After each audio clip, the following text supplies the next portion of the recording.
Yes, yes. Can y'all hear me? Man, welcome to All the Smoke Sunday, man. Hey, my brother, salute. Salute everybody turn up. My brother had went live, and I had to listen to that laughing. That joker made me drop my teeth. So I had to change it to my red or my American flag clothes. My clothes don't even make no sense. He made me drop my teeth. Hold on, y'all. Let me show y'all what I got on. Look at this bullshit. I got on a green shirt, Sapelo Island hat, and I put me on some motherfucking, so like some sweats, some fucking swim trunks. So yeah, man, I'm wearing this because he fucked up my whole team. So thank you, bro. Fucked up my jeans. Yeah, man. Let me hit this swag.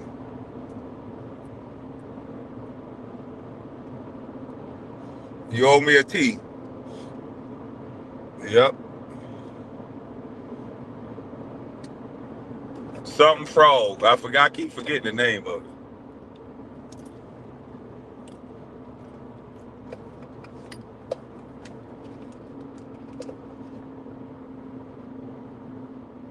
Yep.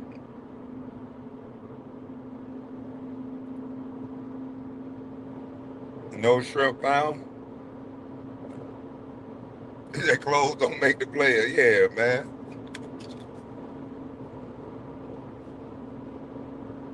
Salute the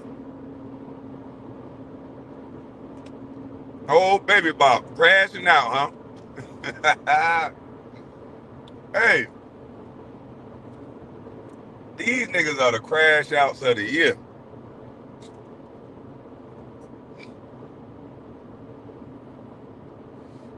I ain't never seen no niggas like this, man. When keeping it real goes wrong, when acting tough goes wrong. Real came up here. I wouldn't even go around Brunswick acting like I'm some type of Don Dada, like nobody won't do nothing. Like, no. I say I mind my own motherfucking business. I stay in my lane. I be on the sidewalk. Ain't no street nigga supposed to be on no sidewalk. I don't bother with niggas. I don't get into it with niggas.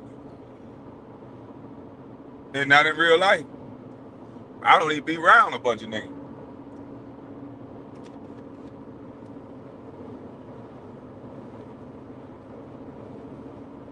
That Molly got baby bop messed up, man. Everybody asking, what's wrong with him? His own brothers, his own people. Man, he gonna have to go through what he go through. Man, I don't know what's wrong. We don't want him around here. I told you he's gonna be lonely in that corner. He gonna show up to other people's house that don't even want him around. I guarantee he won't go around there and have a little cookout at his mama's house and stay away. He gonna try to go to my auntie Cheryl's house. He gonna try to go to my uncle's yard. They don't want this nigga around because of what he been talking. So damn, baby bop, it's gonna get lonely in that corner. It's gonna get real lonely in that corner. I done told the story about Slim. The nigga come up here and lie on YouTube, lie to the whole YouTube.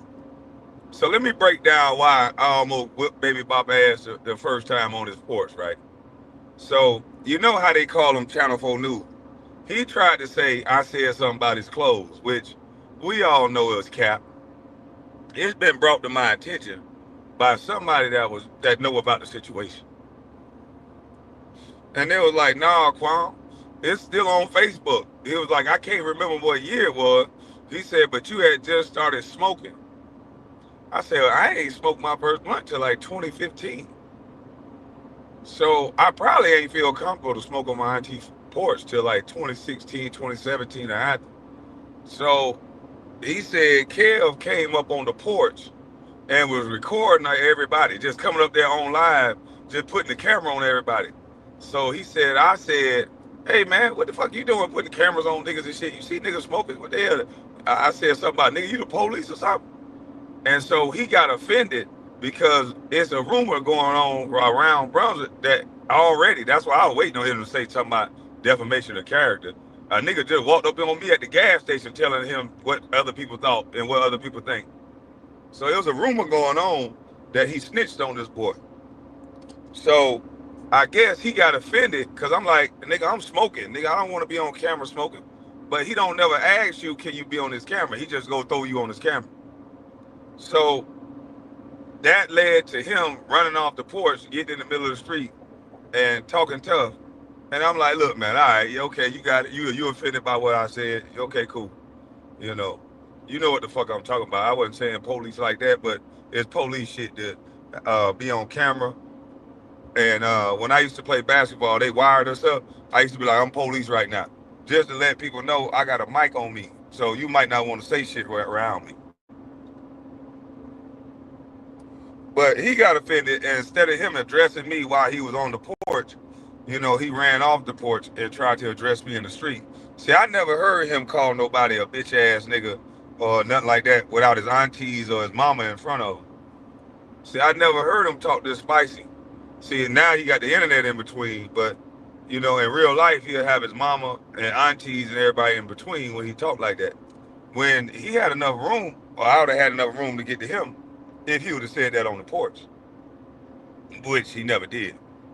So then we find out the boy beat him up in front of his house. The little skinny nigga beat him up in front of his house.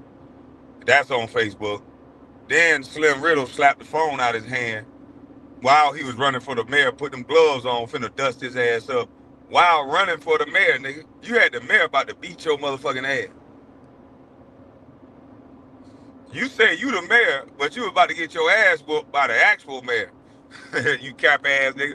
The nigga that was actually running for mayor was about to knock your bitch ass out. And you up there talking and telling and shit, talking about this who y'all want? This who y'all want to support? This who y'all want? A man that's gonna beat up a black man?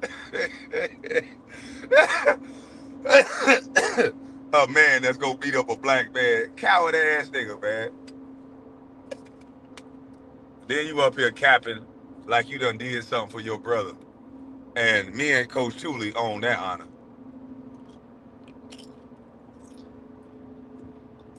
There's two people your brother ain't gonna never say nothing bad about. Coach Thule, number one, and me, number two. Stupid ass little boy. You ain't nothing but his brother. You ain't never do shit.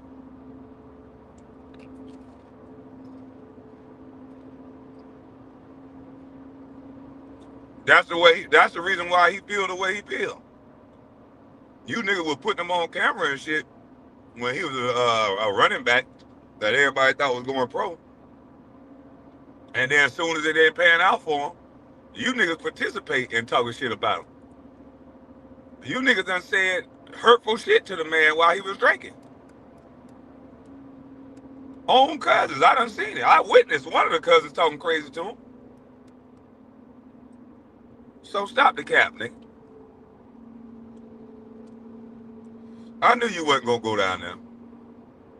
I knew you wasn't gonna go down there. And boy, you went from gangster to a mole mouse, a little small little fucking mouse that quick.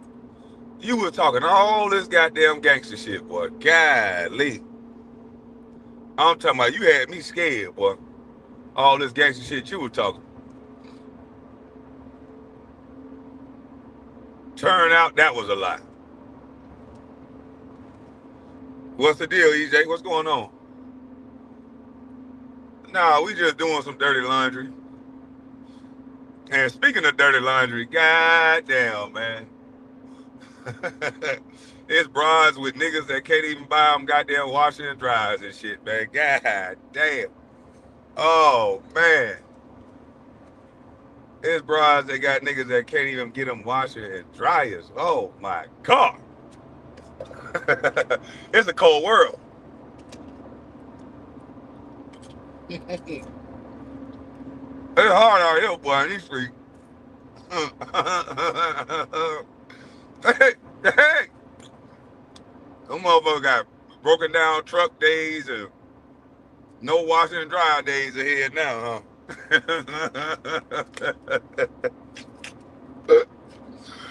Oh, shit. Boy, God is good, boy. Hey, God, I'm just trying to figure out what the fuck happened. What the hell happened to all that goddamn money? That shit is confusing to me. That would be like a murder mystery. What the fuck happened to that money? Motherfuckers go from top of the world to wash rats. God damn, dog. Uh-uh-uh. Hey, that would be happy when motherfuckers be capping this shit. They trying to hide and go way out to the motherfucking white folks and the goddamn try to go to the classy neighborhood to go to the wash rat so that the motherfuckers in the hood don't see them. And another motherfucker got the same idea, catch you up in there. Oh shit. They ain't take enough that I can't buy a washer and dryer. Oh, what the fuck you talking about? Ooh, the DuckTales. Ooh, the motherfucker do all that hating and capping and false lying and all this other bullshit. And now the motherfucker sneaking to the white folks wash red. Bitch. Hey, God will make your enemies kneel before you, baby. Wash them clothes in the wash red, bitch.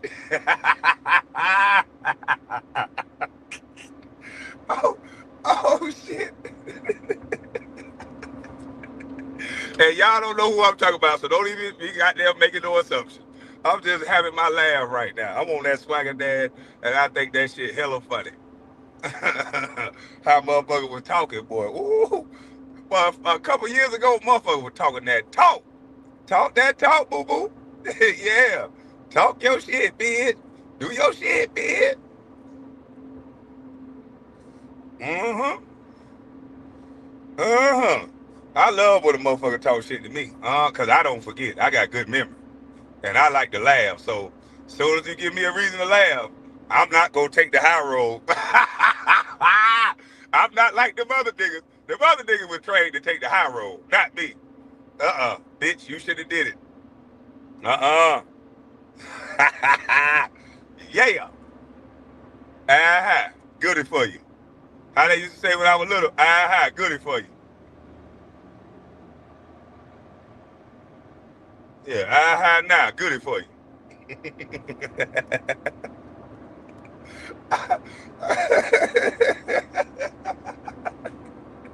Hey, I think it should have told me that, boy. Oh, shit. I'm finna be doing backflips through the street. Ooh. Nah, I'm just bullshit. Hey, look here, a little partner that disrespected me, man. Look here, check this out. As a gesture of good faith, I'ma laugh now. I'ma have my fun laughing at your bitch ass, but I'ma bring you a wash and a dry, man. I'ma do that, man. I'ma bring you a wash and dry. Now I'm gonna laugh when I bring it. Now if you don't accept it, now I'ma text you and see if you accept it. If you don't accept it, then cool. But if you know what I mean? If you don't accept it, then cool. But nigga, I'ma laugh now. I don't give a fuck now. I'ma laugh. But I'm gonna get you a wash and dry. Cause you was when you was up, my nigga, you know what I'm saying? You were talking that big boy talk, you know.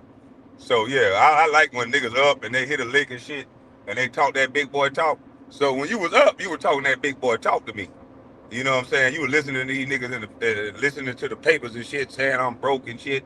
So you were talking that talk. I heard you, boy. You were talking that talk about me, boy. Woo!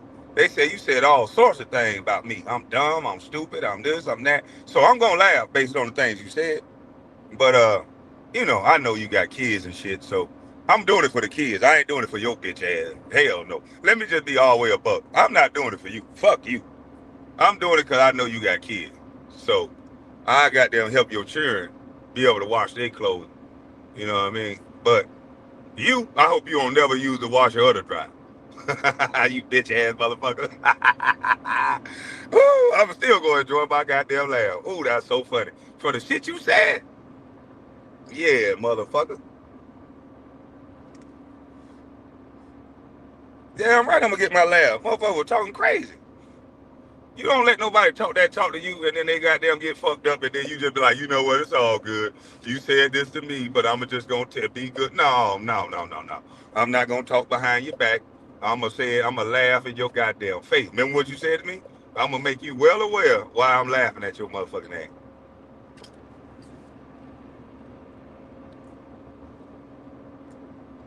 I'm gonna let everybody know I'm well aware of who I'm laughing at. Fuck you. Motherfucker, you said all kind of shit to me. And I took it on the chin like a man supposed to. Yeah, I took it on the chin. Boom. I ain't say nothing. That's how you feel about me? Cool. Now I get to laugh. He who laugh last, laugh best. Motherfucker.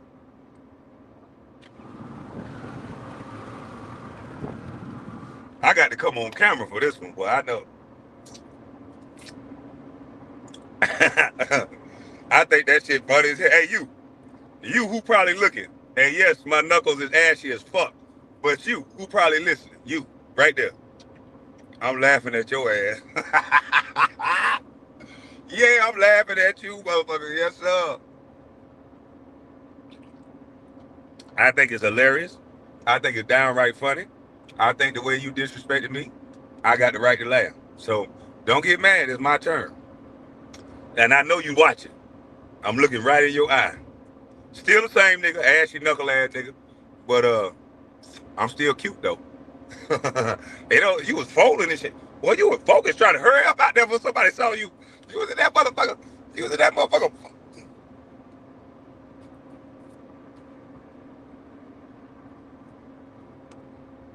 And that motherfucker saw you. Ouchie! Hey, you would hurry up, look around.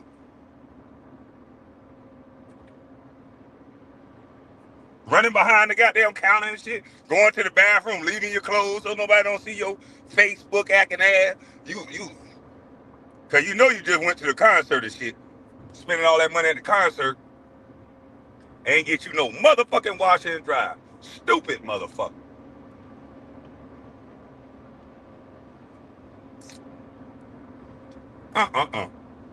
Shit, I should have never found out that. Hey, don't come after me, man. Please don't, man. I'm just getting my fun off, man. You said a lot of hurtful shit to me. Come on now. Let me get my fun out. Fuck wrong with you. Laugh at my knuckles. And I got lotion over there in the door. But laugh at my knuckles, man. I got ashy-ass knuckles and shit. Don't do nothing to me, man. Everybody need to be laughed at sometime. Make you humble. Make you honest. Motherfucker.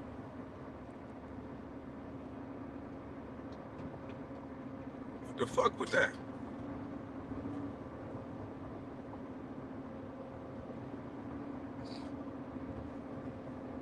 Yeah, man.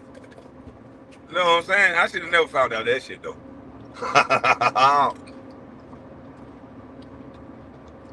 Lame ass nigga. Man, you let the mother... Man, I can't believe this shit, man. God dang. You gotta get you a better partner. That's what that is. You know what I mean? Anybody that don't got a partner that'll help them, you know what I mean? I ain't throwing no shots. But anybody that don't got a partner that don't help them, they don't need no partner. Uh-huh.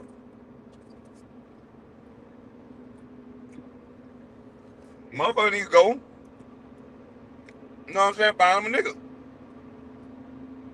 that can pay that $2,500 for a good wash and a good dry. You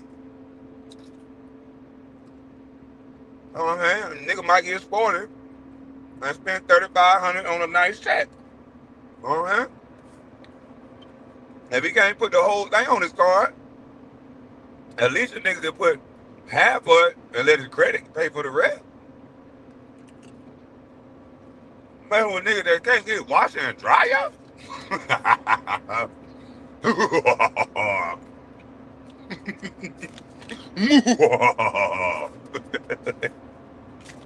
God damn, dog.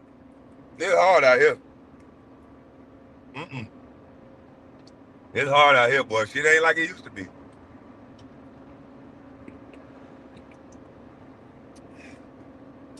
Back in the day, a motherfucker get a wash and dry out, you know, off GP just because the old nigga saw that she needed it. Old niggas will come over there and see something wrong and fix it, nigga. Baby, I went on ahead and goddamn your whole door was off. You had to slam that motherfucker like you was about to break your arm. So I went on ahead and leveled out your door for you. You know what I mean? I saw your faucet had a drip, so I went on ahead and changed that out. Them niggas was of service to them goddamn women. Them women used to be happy to give up that snack.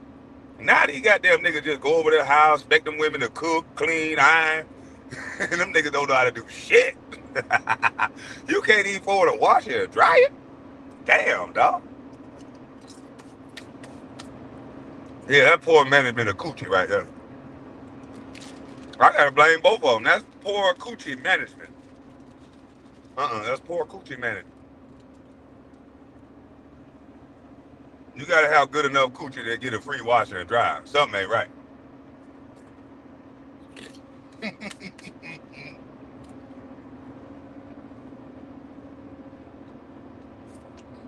Huh? Get it just right. It don't matter. Home Depot sell washing and dryers every day, all day. The Lowe's do too.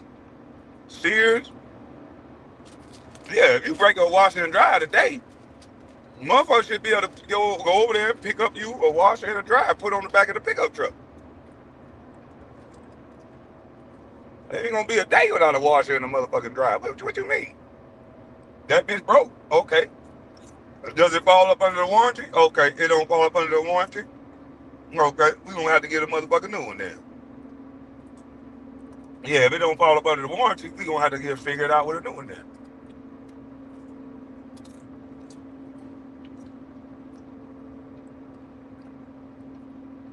You know.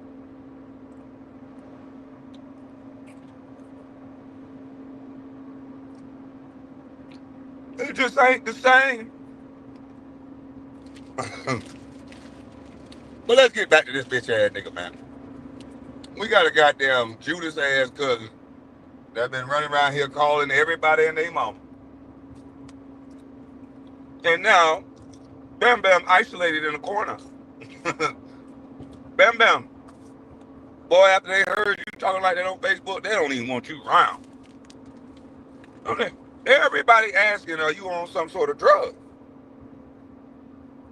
Are you on some sort of drug?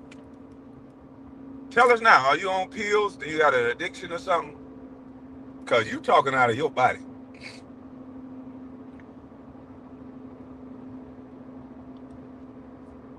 You've been getting beat up and slapped by people that phones slapped out your hand by motherfuckers running for the mayor. Niggas done beat you up in front of your mama house. Niggas done been checking you all over the place. And you've been running to go get other niggas and telling us about it on YouTube. But now all of a sudden you turn killer for your own family. Oh, you got some deep down hatred of you.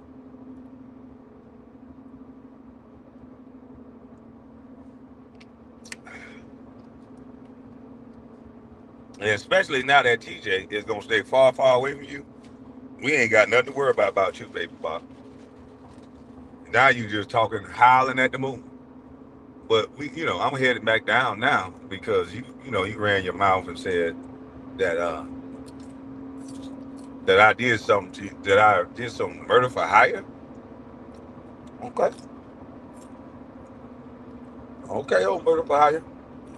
Old buddy, old pal.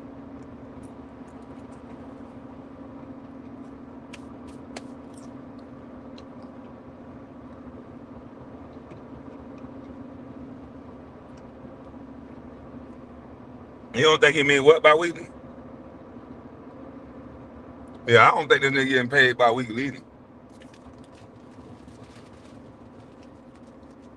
Yeah, he said that I play golf with both the mayor and the police chief, and that I will use my political connections. And he think I'm trying to pay TJ for murder for hire. Even when the police know that TJ, all his charges are violent charges for fighting. You want to fight?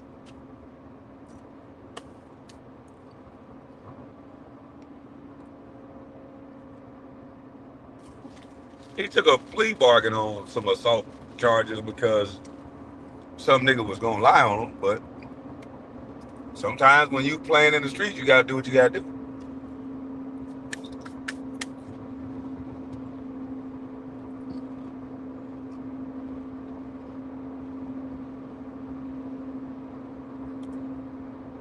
But he gets on the mic yelling, and you can tell, I don't know why he fancies himself as a smart person, but he's online yelling like he's gonna get a chance to talk in court.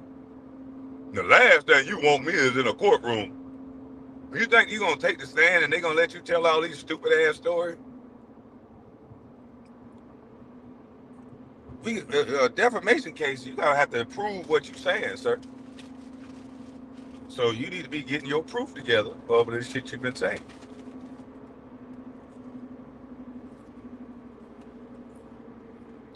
I don't see you being able to do it, but hey, maybe you think you can.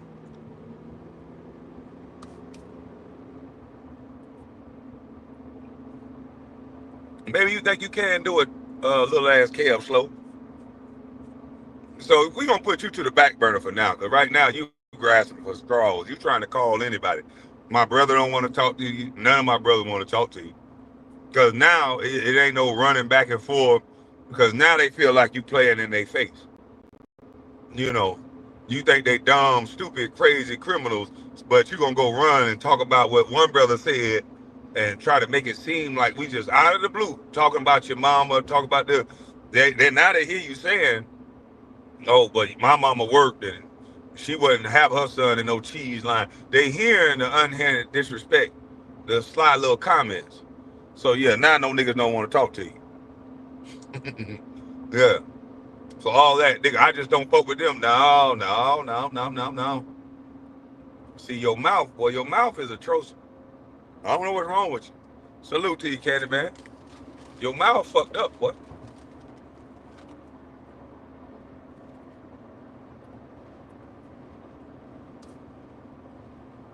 Yeah, not nobody ain't having conversation with you, period, nigga. You called my nephew, what did you get? Missed call, nigga. Nobody won't have no conversation with you. Same shit you was online talking about. Your brother even calling you stupid.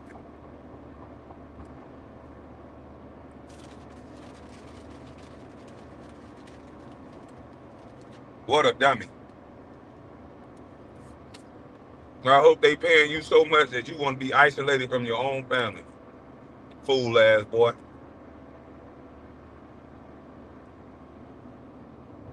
And then you gonna do something else stupid. And you gonna fuck around and fuck up 10 money. Cause now that this girl come out with some allegation against you, normally that shit happened in more than one. That shit happened in 3, 4, 5, 6, 7, 8, 9, 10s. So your stupid ass better start being on your best behavior when you partying with girls at your brother house. Don't try to touch them. Don't try to look at them until you take them somewhere that's yours.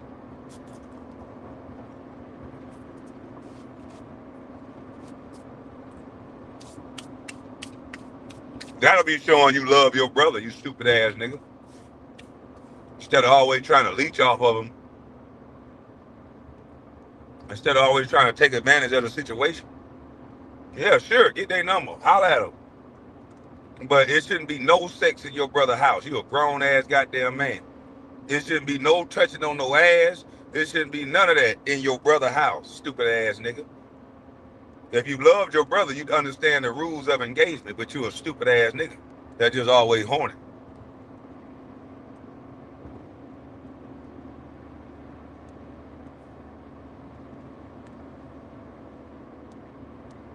Yeah, all you about is freaking and geeking. You a stupid ass nigga that's always horny.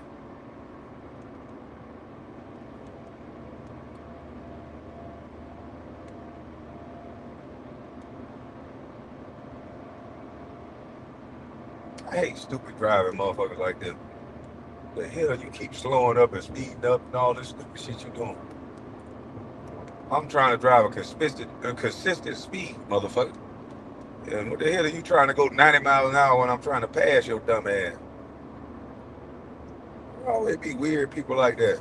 Yeah, he a leech. That nigga a fucking leech. Nigga spend all day gossiping online, knowing niggas done slap the phone out your hand, all kind of stupid ass shit. You ain't do nothing, but now all of a sudden you gangster.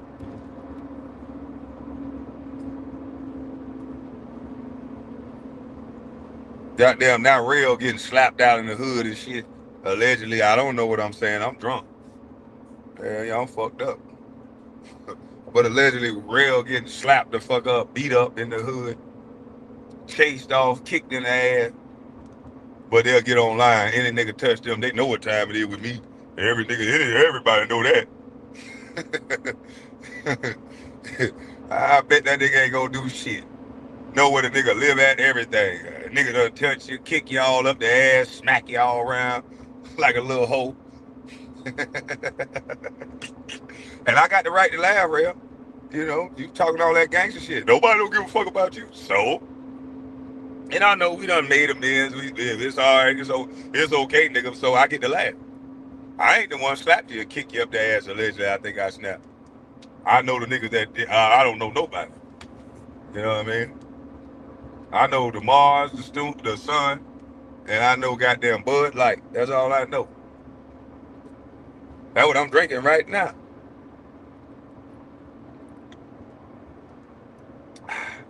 And I'm driving. You hear the can?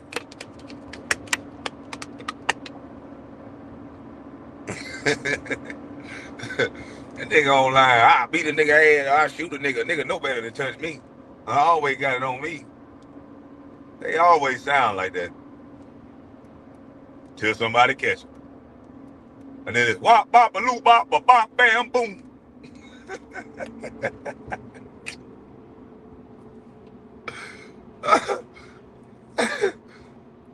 He's talking about not good, not good. Walk around with a boot print up your ass, kicked all up the ass. That nigga, that nigga, they're fast. Hey, real, you should have tried football, boy. You fast than a motherfucker, boy.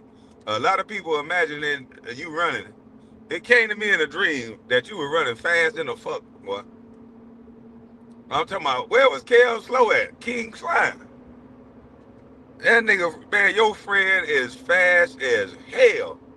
Kev, you could be an offensive lineman. You a fat ass boulder. And then you let Rail be like a drunk ass wide receiver. Or a high drunk ass wide receiver. And let's see if he can catch. Cause they say that boy, when he get Swift kicked up the ass, maybe every time he hike the ball, we have somebody kick him up the ass. We have a coach run out on the field right before they hike it. Kick him up the ass. They say that boy got there. He'll shoot out like a goddamn missile.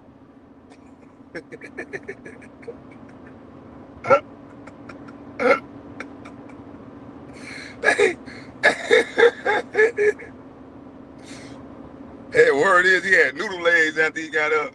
Shit, he already was doing the crab walk when I was talking to him. That nigga went from doing the crab walk to just flat out goddamn hauling ass. Fuck all this shit. Did the police take that nigga gun for real, TJ? These niggas get slapped out in real life though. Oh my god.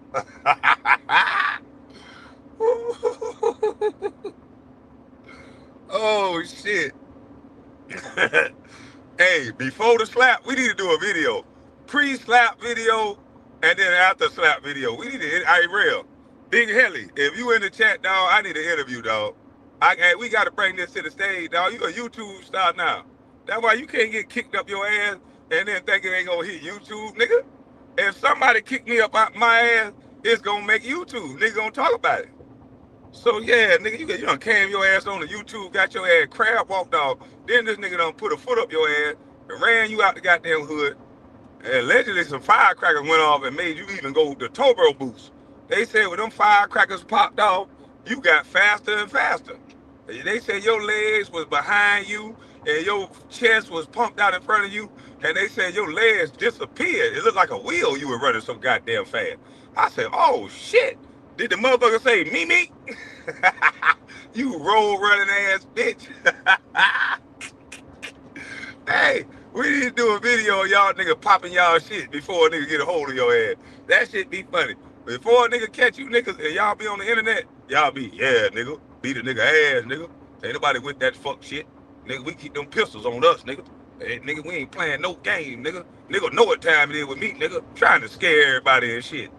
And then next thing you know, nigga catch your ass. Nigga that's on that time you think you talking about, nigga catch your motherfucking ass, kick, spit out your goddamn mouth. That shit, ooh, slap blood out your mouth, put a foot up your ass so strong, made you goddamn jump for joy. Whoa, shit. Oh, man. Why I couldn't goddamn be there in my dream and wake up in my dream so I could record that shit and put it on goddamn Facebook, YouTube. I'd have put it on Facebook and Instagram. And them kicking you up your motherfucking ass.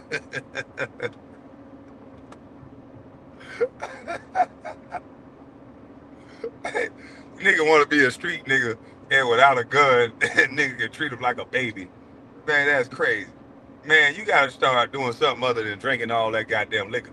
Do you some push-ups, sit-ups, take a boxing class or something, so you can scratch a nigga when they slap you or something, nigga. Come on, man. You gotta have some sort of physical presence. You gonna be in the streets, yeah, you can bust your gun, but if a nigga catch you without a gun, they shouldn't be able to treat you like a 7-year-old girl. I mean, I'm talking about no resistance. Nigga just pop, bam, boom. You just falling and scraping and running. Oh, shit. Oh, what kind of man are you, boy? Oh, oh shit. Oh, goddamn girls can fight harder than you. What the fuck wrong with you? You whipped that girl ass, you thought you were tough, huh?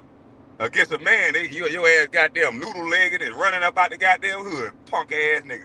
You knocked that goddamn girl ass out and did time for it. Just got charged for it. When a man approach your bitch ass without a gun, you running and dodging and ducking, you bitch ass nigga. That's what you bully ass niggas get. Slapping on goddamn women. Nigga, I don't have no goddamn sympathy for you bitch ass. You want to beat girls up in the goddamn hood? When it's a man, don't go to running, nigga.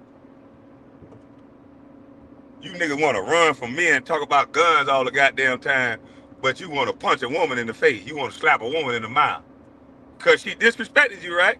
Well, yeah, that nigga disrespected you by slapping your ass all like a bitch. And guess what? You ain't want to fight no nigga. You went to running and scraping and scrambling, boy. Uh-huh. Coward ass nigga. You stood there tall over that girl slapping her. She supposed to understand, huh? You a man. Yeah, you were real tough against that goddamn woman. You bird chest bitch, you. Uh-huh. Yeah, let that be a lesson to you. Stop putting your hands on people, nigga. I'm glad that nigga allegedly slapped fire out your bitch ass.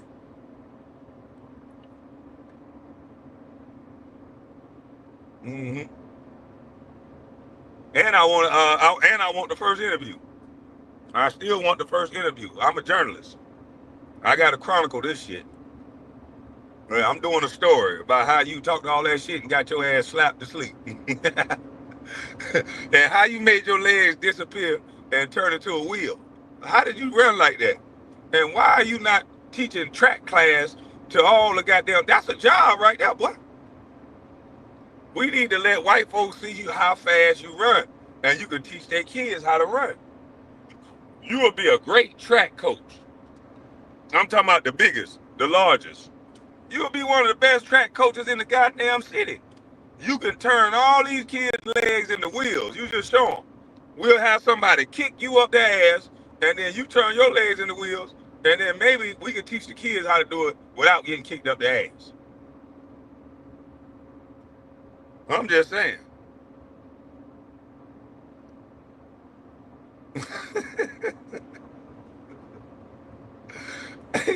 All that, nigga slap me, nigga. A nigga touch me, nigga. I do this. A nigga, man, them niggas always do that. I don't know what I do if a nigga do that. I don't know what the fuck I do. It depending on what day it is, depending on what mood I'm in, depending on the pain level. Yeah, I don't know what I'm gonna do because that ain't never happened. So I can't say what's gonna happen if it's a goddamn brand new situation. Yeah, I can't say I'm gonna fight you every time. I don't know because I don't know what you were thinking in your thought process and why the fuck made you do that. So yeah, cause I don't bother niggas. So yeah, I probably gonna goddamn you're gonna have to figure out a lot of things out. I'm gonna be processing a lot in my head. That's all I do know. Yeah, I'm gonna be done weighed out every goddamn possibility of everything. And then I'm gonna think about it. But it's gonna happen quicker than that. It's gonna happen lickety split. All of the thoughts it's gonna be like, I'm talking about within a split second reaction. I'm gonna think that quick. Ask that nigga how I feel to get slapped to sleep. Hey, goddamn, dog. Niggas be talking too much shit on the internet. I don't want to fight nobody. You don't hear me talk about fighting nobody. I'm gonna say what the fuck I want to say, but you don't hear me talking about fighting nobody. You don't hear me just overtly calling no nigga out their name. Nigga, that's just stupid. Now the niggas that was disrespecting me, for sure, I'm gonna call you out your name. I'm gonna go crazy on you. and don't give a fuck about what you think, gonna say, or nothing about nothing.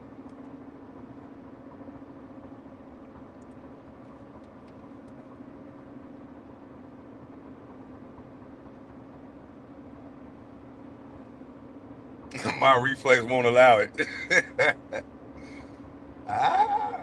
No, there's some niggas that'll catch the drop on your motherfucking ass and slap the cold blooded shit out you now. That's what happened to goddamn Big Slow. A nigga ran up on that motherfucker, slapped that phone right out of his bitch ass hand. He won't answer that question. I bet you that nigga won't hit this link and answer that goddamn question. Did Slim slap the phone out your motherfucking hand? I wouldn't give a damn that he ain't slap you in your face. A nigga, y'all in a beef. A nigga that you talking shit about, walk up, drive up in the middle of your crew, and come up and smack that shit out your hand and say, "What's up, nigga?" Nigga, that's a fighting posture. That nigga want the smoke. Nigga, and smoke he gonna get. That nigga wasn't scared of you. He wasn't worried about your crew. None of that. He came by his motherfucking self, nigga. And them niggas was taking her back. That's how niggas, boy, look here, my generation, that's how niggas go. Niggas ain't trying to hear all that popping and talking. Nigga coming to see about what you talking about. Pronto. Quick, fast, in a hurry. Just keep it out of the media. But he can't do that. His generation be like, nigga ain't gonna touch me, nigga. And then every time he come to the hood, he got a camera out. Yeah, you know what I'm saying? Boy, I told you, boy, I can come to the hood and a nigga ain't gonna touch me, boy. You know what I'm saying? You know, you feel me? You know what I'm saying? My nigga, a nigga ain't gonna touch me, my nigga. You know what I'm saying? I've been saying that shit. What I told you. With the camera the whole motherfucking time. Ain't no niggas that got charges and all kind of problems with the police finna touch you with no camera on, dummy. Niggas be thinking they slick. Do all that goddamn fat mouthing and then record every month. Walk around like they the police. Dash camera footage of everything. Y'all see him walking up on me now. Y'all see this now. I really don't want to fight now. Y'all see it? Shut your bitch ass up, nigga. Niggas ain't stupid.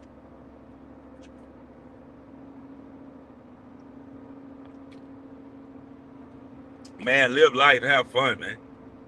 Stop all this clown shit, nigga. Clout ain't everything.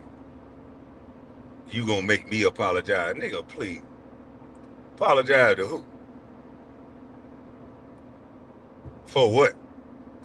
You said it out your mouth. The truth can't be disrespectful. And all you do is lie. You got this bitch ass junkie, this whole ass nigga talking all this goddamn shit. Nigga done been arrested over 100 times for smack, for burglary. Didn't they say you stole a TV from your mama? What kind of junkie steal TV? Bitch, ain't nobody gonna do nothing but give you $20 for a fucking TV. Bitch, in the hood, why don't you junkie motherfucker, you could come up with a goddamn whole 75 in. The nigga ain't gonna do nothing but give your bitch ass $40. Fuck you talking. Ain't gonna be arguing with you about that shit. Cause we know you ain't nothing but a fucking junkie. Nobody ain't gonna respect you, nigga. Fuck you stealing $40 TVs for, nigga. You niggas is lame as fuck. That's all y'all do every day is talk. You wanna make a documentary about me. You ain't got nobody in your family that's interested. You ain't got yourself. You right there around a goddamn nigga that's supposed to be Agent Zero. You can record this nigga life. Do a documentary about this nigga. Let him help you pop.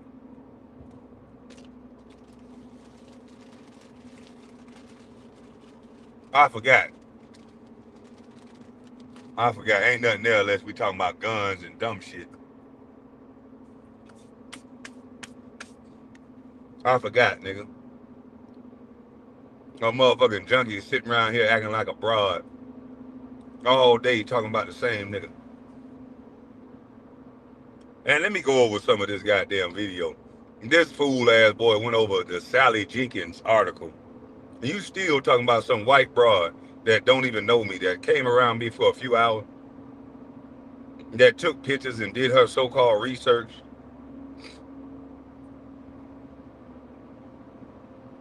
Like, come on, dog.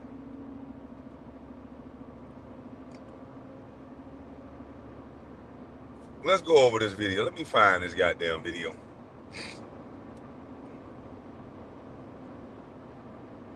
Because this junkie really thought he was doing something by going over this video. This shit is so easily debunkable, if that's a word. That's probably not even a word, but it feels good to say it.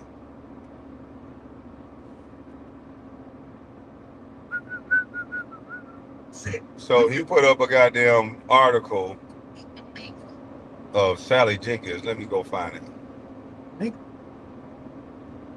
Living in starvation, why that dude? And Get on a school bus. And I don't know what this nigga talking about living in starvation. Man, do you know how many? Well, first of all, back then we had the booklets of the stamps thing. They gave out them food stamp booklets. And boy, look at here. The nigga, we was straight. I don't know what the fuck you niggas talking about. Food was not an issue. Nigga, we had my auntie next door and my uncle cooking raccoon, possum, and deer and whatever the hell else you want to eat. Food was not an issue. Now my brother's greedy as fuck. My brother will eat up goddamn $1,500 worth of groceries and goddamn 1 week. So yeah, nigga, you gotta keep stocking that motherfucker with food. But I don't know what the fuck these niggas talking about. See, they gotta make excuses for you. When they do fucked up shit to you, they gotta give you excuses. So let's hear this junkie. Let me turn this shit up. Cause this nigga doing a whole life junkie-a-thon on Kwame Brown. And don't try to take the video down, junkie. I have it downloaded. You're only gonna embarrass yourself.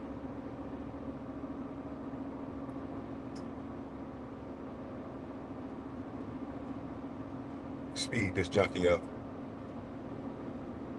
If he lashed out, Joyce was gonna whoop his ass. What mama gonna whoop that kid for fighting back? What mama gonna whoop that kid for fighting back? I was whooping.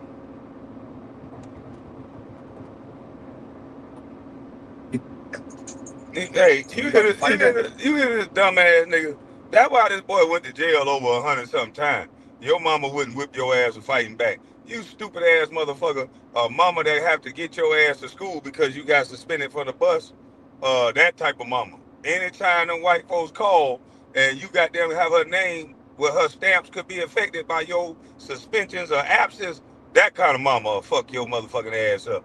So I don't know. I guess you live such a privileged ass life, you tenement housing living ass junkie. But the type of mama that'll fuck your ass up, that if you do anything that could affect her motherfucking benefits that's coming in that goddamn house, yeah, that type of mama, bitch ass nigga. It didn't happen on the way to the schoolhouse. It happened on the way back home. But I don't know what the hell Tar talking about, so let me fast forward to the part where he's talking about Sally Jenkins.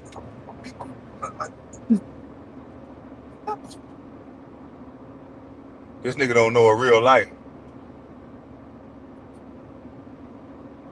A nigga trying to critique somebody that been in the jail over 100 times. The nigga came back, his arm was broken, his legs. Let's see. Shocked, but out.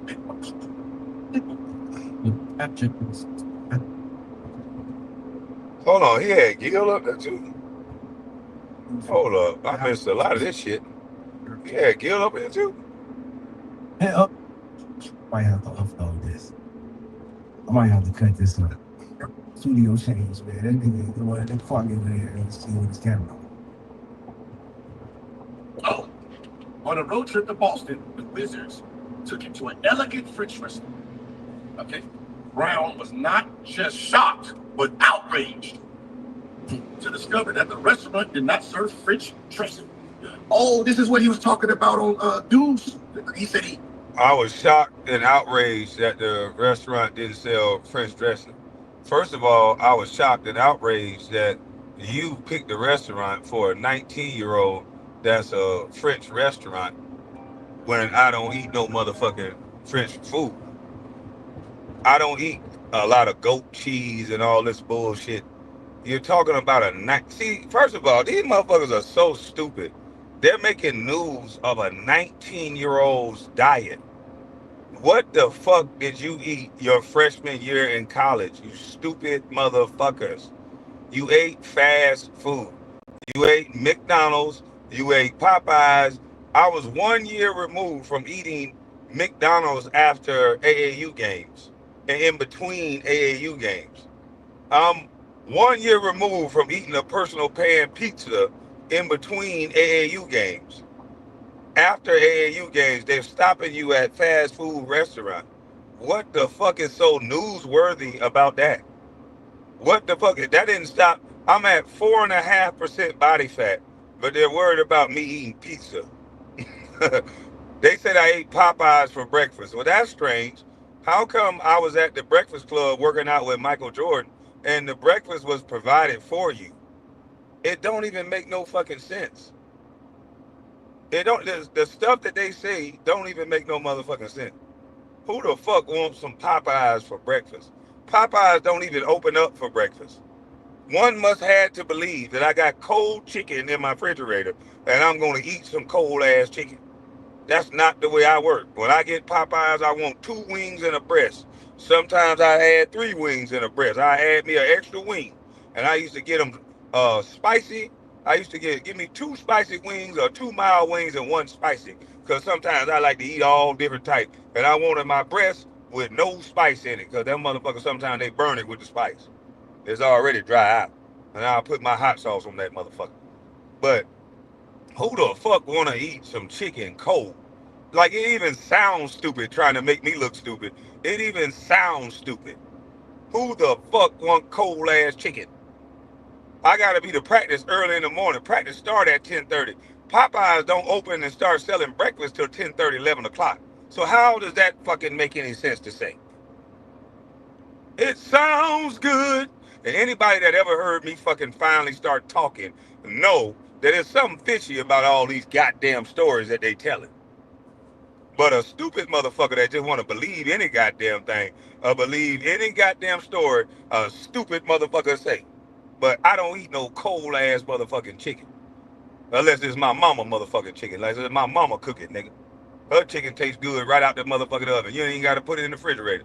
She fry that motherfucker up, leave that bitch in the oven, covered up overnight. In the morning, and for lunch, you can eat the fuck out that motherfucker for lunch whenever you want it, nigga. Fuck you talking about, nigga. Eat no motherfucker Popeye chicken, nigga. That ain't my mama chicken. He said he. And this gossiping ass bitch Gil, what the fuck is he worried about what I ate for breakfast? Nigga wasn't even nowhere I around. might have to upload this. I might have to cut this up. Niggas always gossiping about niggas. Chicken all day. Your mama takes you to the grocery store, tell you the last don't touch shit. She got a list. She got a list of shit. She got a list of shit. And she Yeah, I might have to upload this, y'all. says, ain't no way, there's no physical way Willis was whooping your mama ass. Yeah, okay, man, okay. Now this nigga Gil, I hope he do upload this, cause Gil said he never was disrespectful, but he's talking about my mother and the way she raised me over a story that a white bitch wrote that don't even fucking know me. That's how ignorant and stupid these dumb motherfuckers is. A white bitch that don't even know me wrote an article. Of course, when the media is trying to slander, because I told them one day in the meeting, I said, this don't make no sense the way y'all speaking about me. I used to call the media the bloodsuckers. I said, this don't make sense the way y'all speaking about me. But I understand I'm a black man that's unapologetic and I'm strong and I know how to think. I said, if I was a black woman, y'all couldn't talk like this about me. And they all kind of looked at me like, who the fuck? What kind of nigga did we goddamn draft? I was telling them this shit back in the early 2000s. You motherfuckers talking about me because you want to destroy a black man's image. You know what the fuck this looked like? A 19-year-old that came from the fucking poverty-stricken hood, made it to the #1 draft. And then when I wouldn't accept your ass narrative, I'm talking about single parenthood was the best thing ever. But we'll get into that later. We're going to get into all this shit today. Of why these motherfuckers don't like me.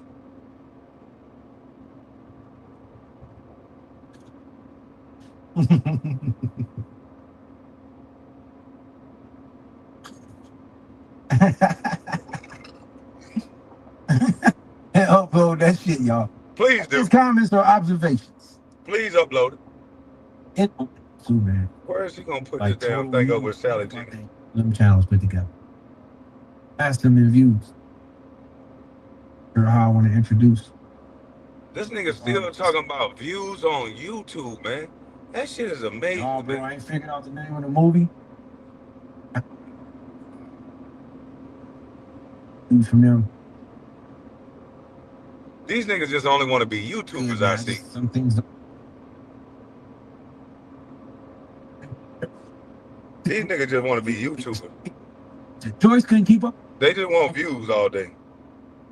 Less than he should about others, such as nutrition. Boggrass lowlands of Georgia, Okay, where hold garm on. silhouettes of shrimp This where boats. it's at. 20. Kwame Brown knows more than he should about some things, such as certain aspects of human nature, and less than he should about others, such as nutrition, how to treat a good food, and when to throw the lock pass. What Brown knows and what he doesn't is a consequence of his age. Newly 20. I know less about nutrition when we ate okra, squash, zucchini.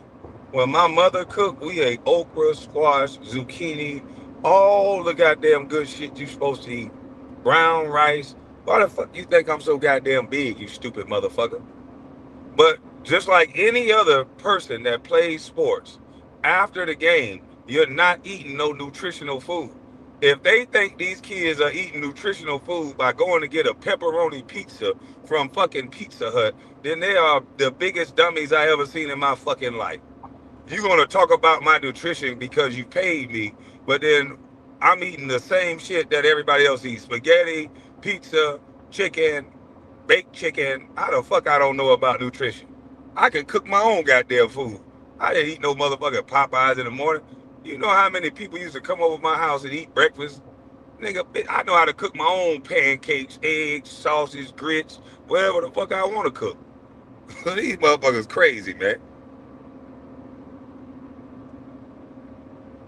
And where he's from, the Sawgrass.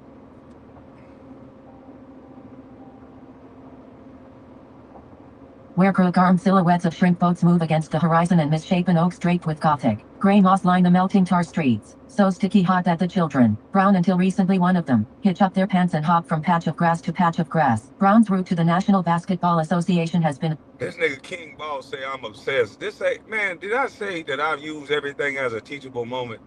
Man, this nigga is a long-term hater. This ain't no motherfucking op.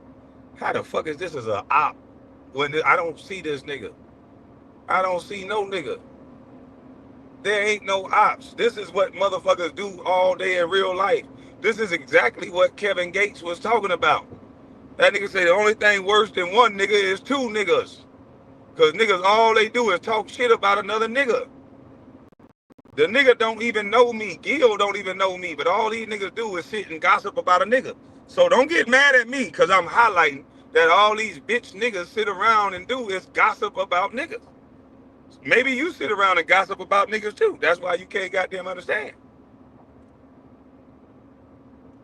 If I read his message wrong, I apologize. I'm driving. I'm going to read a lot of shit wrong. So if I read it wrong, that's on me.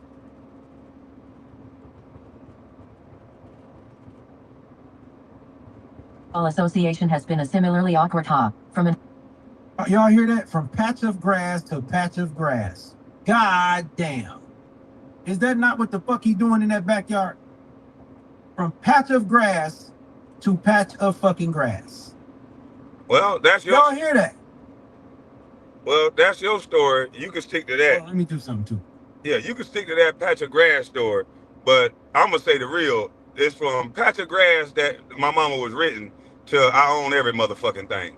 Whether it's a patch of grass or a whole yard full of grass, that motherfucker still got a note on it that's worth more than what the fuck your stupid sitting behind a computer, fake ass editor ass got.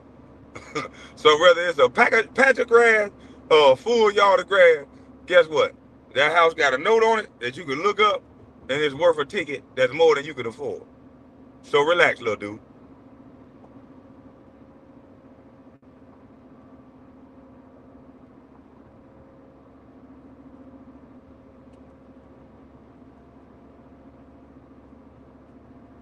Please don't tell me nothing about these normal ass dudes. Nigga, hurry up, get to the article.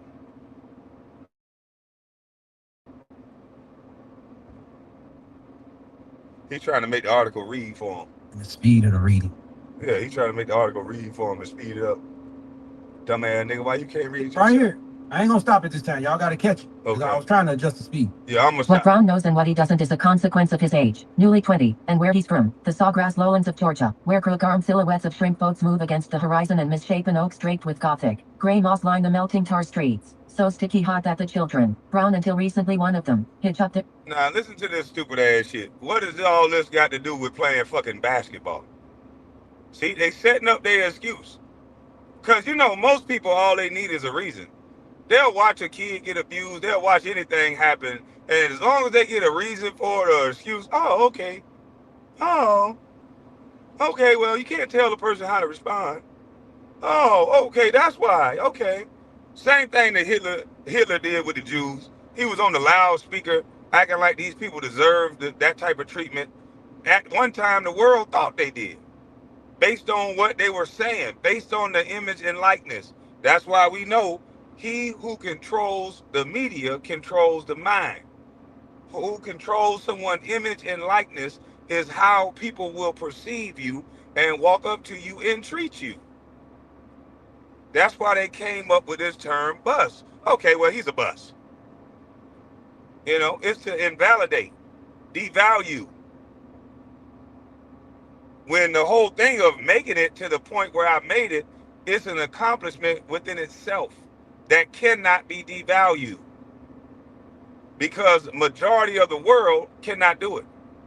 So to have these men that ain't sacrificed what these guys, including myself, sacrificed to be able to speak about it in a way other than just their opinion or in a nicer way than what they try to speak about it, because you can't do it. Don't no man in the world should talk about something in a way, a boastful way that they themselves can't do. It don't even make sense as men. Nigga, you gossiping like a hoe now. I'm not gonna be talking about rapping that well, that much, and be like dissing rappers. I gotta state my opinion. Like I don't really like do rap style or whatever. I don't have to like it, but I ain't gonna diss a nigga like I'm just some rapper. But we got a lot of niggas that act like ladies every day and think that shit cool. That's why there's so much conflict in our community. You getting in other niggas' business and business that you can't even tend to.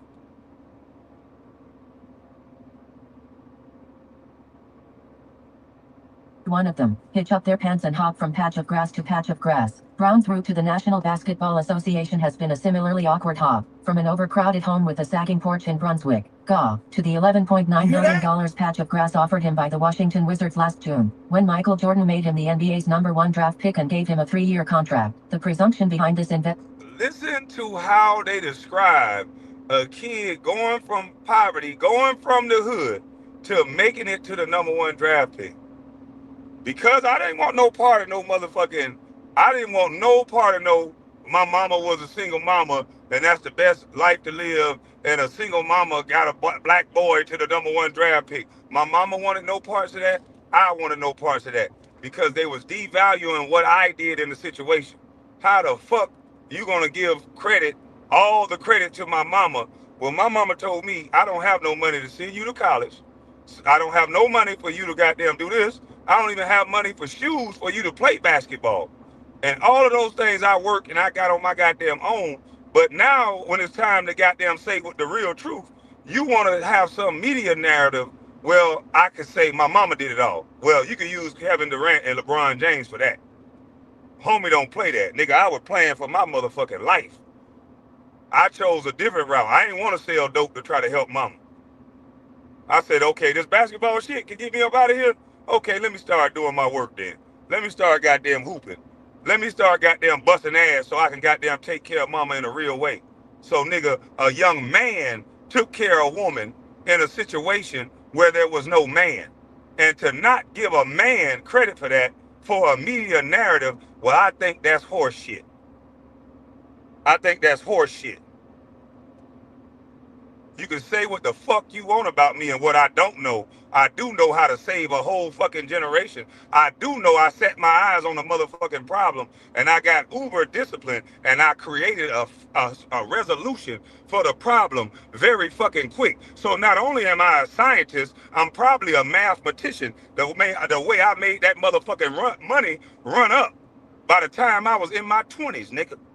So that's one thing I do motherfucking know. Let's not focus on what you think I don't know. One thing I do know, I set my eyes on a problem and I solved that motherfucking problem by while I was a teenager, nigga. Now show me what your cheering did. Yeah, that's one thing I do know. So that's why they spend so much time trying to devalue and try to make it seem like they didn't just witness the most extravagant shit they ever seen in their goddamn life. A young boy that niggas was shooting outside, selling dope outside, coming from a regular existence like many other black boys, and made it to the #1 draft pick up under everybody's nose. Was smart enough not to go to the club on draft night, was smart enough not to go to the club the week, the 2, the 3 before draft night. I stayed in the gym. I went to the club after I got drafted. Yeah. Motherfucker, I can't do this, I can't do that. Nigga, it ain't a motherfucking thing I can't do. The fuck is you talking about, boy? You niggas do all that talking because you envy what you don't understand. Nigga, I wasn't playing basketball. I was playing life, nigga. Nigga, I had real life choices, nigga. Either sell dope like your brothers and go to prison like your brothers, get shot at or shot like your brothers, some of them, or discipline yourself and do something different, nigga, and get the fuck up out of here. And that's what the fuck I did, nigga. I've been had people hating on me. This shit ain't nothing new. They invalidate me by saying, oh, he dumb, he ain't that smart. Then when I say, just go look up the transcript. I'm not pretending to be the smartest person in the world. I wasn't applying myself. My freshman year, 1.9 GPA after my freshman year. I'm in the gym every day, just like every other knucklehead young boy. Get to high school, you get all that freedom, all those girls. Fuck going to class. I'm going to the gym, I'm going to lunch, and I'm going where all the girls at. Goddamn it, I ain't never seen this many girls. The upperclassmen fine than a motherfucker. I'm running around, boy, I'm like a dog with that pink thing hanging out. I ain't never seen this many beautiful girls. I'm tall, I'm lying about my age. Yeah, I'm 17, I'm 16. You in the 9th grade? You said, no, I ain't 16. You know what? I'm just in the homeroom with the 9th grader. I'm saying anything to get them older women. You got me fucked up. These fine motherfuckers. What the fuck? I lost it. I went from St. Simon Elementary, this is public records. St. Simon's Elementary, middle school, like then middle, A's and B's, till I got to goddamn high school and shit. It's just something happened. I don't know what the fuck happened. It was like a goddamn fire. It was like a goddamn fire exploded inside of me. I was like, oh Lord. Girls, girls, girls, girls, girls, girls, I do adore. So I can be honest, I had a 1.9 GPA, fucking up. Right after that, my mentor caught my ass in the goddamn gym, and it was all she wrote. He said, God damn it, now we're gonna make a challenge. Man, you got a lot of fucking potential. You can get the fuck up out of here. You don't gotta be like that. You don't gotta be like your brother chasing girls and shit. Girls gonna be there. Chase these books, chase this money, get focused on something. You can change your goddamn mama life. You could do it right now. That shit, I listened. I said, let me try something then. Goddamn. This nigga ain't my goddamn daddy. This nigga crying and shit. This nigga mad. This nigga ain't even my daddy. He crying. What the fuck going on? This nigga must be fucking with me. So let me goddamn. He was like, look, if you do right, I'll let you goddamn get my car. You can get a car. And shit, I'll help you go on, pay for you to go on dates. I said, what? I said, oh shit, all a young nigga need was a little motivation. I'm gonna get a car and I'm gonna be able to goddamn take these girls on a date. Man, please. Okay, cool. God damn it. I went and got all A's and B's. I got goddamn, what was it? I think I had 4 A's and 2 B's after that, nigga. I was going back to doing my goddamn homework and then go to the gym. But you're not finna invalidate what I did, nigga. Fuck you talking about. And my transcript is public motherfucking records. So all this goddamn you dumb talk, nigga, kiss my motherfucking daddy ass, nigga. The fuck is you talking about? I might be dumb, all right. But if I'm so dumb, how did a dumb nigga took a game that he didn't even really like at first and turned it into all this goddamn money and success and all this notoriety? How did a dumb nigga do all that? I could be capitalizing off this shit way more than I am, but I don't want to be a celebrity. I can have books and goddamn movies and all kind of shit, but I don't want to be what these niggas is. I don't want to be no motherfucking celebrity. Nigga, I can go on Walmart right now by myself This is the best feeling in the world. And I'm broke. Ain't nobody asking me for shit. Nigga, this is the best feeling in the goddamn world. I don't want to be no celebrity, and I don't want no motherfucking money. How about that? I don't want to be famous, and I don't want to be no celebrity, and I don't want no goddamn billions and millions of dollars. I don't want it. I'm broke. Now I want to control a company now.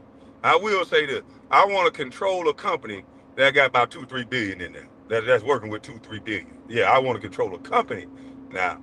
Now I don't want to have a goddamn thing, but I want to have 2-3 companies that got a whole lot of everything. But me personally, I don't want to have shit.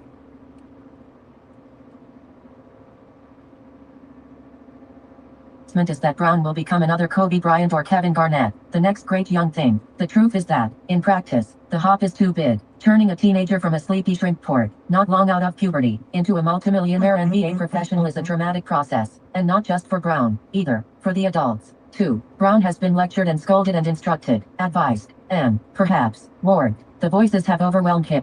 Now listen to what she just said. Brown been scolded, lectured, and insulted, or whatever they said. That's why I ain't want to hear that shit. You drafted me to a man's league. And if you're not going to talk to me and treat me like a man, I would just sit there and look them in the face and won't say a goddamn word. Because you're not going to like what I'm going to say. And you're not going to like what I'm going to do. So I used to just give a blank stare. I used to pump up and get mad. I used to be about to fuck somebody up. And then I think about what would happen if I hit one of them. I think about where my mama had to move to. I think about my brothers and shit, being able to buy my brother a brand new motherfucking Charger in high school, put 23-inch rims on it with 12s in the trunk. I'm thinking like, I'm about to fuck all this up. So I'll go from to back to blank stare. Just thinking in my head, damn, I want to break your fucking neck. I really want to punch you in your mouth and knock you out and spit in your goddamn mouth. You don't notice this when I'm thinking, but I'm saying this in my head. And I'm just like, nah, I'm not going to fuck the money up, though. So I just learned to sit there and look a nigga right in their face, pretend like I'm listening.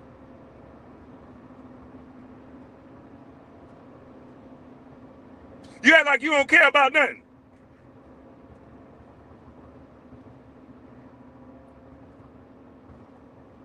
This move right here, that's when I'm almost at my wits end. Boy. Boy. But they think, they think it's whatever they want to think.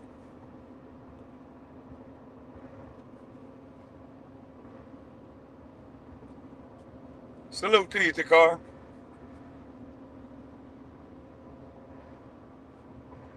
Voices have overwhelmed him. They run together, all of them telling him what is best for him. Most people, he says, are wrong. He is still young enough to have a faintly wounded set to his jaw, and a reflexive honest... Hold on.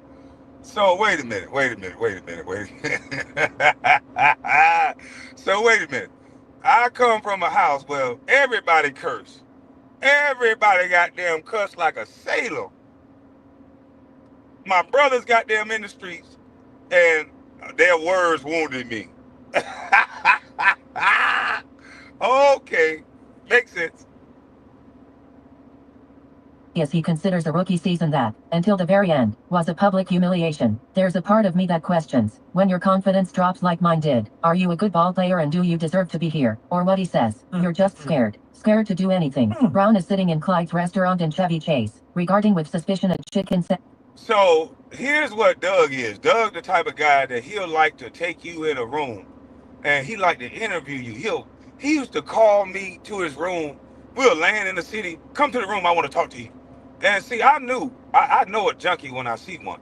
So I can't 100% confirm this, but I saw the same thing happen when I was in Philly, where the trainers would hand him some sort of pill.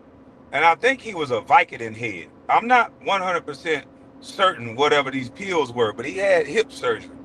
And I think when he had his hip replacement surgery, I think he got addicted to pills. That's just my opinion. Because I grew up around junkies. And a real man, when they want to talk to you, they talk to you with some respect, no matter what age you are.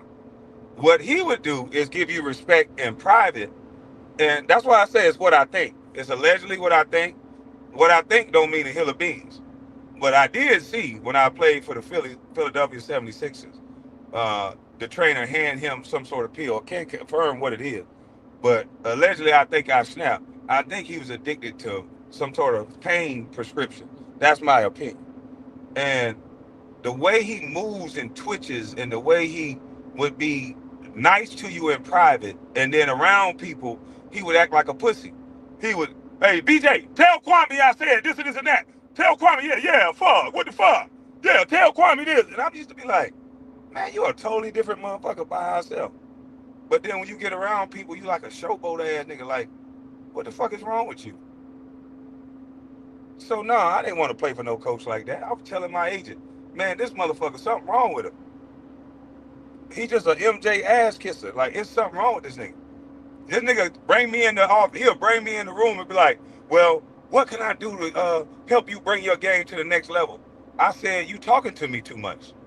He go, what do you mean I'm talking to you too much? I'm trying to coach you. Fuck, you don't want to be coached? I said, first of all, if we gonna have this conversation, you gotta allow me to speak without you getting offended by what I'm saying. But he act like he wanted to be my daddy or something. Like, nigga, you not my daddy. You my coach. You asking me a question as a man. Quit goddamn getting offended like your son disappointing you or something, nigga. I'm not your motherfucking son. I'm black. And I'm talking to you straight up and down. Every mistake I make, nigga, you keep talking to me. And I told him, basketball is a game of mistakes. Every mistake I make, you got me looking over at the bench. You telling me to look at you for instructions when it's a whole game going on out in the fucking court. Nigga, I ain't never been coached like that. You micromanaging the game. You a nervous fucking wreck. You're sweating profusely up under your armpits. The game get heavy. You get nervous. The only thing he can do is draw up a play. And then if it's a game-winning play, he'll draw it up, get nervous, tell Johnny about to go do it. Like, it's just some coward shit. And they always needed somebody to blame. They needed somebody to blame every time because it ain't going to be MJ's fault. They needed someone to motherfucking blame. So I'm sitting here, he would bring me in the room. So all these little stories they hearing that you think that's me talking, it probably was Doug telling them what I was saying in these one-on-one meetings. It's like, dog, it's not that I'm uncoachable. I can't play for a motherfucker that don't understand basketball is a game of mistakes. I make a turnover, you yelling out at your goddamn seat. Jason Kidd steal the ball from me. He talking about don't dribble the ball no more. He yelled at me one day, don't dribble the basketball no more. So I yelled back, what the fuck did you drive me for then? Boy, that nigga lost his mind. Oh my God, a 19-year-old kid talking to me like that, he is uncoachable. I'm like, I'm not no motherfucking kid, first of all. What do you mean I'm a kid?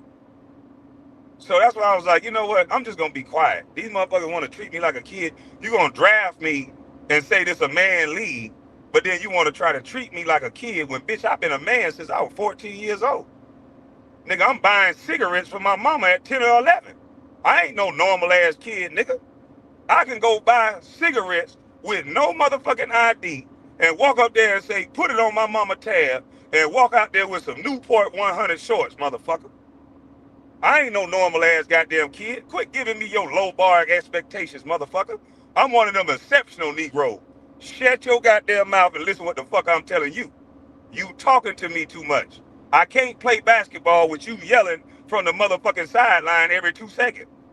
You're making me not want to play here, you dumbass. Shut your goddamn mouth and just let me play the game. I'm going to have 2, 3 turnovers, but guess what? Leave me out there long enough and you're going to see some beautiful shit. Now, everybody know I like to dribble the ball, so why in the fuck would you tell me not to dribble the goddamn ball? So, of course, I'm confused on what to do.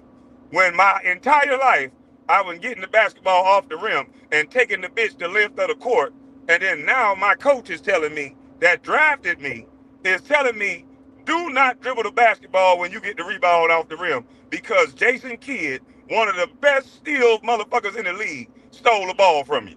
Now I got to change my whole game because one of the best steal leaders stole the ball from me. And you talking about why this kid look confused when he playing.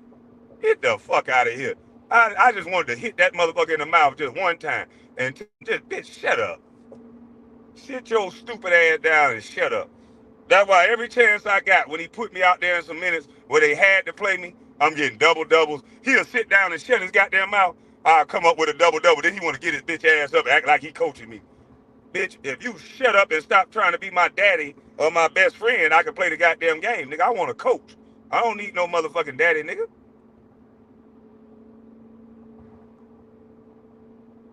Of suspicion a chicken sandwich, which has been served to him on unfamiliar bread. Among the many revelations of his profoundly dislocating and confusing rookie season with the Wizards are the things that some people will eat. On a road trip to Boston, the Wizards took him to an elegant French restaurant. It wasn't confusing to me.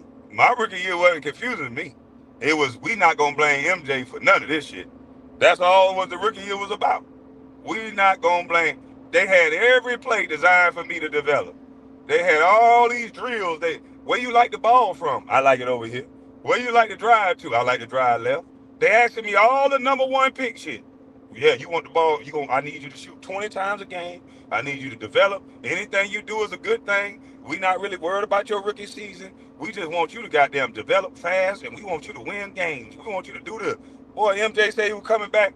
Boy, them niggas took the goddamn keys to that Porsche, to that goddamn Rolls Royce and say, hey, nigga, go over there into the corner and shut the fuck up. We got MJ. Go to the dunker, nigga. We're going to put you in the game when we feel like. They would come up with fake injuries. Oh, he got a calf strain. Tell me to go work out, blow me up to 260 pounds, 55 pounds, then didn't realize I'm still growing, and now I'm heavier than a motherfucker. Now they say, okay, we got to get this nigga skinny. Now I got to go sprint, extra work before practice, after practice, to lose the muscle, 30 pounds of muscle that this stupid ass psychopath Doug put on me. But they blaming me the whole time. I'm telling my agent, why the fuck are they saying I'm all these things, but why you can't get me traded out of here? I don't want to be nowhere I'm not wanted. Let me get the fuck on. Let me take this crack into Jason Kidd, the nigga that stole the ball, because he realized I can dribble the goddamn basketball. He just a good ass thief. That nigga stole that shit soon before I could even put it on the floor. He was already stealing the ball. I said, God damn. I turned around, Jason Kidd came out of nowhere. Bloop. I said, you motherfucker. One steal, don't dribble no more. I said, well, there go my half of my goddamn off here. Everybody used to ask me, hey, Kwame, why you don't never goddamn dribble the ball, get off the rim? Man, this goddamn coach is crazy, man. This motherfucker telling me not to dribble. What you mean telling you not to dribble? That's what you do well. That's your advantage, dribbling the goddamn ball. Man, the motherfucker told me if I dribble the ball, he gonna goddamn take me out the game. The nigga told me if I get a turnover, he gonna take me out the game. If I make a bad pass, I'm coming out the goddamn game. If I look too wrong, I'm coming out the goddamn game. Then they go hire Dwayne for real. If I go to a restaurant, have a glass of wine. Oh, he went to the club, he was drinking. What the fuck? I'm a grown ass goddamn man. The fuck you mean I went to the club, I was drinking? Bitch, first of all, I went to dinner. And quit looking at this girl I got, nigga. They want you to be miserable and fucked up. I wasn't playing. They sent me out 15, 20 games. And they thought I was going to be somewhere soaking.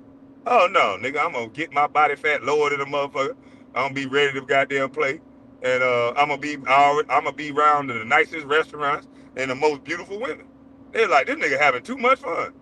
It ain't my fault you don't want to play me, nigga. This Kraken is right here available for you. That nigga took me to Atlanta one day. Look at the sign up there. I said, what sign? Right there. I don't see what sign you talking about. The UPS sign. What can Brown do for you?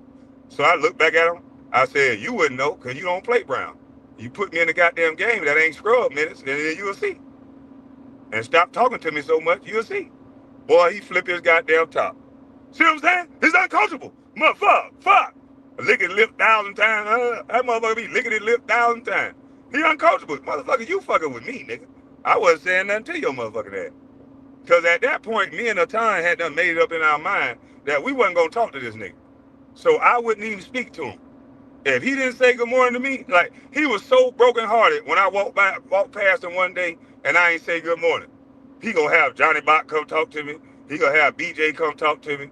He have goddamn Dwayne Farrell come. What's wrong with him? I'm telling him, what? I ain't see him. I'm acting dumb. I said, I ain't even see him. He said he saw you. Nah, I ain't seen him. I walked past his ass again. I wasn't even speaking to this nigga.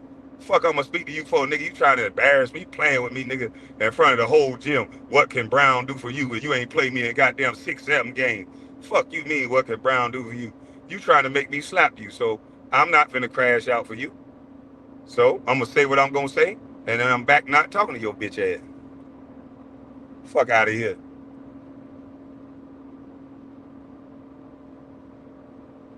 French restaurant. Brown was not just shocked, but outraged to discover that the restaurant did not serve French dressing. Can you believe that? He says. Yeah, I did say, can you believe that? Because I was already mad. Why are we at a motherfucking French restaurant? I don't want no French restaurant. Who made this meeting about them to where you taking me to a goddamn French restaurant? You wasn't the number one goddamn draft pick. That's me. So I cussed everybody out at the table. And I told that guy, I already told this story. This is real life. I don't know why people think I'm a shy away from this story. I told a French restaurant, this is what I want y'all to do. I don't know why this means I'm so uneducated and I don't know. This is a young boss. I made a French restaurant, make me a salad like my mama made it, and I went and got me some motherfucking French dressing because I got the taste buds of a teenager. And I don't give a fuck who don't understand that. Go try to get your teenager to eat goat cheese and all this other stupid ass shit that was on this menu. Caviar and swan ass, and I don't eat none of that shit. They trying to tell me this is the best shit ever. I don't want it. Fuck you trying to tell me what to eat. I don't want this shit. So listen here. Go make me some. They ain't want to tell y'all the full story. They want to make it sound like it's some soft ass, uneducated story. No, no, no, no. This is what I want. I didn't want to come here, but now that you brought me here, this is what we gonna do. Hey, you that work for my agent, look up a store that serves French dressing, because this is exactly what happened. You work for my agent, don't you? Okay, look up a store that serves French dressing. Okay, waiter, I stopped everybody. All these white people looking at me. Jewish people, whatever, they all looking at me at a table. They think I'm crazy, but I know what the fuck I want, and this is what I'm finna get. Come over here, thank you. Your chef is supposed to be good, right? They were telling me how good the chef is. Good, I'm glad he's so good. Tell him to boil me 3 eggs, and I want them to bust them open in 4s. I want them to cut the eggs in 4s, and I want all of them spread across my salad. And what else I want on there is lettuce, tomatoes, cucumbers, and maybe some red onions. And that's it. You don't want no cheese? I don't want no motherfucking cheese on there. I said that's it. Oh, you don't want goddamn goat and that? Okay, I'm gonna say it one more motherfucking time. Okay, I'll see what we can do. They all looking around in disgust because I won't eat all that bullshit they want me to eat. I'll look back over. Did you find the store? Yeah, it's a store right across the street. If it's a nice restaurant, then why is it that a store right across the street selling French dressing? Ain't no store right across from Roof Chris, Capitol Grill, and all this shit selling no motherfucking French dressing. We walk right across the goddamn street. I go get me some French motherfucking dressing. And I pour it on my goddamn salad, and I eat goddamn so good. And they knew then, we can't get this nigga to just do whatever we want. Then, I'm wondering why they taking me to all this weird ass shit. I got a goddamn agent named Jeff, the assistant to my agent, Arn Tellum, named Jeff. He heavy in the porn industry. I only fuck with porno hoes. So, he take me to some goddamn big ass warehouse. So now I see how they take the porno. I'm 19 years old. I walk in this motherfucker. All you hear is, whoa, whoa, whoa, whoa. Motherfucker getting their back blown out, their asshole blown out, everything blown out. So I say, what the fuck? He said, walk up these steps right here. So you walk up the steps. It ain't nothing but old ass white men looking and observing another person slamming the shit out of a woman. Sometimes it's girl on girl in one room. They got no ceilings, no roof on these goddamn rooms. And it's all like cookie cutter rooms in a warehouse. And so you go in one, you step up on one, it's girl on girl. They got them tearing each other ass, licking each other, putting rings up each other's ass and everything. Dildos, double dildos. You walk down, it's anal. Nigga wearing a girl booty hole out. You go to another one, it's all kind of weird shit. So I'm like, okay, what the fuck is he taking me to this shit for? What the fuck is going on here? Just, I guess they trying to see how I react. I'm like, okay, this is kind of odd.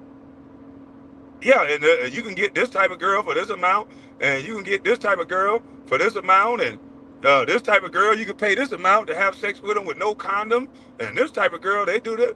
What the fuck? Okay, take me the fuck up out of here before I go to hell. Yeah, I was just 1 year from going to church every day. Get me the fuck up out of here before I go to hell. Then I go to the Playboy Mansion. There's a bunch of bitches outside, titties everywhere. I'm like, oh shit. Okay, good Lord, I'm about to see it. Lord, I will be about to see it. You know what I want. Forgive me now, Lord. These motherfuckers fine in bikinis. I'm thinking it's going down. You go into the Playboy Mansion, there ain't nothing but old ass niggas in different grottos and hot tubs. Y'all want to get in the water? Come on in the hot. What? Uh, what the fuck is going on? Y'all come over here and have a drink. What? It ain't nothing. Wait a minute. Hold on. So all y'all got the girls is just outside? Oh shit! But I'm finna go back outside then. I get to know that's my first time a nigga ever asked me to get in a tub with him. I said, what the fuck is going on here? Y'all niggas ain't gonna fight these old ass white people? They just asked us to wash with them. What the fuck is going on? I'm looking around waiting. I'm like, we finna beat their ass, boy. Them niggas smiling. No, maybe later. Okay, I see what kind of shit this is. Let me get the fuck on. I said, hey. Call that motherfucking cab. Call that goddamn car service back. Well, they got one running every 30 minutes. Well, I'm gonna need to get up out of here before 30 minutes. Matter of fact, let me go ahead and stand outside with all the girls. I stood my motherfucking ass outside with the ladies. For another nigga asked me to get in the tub, and I have to goddamn show them I'm from Dixville. Cause we don't do that. I don't get in the tub with boys. Shit. I'm not my cousin. Yeah, I ain't no mop water washing ass cousin. That's wrong cousin. But I just always try to figure out why is a motherfucker trying to tell me what to eat. And then the motherfucker used to try to have another motherfucker come and talk. Yeah, how your mentor come to the dinner? How your mentor come here? That's why I used to start telling my mentor, no, you ain't coming. They gonna respect what I'm saying and respect me as a man. You not coming. They would ask my mentor questions in front of me. Well, with Kwame, well, can you get him to do this and do that? I told him one day, hey, stop. Why the fuck is you asking him questions about what the fuck you can ask me? Do you think I can't answer my own motherfucking question? I don't need no motherfucking handler. They always trying to give somebody a handler or something. LeBron James, all these celebrities has a handler. They have somebody that's the go-between. They don't even want to talk to these niggas. They want to talk to the person that represent them. And it's like, nigga, don't nobody represent me. Don't sit here and act. Like, man, white ladies do that all the time. They'll walk up to somebody that I'm with and be like, hey, how tall is he? Lady, I can hear you. What the fuck is wrong with you? Why can't you just ask me how tall I am? I can respond, I'm 7 fucking foot. Are you afraid? Being this big is my birthright. What the fuck is wrong with you? So yeah, I wasn't finna let these white folks think that I can't articulate and put together my own sentence. And then when I put it together and I tell them what I'm thinking, and it shocked the room, and they be like, well, wait, you can't say that. Why I can't say that? You the #1 draft pick. What the fuck that got to do with anything? Oh God, what? You know it's the truth. Yeah, but it's just certain things you can't say. See, this is why we need to get somebody to talk for them. Let me tell you something. If you think I'm worried about not saying what I want to say because somebody's not going to like me, I'm not concerned with that. This is what I actually think. So that's why you don't see celebrities really talking. You see people speaking for them. So they can always have the plausible deniability when they're celebrity stylists or when they're celebrity, what's his name? What do they call it? Publicists make a gaffe. They can say, no, I didn't say that. I didn't tell my publicist to say that. We didn't have a conversation about that, but we will now. Yeah, we will now. Because it's all a game. I don't want to make no money off of my motherfucking celebrity because that's too easy to control you. All they got to do is press that don't like button and make everybody not like you. And then now all the money that you can make off of your celebrity status becomes down to zero. See, if you own this and you own that and you own this and everybody need this and they need that and they need this, then it don't matter what a bitch ass thing like or dislike or whatever the fuck they want to say. Fuck you, don't like me. So I'm into that realm of things now. I don't give a fuck how much it is, as long as it's mine and nobody can take it. That's what I'm on. They could take YouTube, they could take all kind of shit that's internet and related to your celebrity. They could take all that from you. One scandal, one conversation, one anything. But these soft ass niggas trying to act like they know me. Nigga, you ought to be wondering and questioning why this kid came out of nowhere. How is it that these people are acting like they know this dude when this dude is very reserved? He got the same number, but we really can't get a hold of him. You don't know me. You got to go ask motherfuckers, other people, that if you ain't my immediate family, my brothers, you really don't know me. I don't hang with too many niggas. And I'm blind, crippling crazy when I'm around a room full of strangers. You know, the way my brothers trained me up is that new people are the police. So I'm kind of reserved around new people. I'm kind of quiet. I don't know nothing. I'm dumb. You new, nigga. You the police. You could be the police. So from that world, every stranger was a potential police. Black, white, whatever, nigga. But now, people think just because you the same color, just because you brown skin, y'all family and y'all friends. Shit me. That wasn't the world I grew up in, so I'm a little aloof. I'm a little standoffish. I know you ain't gonna do nothing but gossip about a nigga anyway. Most of these niggas get up under a nigga, and then it be the same. I used to be crazy, like, what the fuck is going on? Like, how did I meet this nigga with you? You introduced this dude to me as friend, and then now you telling me something about this man personally. I'll make sure I don't tell you shit. Yeah, I don't even want you to see me with nobody, nigga. You giving me this man whole rundown. I don't want to hear that shit. Because as soon as I leave the room, you're going to be talking about me too.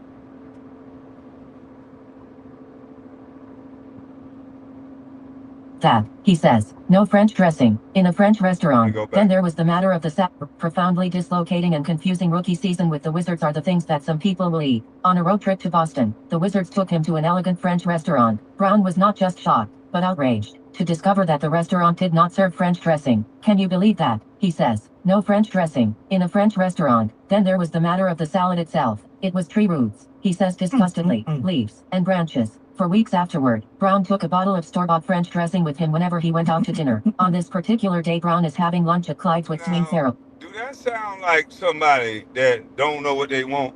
Do that sound like a well-prepared person? Okay, now that I see you motherfuckers restaurants don't have what I like, I'll just keep it on me. Yeah, I'll just keep it on me. And I don't need no dressing. And I stopped having the, can you bring me some dressing conversation? Because I got my own.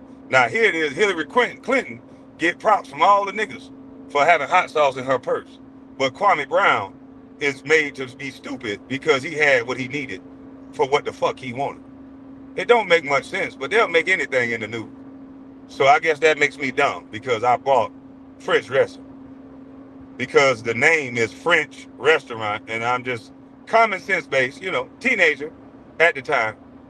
Damn, no French dressing. But that makes me dumb. You know, I didn't know that was a test of my intellectual skills, but, you know, it sounds good. A retired 13-year NBA veteran who has been hired by the Wizards to mentor him through his first season, and Maureen Nasser, their director of public relations. A plate of strangely shaped fried seafood arrives at the table. Is that like fried shrimp? He asks. That's calamari, Nasser says. It's squid. You shouldn't have told him that, Farrell says. They tried to get me to eat calamari. I said, I don't want no calamari. I don't know why they kept trying to put people around me to like get me to order shit that they wanted me to eat. And then when I turn it down, they make that into some big news story. Dwayne Farrell, they quote unquote put him around me to mentor me. All he did was tell every move I made. He didn't mentor me. He just told on me. That's what his job was, to report everywhere I went, everything I said, everything I did. Now, I ain't going to get into specifics with D. Farrell because I know he got a family. But at the end of the day, no, it wasn't that. It sounds good, though. It sounds good. I said I want shrimp. All they had was calamari. They tried to give me calamari, and I'm like, that don't look like no goddamn shrimp. And so the lady was like, that's not shrimp, that's calamari. Now here it is. I'm from Brunswick. I never. Where would I have eaten calamari? I'm 19. How many 19-year-olds, 18-year-olds eat calamari? Nigga, I keep saying I was eating McDonald's and other shit. I still don't like calamari to this day. But I guess in these people's mind, they trying to play daddy role to a grown ass man. It ain't because I'm young, I don't like calamari. And that's how they were looking at it. We just got to get this kid some culture.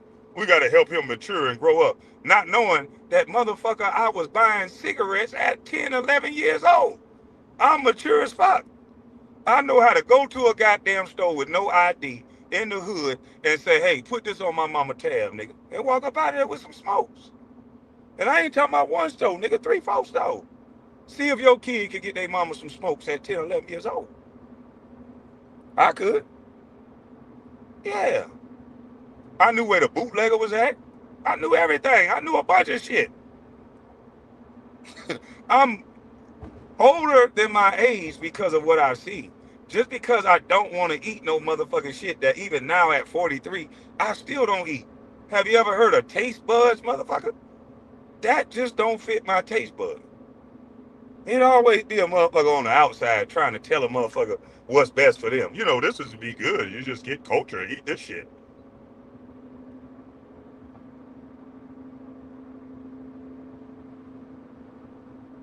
Farrell says. Brown looks stricken. Squid, he repeats. You should have just let him eat it. Farrell says with a laugh. What Brown knows, and what he does not, has been a source of continual surprise for the Wizards, and they have not always been amusing surprises. So, whether I eat squid or not is a surprise to the Wizards.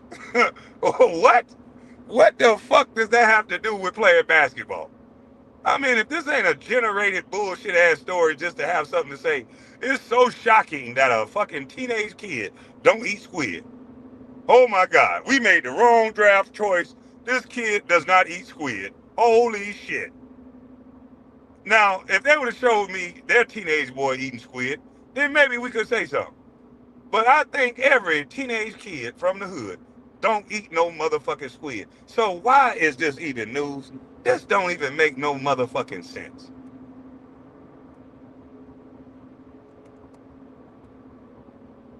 Been amusing surprises, either. The fact is, when Jordan, in his role as the team's chief executive, and coach Doug Collins decided to make a 19-year-old fresh from his senior prom at Glen Academy the #1 draft pick, they had no idea what they were actually getting themselves into. Isaiah Thomas, the head coach of the Indiana Pacers, tried to tell them, you're going to be shocked. Thomas said, he won't know a thing about basketball. Basketball was the least of it. With Damn. Brown, the Wizards have found themselves in the business of child rearing, of caring for us. Now see, that's the sad thing about adults. Adults teach kids fear. Now, 2 years removed from Kwame Brown, we got met with LeBron James. Did they say the same thing about LeBron James? No, they called him the king. They gave him the basketball. They allowed him to grow and develop, and he's developed out of high school into one of the best players that ever played the game. Do you think if they would have had a bunch of adults saying that he can't do this, he can't do that, sitting him down and not playing him, not developing his game, do you think he would develop? That does not make any sense. How the fuck do you know my journey? Same thing they're doing to Travis Hunter. Since nobody else did something, Travis Hunter's not going to be able to do it. Let's not even let him try. He's crazy to even think he's going to be able to do this. It's stupid. These kids don't know. It's always adults that they are afraid of children. There's always an exceptional young man or woman that comes along and do things that's never been done before. And it's always adults teaching them their fear. And Isaiah Thomas was a great player. And maybe he's going off of his own experience. Hold on one second, y'all.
Sorry about that.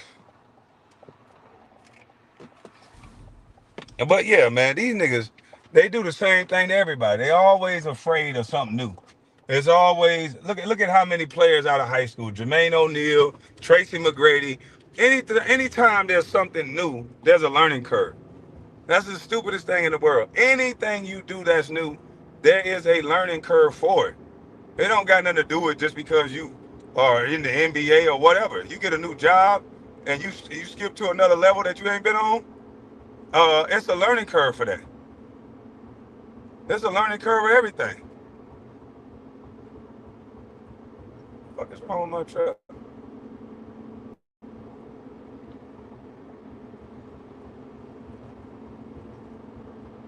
So to act like there's no learning curve and to act like it's a problem when you got so many examples, Jermaine O'Neal, Tracy McGrady, uh, the list go on, Al Harrington, Al Jeffries, all these players came out of high school, was hell of a players. But I came out in an era where they said, no, you shouldn't do that. So and when you trying to do something new and different, of course the old regard is going to go against that. It wasn't until they made it okay for guys to come out of high school. They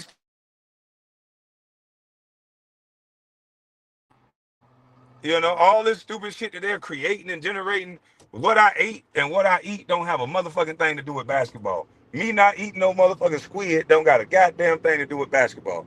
So all this made up stupid ass shit, whether I eat salad, whether I eat a Greek salad with goat cheese ass in it, and all this stupidity, that don't got nothing to do with nothing. It's just all stupidity.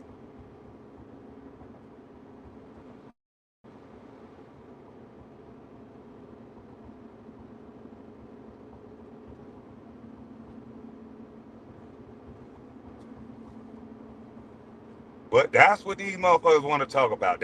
That's the life. That's why I didn't. That's why they claim I didn't succeed because I ate Popeyes for breakfast. Yeah, okay.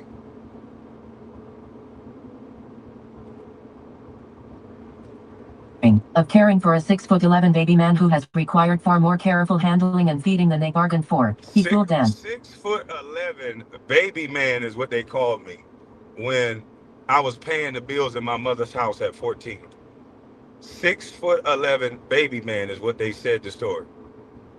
Now, I said in a meeting, y'all wouldn't be able to talk this disrespectful if I was a black woman. Did I lie? Was I lying about what I was saying? 6'11" baby man. Where does someone get off saying something like that didn't even talk to me? 6'11" baby man.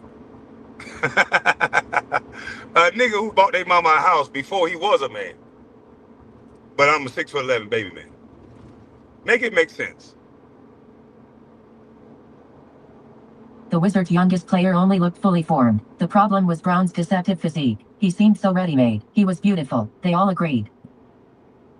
6'11" baby man. Y'all hear this shit, man? They just proving my point.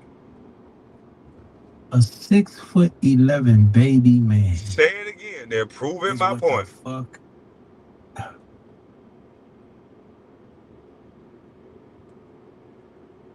I'm sorry, y'all. I thought I wasn't gonna stop it. This junkie don't even understand that he's literally proving my point about the press and what they were saying about me. He literally don't get that he's proving my point. Everything that I said about the media, the people that never met me don't even know me. How the fuck can I have the future builders of the community in the newspaper for the things that I'm doing? Graduate McDonald's All-American with honors, and I can't take clothes to the dry cleaner. When all you got to do is pull up to the dry cleaner, drop the motherfucker off. They count the clothes, give you a ticket, and you drive off. You don't have to do anything but put them in a goddamn bag. That's the only requirement you have to take your clothes to the dry cleaner. Put them in a goddamn bag, they do the rest. So it confuses me, this stupid shit that they say.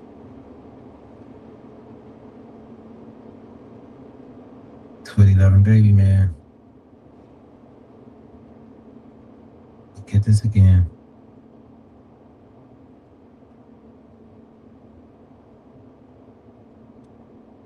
Basketball was the least of it. With Brown, the Wizards have found themselves in the business of child rearing, of caring for a 6'11" baby man who has required far more. See, that's what the fuck they thought, and that's why I told them to kiss my motherfucking ass. I'm not your motherfucking son. I'm not your son. So we got a sworn ass baby man being in the league for 10 years is not a failure, sir. Well, that's what they want to say. But the Wizards was dealing in child rearing as if I don't have a mama. So no, why would I participate in that? I'm not talking to none of you motherfuckers. Trade me or trade me now. I wasn't even speaking to the head coach. I was barely talking to niggas. I was just chilling, minding my motherfucking business, waiting to be traded. You think you gotta rear a child? Are you fucking crazy? I'm more mature than half of the niggas in here. Trust me, I know. I'm holding the condom, so I know what everybody doing. I'm knowing the stupid shit that's going on. I'm more mature than half the motherfuckers that's there. But because I didn't go to North Carolina, or because I didn't go, that's why I don't belong to no group. These groups get denied. They can do what the fuck ever. As long as they belong to a group.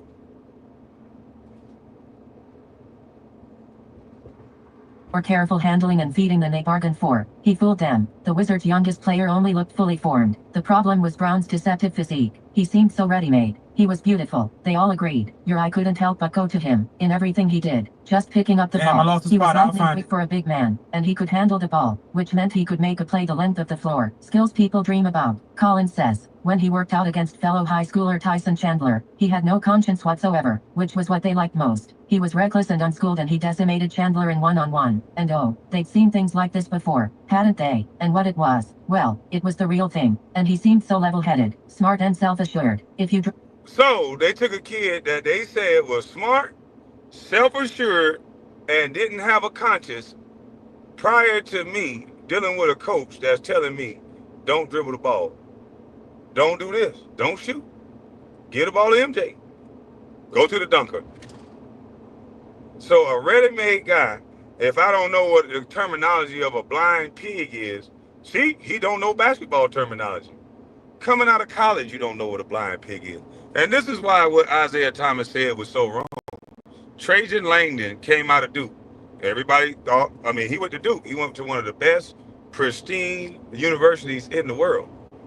Trajan Langdon, we don't even remember him in the league. So you cannot qualify what these people are saying. They never could. It's just all adults doing what adults do. Getting in the way of something new.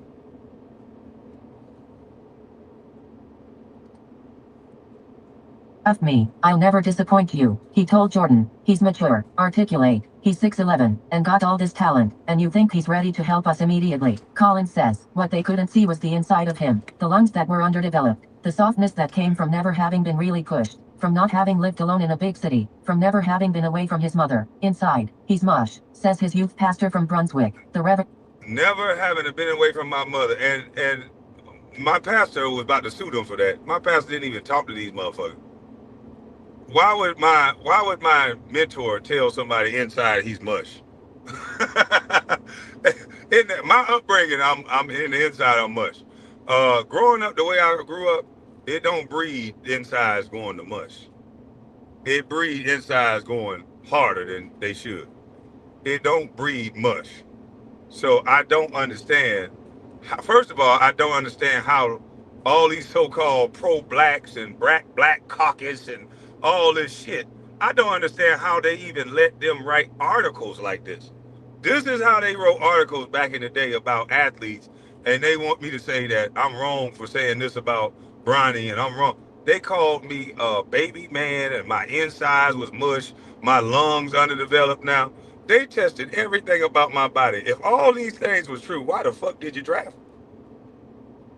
They have a pre-draft camp to where, how can you hide anything? You get on a treadmill with a breathe machine in your mouth, and you have to sprint, and they test your lungs. They test everything about you. So if How did you get tricked? Please make that make sense. How can you get tricked when you got to do a stress test on a treadmill? They test your reach, your vertical, everything about you, but you got tricked. Makes no sense, but it sounds like something fishy to me. Brunswick, the Reverend John Williams. There was the time they discovered that he was eating Popeye's fried chicken for every meal, including breakfast, because he didn't really know how to grocery shop. I'm eating Popeye's chicken for every meal.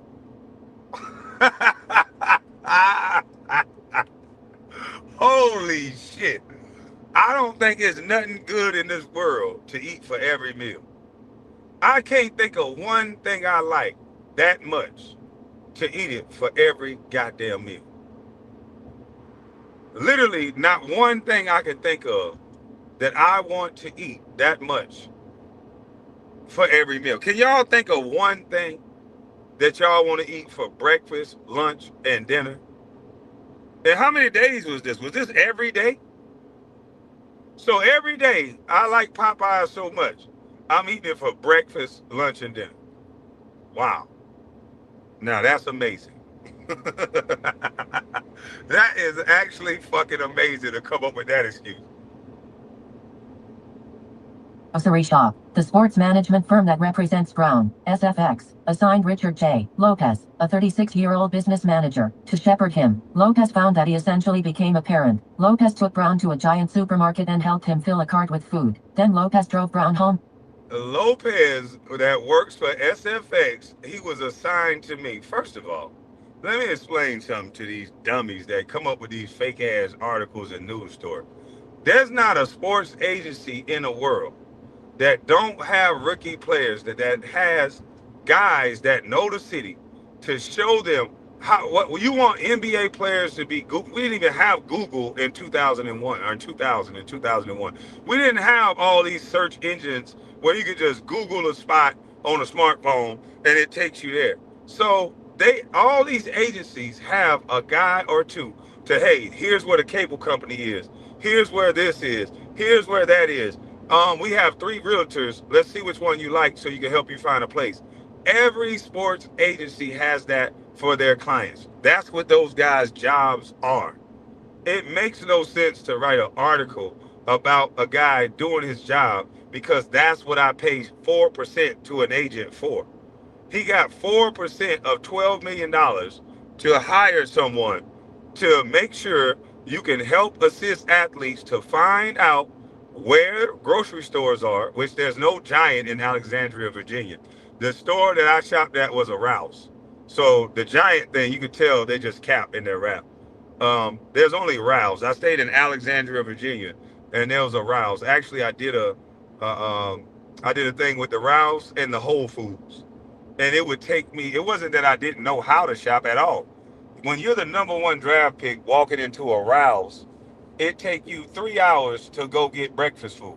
Because once you sign one autograph, then it's 35 people wanting your autograph. Now it's 40 people. Now they call their cousins. I done had people call their friends and say, just say hey to them. I'm on the phone 1 second. This how my day. Imagine this at the grocery store. Imagine this right here, y'all. You walk into a Rouse. This was my day as the #1 draft pick at the Rouse. I walk into the Rouse just like this. I walk into the Rouse, I'm just doing my thing, got my headphones in. Somebody come up and touch me. The fuck? Are you Kwame Brown? Yeah, how you doing? Hey, can I get a picture? Yeah, we'll give it a picture. Somebody don't even know who I am. Who are you?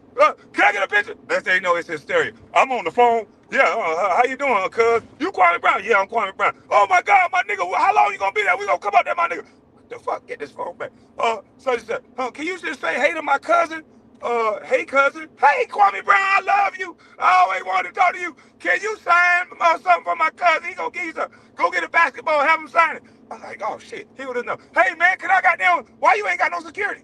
Why y'all in here shopping? Why you in here by yourself? I'm just like, what in the fuck? I'm just trying to get some motherfucking eggs, dog. So I used to say, hey Rich, hey look man, when you get off work, I'm gonna give you an extra $150. I need you to go grocery shopping for me. I'm not going back in that goddamn store. I don't have 7 hours just to go fucking grocery shopping. I don't feel like talking to their baby that's 2 years old. I don't feel like doing all this. So if you never been this celebrity thing, stop talking about shit you don't know what you talking about. Who the fuck don't know what they want to eat? Who the fuck don't know how to go get eggs off a shelf? Do you know how long I've been shopping? Do you know how long I've been taking them little food stamps and peeling open that book and making sure you don't rip the stamp, because you got to fold where the dotted line at first, and then you got to peel that motherfucker out, because mama kick your ass if you break one of them 20s. She was going to give you one of them brown dollars anyway, so you just broke your own dollar. You got to take that bitch. But when you get to them 5s, 10s, and 20s, you better not break them motherfuckers. So, and them 100s, yeah. You got to take that motherfucker, yeah. You got to fold that bitch, rip it out. I've been going to the grocery store by myself, filling up the cart since we had food stamps. The fuck is you talking about? I've been looking at the list my mama gave me. I know where the collard greens at. I know where the hog maw, the neck bones. I know the meat section. I know where to get the leg quarters at. I know all this shit, nigga. A black mama from the hood prepare their kids for life because you got to help out to be in the house, motherfucker. Yeah, you got to help out to be in this motherfucker. It's all hands on deck. So you go to the store and get this. You go over here and get that. And you better come back here with my chain. And you better know how to count, because mama will kick your motherfucking ass. So to act like just because I grew up in a certain place that I don't know something, when, nigga, I had a black mama. And when you got food stamps, they send the kids to the store with the list. The hell is you talking about? I've been shopping since I was a goddamn young ass. I told you, I used to buy cigarettes at 10, 11 years old. Come right back with them like, here you go, mom. She lucky I ain't smoked one of them motherfuckers. How in the fuck you gonna write an article, a kid from the hood that don't know how to shop? Are you crazy? This don't even make no sense. Another thing that's much to do about nothing, because I gave Rich Lopez extra money to go shopping for me because I can't go in the stores. Because now they've turned me into this celebrity thing. To where if I just want to go get some watermelon, if I just want to go get some eggs and shit, I can't go do that because I got to go stop and take pictures for everybody. So when I say I thank God up in heaven that I can walk into Walmart and nobody bothering me, and when my stupid ass cousin Baby Bop that think that's a diss, oh nigga, nobody don't even fuck with you when you go in the store. Nigga, I know what it's like to be fucked with when I'm going to the store, and I like this way better. You stupid motherfucker, you fake wannabe celebrity. Now let me hit my swagger.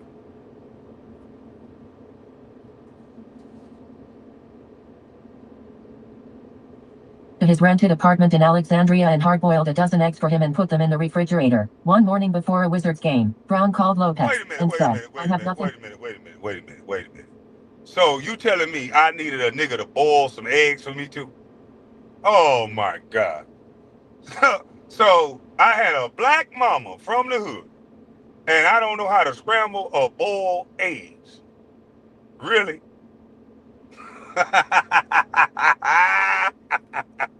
Holy shit. Thank God I didn't read or listen to none of this bullshit when I was playing. This is the dumbest shit I ever seen in my life. What? You cannot boil eggs? Really? Wow. Holy shit. Maybe this made people feel better about their life. That a nigga from the hood that's a teenage boy got a guaranteed $12 million coming to him before he turned 25. Maybe that's what they had to do to make other people feel better. Why? Why is this fair? Nobody should be able to come out of high school and make $12 million. What the fuck? Because at the #1 draft pick, if I would have been the #1 draft pick, let's just say a year earlier, when Elton Brand was the #1 draft pick, or 2 years earlier, where they had it wide open, where the #1 draft pick got $80, $90 million, they ought to got $80, $90 million. They went back to that old thing. For whatever reason, my year was slotted in at like $3 million and all this other shit. They went to, they got to prove themselves. Them old niggas was jealous about that money. Alexandria and hard-boiled a dozen eggs for him and put them in the refrigerator. One morning before a Wizards game, Brown called Lopez and said, I have nothing to wear. Everything's dirty. Lopez knew Brown had a closet full of new suits. He had helped hang them there. Kwame, he explained, you have to take those. So I got a closet full of new suits, but I got nothing to wear. So I'm unaware of what's in my closet, is what they're saying. So Lopez knew what I had in my closet, but I didn't know what I had in my closet. My closet, my own closet.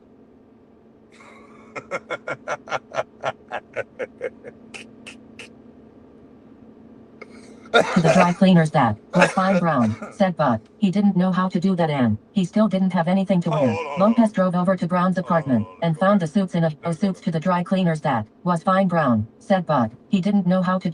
Alexandria and hard-boiled a dozen eggs for him and put them in the refrigerator. One morning before a Wizards game, Brown called Lopez and said, I have nothing to wear. Everything's dirty. Lopez knew Brown had a closet full of new suits. He had helped hang them there. Kwame, he explained, you have to take those suits to the dry cleaners. That was fine Brown, said but he didn't know how to do that and he. So I got brand new closets. I got brand new suits in the closet. And Rich knew that the suits was there. But he didn't say, hey, go get one of the new suits out the closet. He said, you got to go take the clothes to the dry cleaner. And then after that, he came over and picked up a dirty suit off the ground, ironed it, and I wore it to the game. Oh my God. Holy shit. Man, people actually was reading this shit. Hey, if anybody was believing this shit that read this, you got to be the stupidest motherfucker in the world. Let me explain something to you about white folks. For you to be in the running, for them to give you $10, $12 million, man, they comb over everything about you. They know goddamn well what you're capable of. But all this is just media narratives till somebody don't get their feelings hurt from a horrible job that they did. I don't know how to boil eggs. I got brand new suits in the closet, but he didn't tell me to get the suit out of the closet. He told me to take it to the dry cleaner. And why would I go to the dry cleaner before a game when the suits don't get dry cleaned that fast? So if I take the suit to a dry cleaner, I would never make it to the game. Why not just get one of the brand new suits out the closet? Why wouldn't Rich say, hey man, you got new suits in the closet. I'll put them there. Go look over here on the left side of the closet and just wear that. Nobody ever asked that reading this dumbass article. Nobody ever asked that reading this dumbass article. Like, okay, why didn't the guy just tell him to go get the suit that's, right there in the corner? This is an amazingly stupid article. And whoever wrote this should be in jail. Because all this is gossipy ass, dumb ass, made up shit.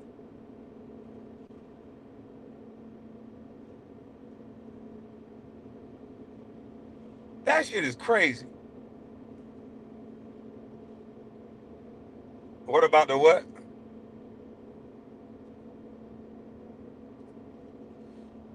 This article makes no sense whatsoever. Whoever wrote this shit got a fucking the bottom of the barrel level of journalism, because this don't even make no sense. How did you find out all these stories? Who did you interview? Who told you this shit? Who told you this dumbass shit? Which one of these reporters that I told no for an interview that they wrote some dumbass shit like this? Because this makes no sense. I would love to ask this reporter, hey, why didn't Rich just tell the guy to get the suits out of the closet that he knew he put in there? Why would he have to come over after that to iron dirty clothes? Please tell me this answer. Oh, he wanted to come over and iron a dirty suit.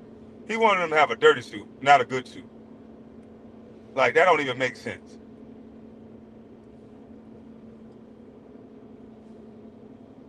Still didn't have anything to wear. Lopez drove over to Brown's apartment and found the suits in a heap by the bed. Each time Brown wore one, he would take it off, wad it up and throw it in the corner. Lopez. And I don't know how to go to the dry cleaner because, it's so difficult to navigate the dry cleaner to where you don't even have to get out the fucking car. You just pull up to a dry cleaner and they'll come snatch the bags out of the car. You can either wait till they count the clothes or they'll call your phone number and give you a ticket number and call you later. If you bring 4 or 5 bags, you don't even gotta wait. But if you want to watch them motherfuckers and so you can see how many white shirts, all this, and you get all your shit back, you sit there, you wait, You let them count all that shit. You count up how many pieces you give them. They count it up. They give you a ticket, and you make sure all your shit come back. What's so hard about that again? What is so hard about knowing that again? Lord have mercy, Jesus. You know that goddamn Kwame Brown, that rich guy, you know he don't know how to do nothing. Yeah, he made a lot of money. That's only because he's tall. I mean, he can't even boil eggs. I mean, this guy. Let me go to the high schools and colleges. I mean, this guy has to get a guy to come over there and iron a dirty suit off the floor when he has a suit in the closet that the guy put out there. I mean, that's how dumb both of these guys are. I mean, these guys are so fucking dumb.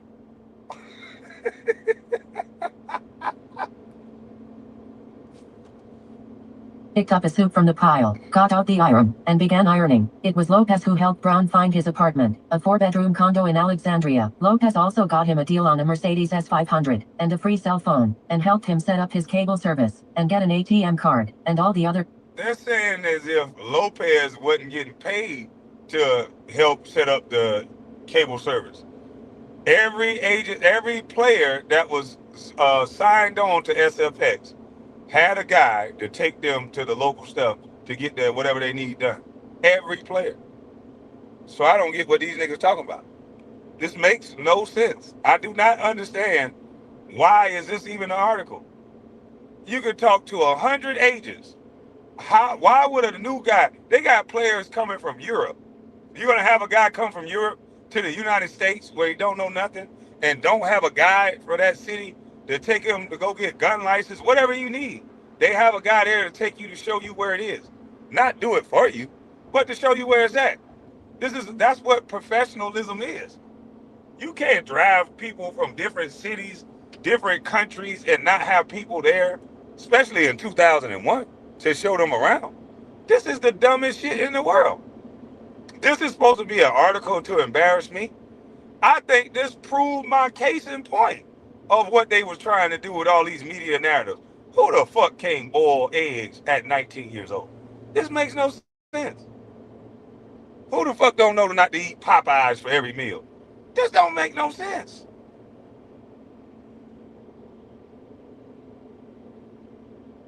But if you want folks to go, oh, and not wonder why things happen, you got to be the first one to tell a lie. You got to be the first one to put the story out there, and then people will say, oh, okay, I get it. That's why this happened.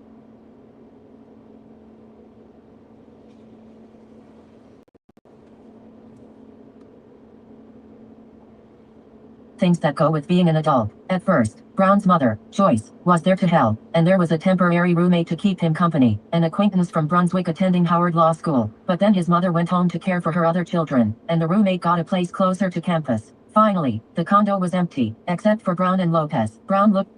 Oh, so now they tried to creep in the truth. Nigga, it wasn't no guy from no motherfucking Howard moved in temporarily, you stupid motherfucker. You're just proving my point. My baby mama brother stayed with me. My baby mama brother stayed with me. I told this story already, and this news article is confirming the story. There ain't no motherfucking cap in my rap. Why would I need Lopez to stay with me at a house when I was already doing a favor for my baby mama brother?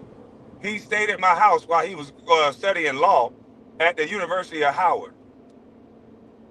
So why would I need another guy to stay at my house when I already got a nigga staying there, my baby mama brother? And no cap in my rap, he got put out because he was snitching on me. I already told this story. My baby mama would say things like, we ain't together right now. Okay, we ain't together right now. Cool. So now I got the who's who running through that motherfucker, cleaning up the house. I don't know what this motherfucker talking about. Cleaning up the house, cooking, doing whatever I need. That's what a woman do. They come in and make it right. She was older than me. Everything was straight. So this punk ass nigga want to call his sister and get in my motherfucking business. So I told her, he ain't moving to no apartment close to the city. I threw his motherfucking ass out. The hell you talk about? It's funny how they tell these goddamn stories that's so far from the truth. His motherfucking ass got slung out. I told his goddamn mama, look here, let me tell you something. She's talking about, well, what you think he supposed to do? That's his sister. He supposed to mind his motherfucking business. He ain't telling what his sister goddamn doing down there. Nor should he. So he ain't got nothing to do with what the fuck going on in my house. This is my personal space. So since he want to be a little snitch, come get your motherfucking son. And that's what happened. And I still was dating his daughter. We had 2 more kids after that. Still was dating his sister. Yeah, so nigga, you should have mind your business. You got in my business, I slung your ass out my goddamn apartment. Yeah, you were living rent free till you got in my business. Then it's bye bye. Yeah, that's the goddamn story. Now tell somebody to sue me about the truth. You niggas want to make these made up ass stories.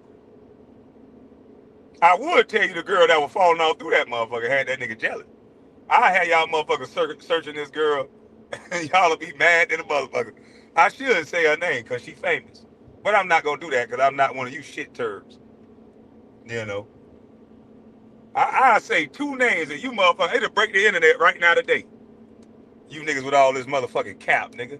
I'll say the 2 names that were cleaning up my goddamn house and coming through that motherfucker. I'll shut the internet down right now today, nigga. But I'm gonna let y'all have these little stories talking about that, I was living by myself and I couldn't boil eggs and I was begging another man to stay the night. Oh, well, if that's the case, how the fuck did a nigga that's going to law school at Howard was already staying there? Which is my baby mama brother. Like, come on, man. Y'all believe any motherfucking thing these white folks tell you. Y'all motherfuckers will believe anything these white folks tell you. But one of these days, it's gonna come out. These girls I dated. One of these days. Because it's a big event that happened in D.C. All because of a bus. One of these days, me and this girl are going to tell this story. We got to get this shit out. We got to help this young lady heal. One of these days, we going to tell this story, and we going to break the motherfucking internet together. I'm not going to say it unless she give me the blessing. I'm not going to ever put nobody out there. Because, boy, I lived a real life in a real way, boy. I'm talking about, man. I lived a real life in a real way, boy. And if that young lady want to come tell it and break the internet and say what really happened, then let's do it. But if not, I say nothing. She'll say nothing. And we gonna leave it like that. But nigga, I could break the internet right now. I could just say 2 names. Who would walk around my goddamn kitchen in a thong, nigga? I could just say 2 names. Be like, what? Nigga, who? I never said nothing. And they trust that I'm not gonna say nothing. Cause I'm that guy. I just act dumb. I don't know nothing. I ain't gonna say nothing. But if you listening out there, boo-boo, cause I know you still love me. If you listening out there, I think we need to tell our story, boo, and break the internet. Cause secret lovers was what we are. Yes, yes. Nah, homie, it was you. No, I ain't gonna say it, but no. This is a good thing. We need to heal. We need to say what happened, because it's everybody. Nobody know what happened. They just be like, "What? This happened," but they don't know what happened. If they ever knew what happened, they'd be like, "God damn, God damn, dog." Hell real, hell real. I heard you got slapped. That's hell real in there. Hell real, come on up here, boy. You want the link?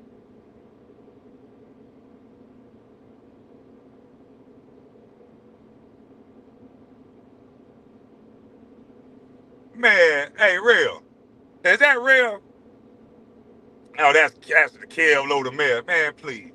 Hey, Rail got, it was in my dream. The other day, Rail got a foot put up his ass. It was in my dream.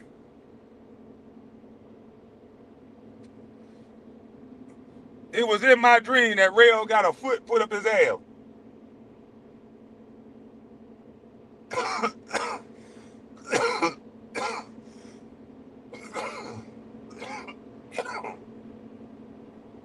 Damn. Yeah, nigga, it was in my dream that Rail got a foot put up his ass. But yeah, all these goddamn cap ass stories about me Man, this shit funny as hell, man. Man, I'm gonna fuck around and get fucked up one day and have a round table, and I'm gonna answer all these cap ass goddamn stories over the internet. But I gotta let these women know, man. I don't want to hurt no feelings. I don't know where they at in life. I don't know if they married or not, and I ain't trying to bring up no stories that goddamn, shake up no marriage or nothing like that. But boy, look at here. Nigga gotta get this smut off my name. They gotta stop this bullshit. Niggas just lie for no reason. Oh, he begged another man to stay at his house. A lawyer already stay at my goddamn house. What the fuck are you talking about?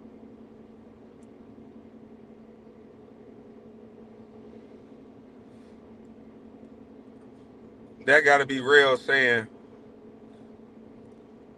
oh, man, I ain't really reading no comment. Drop the link, real. Let me drop the link.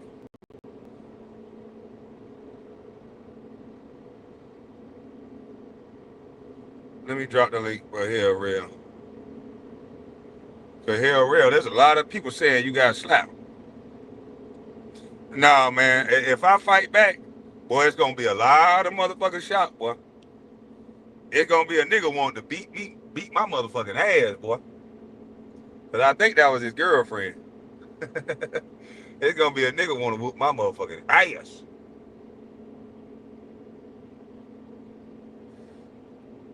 But I ain't Shannon Sharp, so I ain't talking about all that shit on the internet unless the lady, want to talk about it. If she don't want to talk about it, she don't want to heal, I ain't saying nothing. I'm just booting up about saying it. I'm just booting up. I ain't gonna say shit. Oh, I ain't going up with 67 miles an hour right now. I'm going slow. Because I goddamn don't want to do nothing to get pulled over for. Know what I'm saying? I don't want to be speeding. You know what I'm talking about? I'm going nice and slow. I ain't in no rush.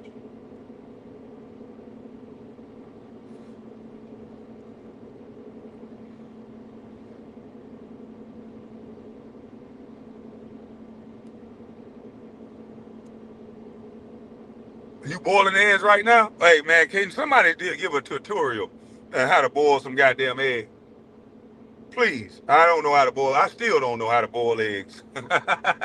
Somebody give a tutorial on how to boil eggs, please. And somebody goddamn show me where my clean suit's at that you know about in the closet. Please. Stupid ass article. Well, I don't see no goddamn rail, so let me goddamn go ahead and press play on this video. And Lopez. Brown looked at his manager. Are you going to stay over? He asked tentatively. Lopez, stunned, realized Brown had never spent the night alone before. Lopez took off his shoes. A man's job. Brown's naivete poses the question once again. Is it wise for the end? Wait a minute. Hold up. So I never spent the night alone. What in the fuck? Where would these people be getting these dumbass? I never spent the night alone. How would anyone know where a grown-ass man has slept throughout my whole life? How would they know where I spent the night at? Huh? How would they know if I ever spent the night alone with anybody? What kind of slow-ass article is this? These niggas want me to answer to this stupid-ass article? This is what people was believing? Man, you got to be a stupid motherfucker if you believe. You'll believe any goddamn thing if you believe this shit. I got a bridge in goddamn China to sell you if you believe this.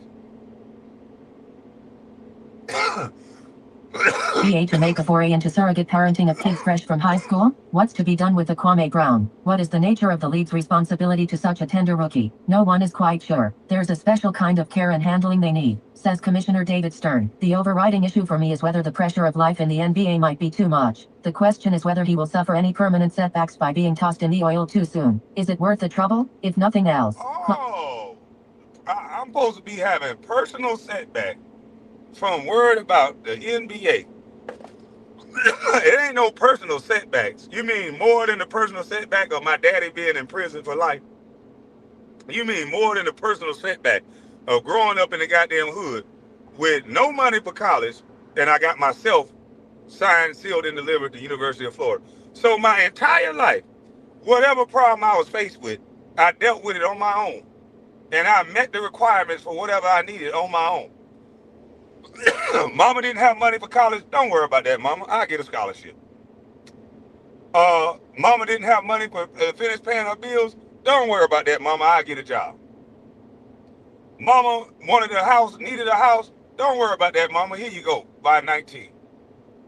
But now I'm going to be scarred from what some strangers are saying on the basketball court.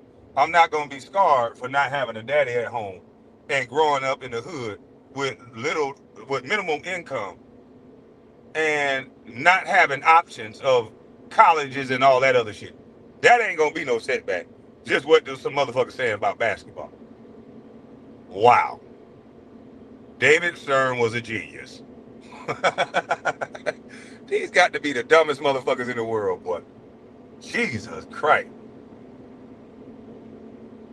Nothing at Carolina has offered more immediate help. Next to them, Brown's floundering has been painful to watch. He has been benched, placed on the injured list, and staggered by self-doubt. Only in the last month of the season did he begin to look like he might someday become the starting power forward the Wizards initially projected him as. Not even the tutelage of Jordan has been able. She said only the last month of the season did it look like Brown can produce and be the starting power forward. You know what happened the last month of the season? They have to play all rookies. It's when they just sit the veterans down. And you know what they was telling me? They say, yeah, now, we ain't going to protect you now. They thought they was protecting me by sitting me on the bench. The whole time I'm cussing them out about not playing. I'm telling them this is some stupid ass shit. What the fuck is this old ass motherfucker playing ahead of me? I'm going to fuck off. I'm mad at the world. But I can't say nothing because I'm young and they say it's disrespectful to adults. They going crazy. So the last motherfucking month of the season, they playing me. Out of nowhere, after not playing this whole time, you just get to play. So I did what I always do when given minutes to play. I show up and I show out. And I'm not talking to the coach the whole time. He's trying to coach me, and then so Chris Whitney, he get mad at me. He like, yo, man, you got to learn to play the game more, man. What the fuck is you doing? I said, what? He said, man, this man control whether you get in the game or not. I know you don't like this motherfucker. If it wasn't for Chris Whitney, I probably would have choked this bitch. So shout out to Chris Whitney. Chris Whitney said, man, look, man, I know you don't like this motherfucker, but quit showing him you don't like him. Quit goddamn walking off from him. Quit goddamn barely looking at him. He said, look that motherfucker in the eye and just shake your head. Just nod your head. Act like you listening. That's when I started doing the game of just looking him in the eye, shaking my head. I ain't listening to a motherfucking thing he's saying. That was a technique that I picked up from Chris Whitney. Because they watching your every move. They can't say you're showing attitude if you're looking them in the eye, shaking your head like you're looking at him. You ain't saying nothing. You just looking in the eye and nod. So that's what I did. Even though I wanted to choke this motherfucker to sleep, I was just looking in the eye and nod. Because all of a sudden, when I'm doing well, he started to coach me. I don't want to be coached by you. You was a jackass. You've been fucking with me all season long. Who the hell? Now you want to take some credit for some flashes that you see. When I've been doing this shit in practice the whole goddamn season.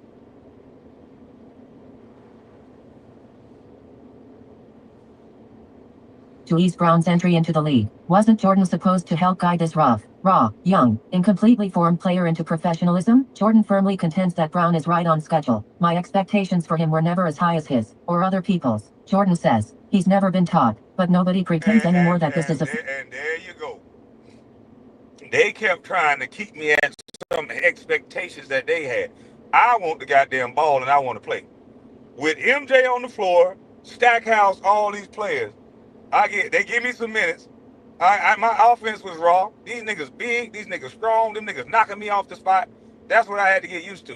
Them niggas are bigger than you. That's a learning curve. They can just nudge you, bump you down low, and then knock you off the spot. So I'm working on my base. You got to work on your base.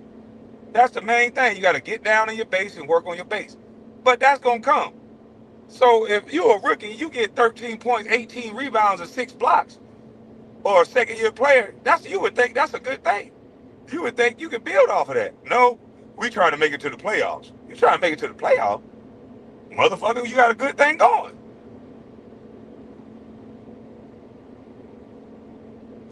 But yeah, I didn't want to play for this motherfucker. Hell no. But every time he gave me a chance to play, I would bust some ass, and then everybody would be like, Wait a minute. So why does he sit the bench so much? And they don't want to answer those questions, so they had to come up with excuses. Oh, Dwayne Farrell said that he ate fried fish when he went out. So fried fish is the reason why I ain't playing now. Okay, I ate a salad too. Oh, Dwayne Farrell said he went to the restaurant or he went to the club and he had a drink. Oh, so that's why I ain't playing now. Hold on, y'all.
Yeah, I'm back. Hustle and Flow, KB. Why you give Bronny such a hard time at 19? That what did I say to give him a hard time?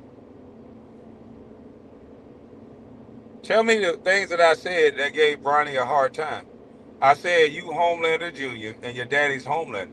He has you on a team where the coach likes you, wants you to play. All you gotta do is go out there and shoot the ball. If that was my setup, I'm shooting the ball every time I touch it. You're not gonna be able to disrespect me. My daddy right here, he run the whole league. I'm shooting this bitch every fucking time I touch it.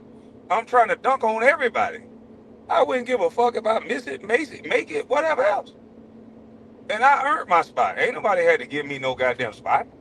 I didn't get it be hard on Bronny. He a participation trophy kid. I just don't think that's cool. That's just my opinion.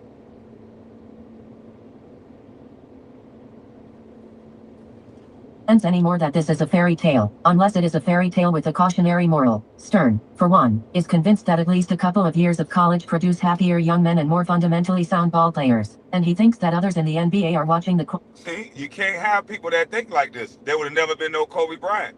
There would have never been LeBron James. That's stupid. There might not have been a Kevin Garnett. Moses Malone. That's stupid.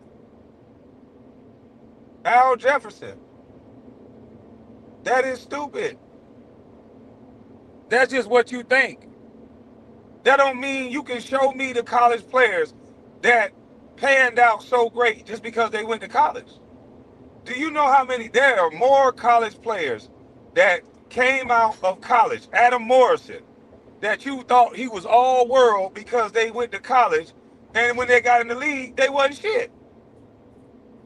There's so many more examples of players that go to pristine colleges that don't amount to anything in the league than there are high school players that go into the league that you guys say are busts. This makes no sense.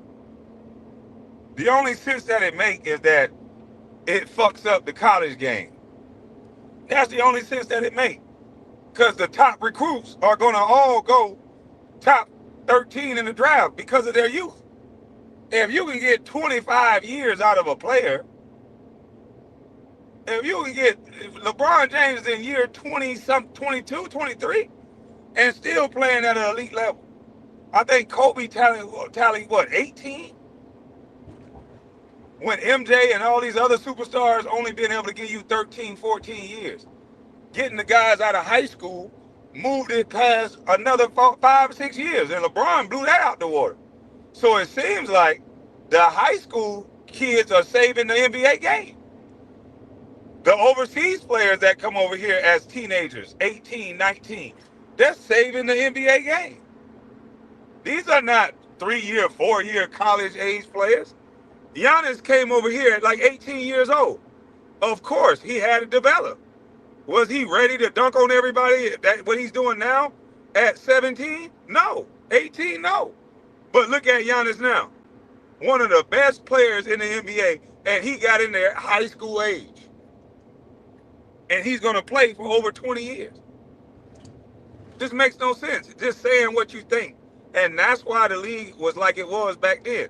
You had a wave of young players ready to show their stuff, and you had older people making sure that these young players couldn't do what they wanted to do. Nah, we don't play younger players. They're drafting young players with coaches with the mindset that we don't play younger players. You're getting guys like Monte Ellis that can do every damn thing with the basketball, drop the ball right up under the rim. Well, all you got to do is just lay that bitch up. Smooth from the three-point line, get past everybody with his first step, dunk on you. Oh, because he came out of high school, he can't get the same respect as a guy that went to a college and belonged to a university. That shit is whack. That's why I don't belong to no groups. It's always somebody from a group that's used to certain things going a certain way, and they'll do everything in their power for things to go the way it used to go. The natural ebb and flow is what some people want. Anything outside of the natural ebb and flow, well, that's crazy. You can't do that. And they'll do whatever they got to do to make sure what they saying is right.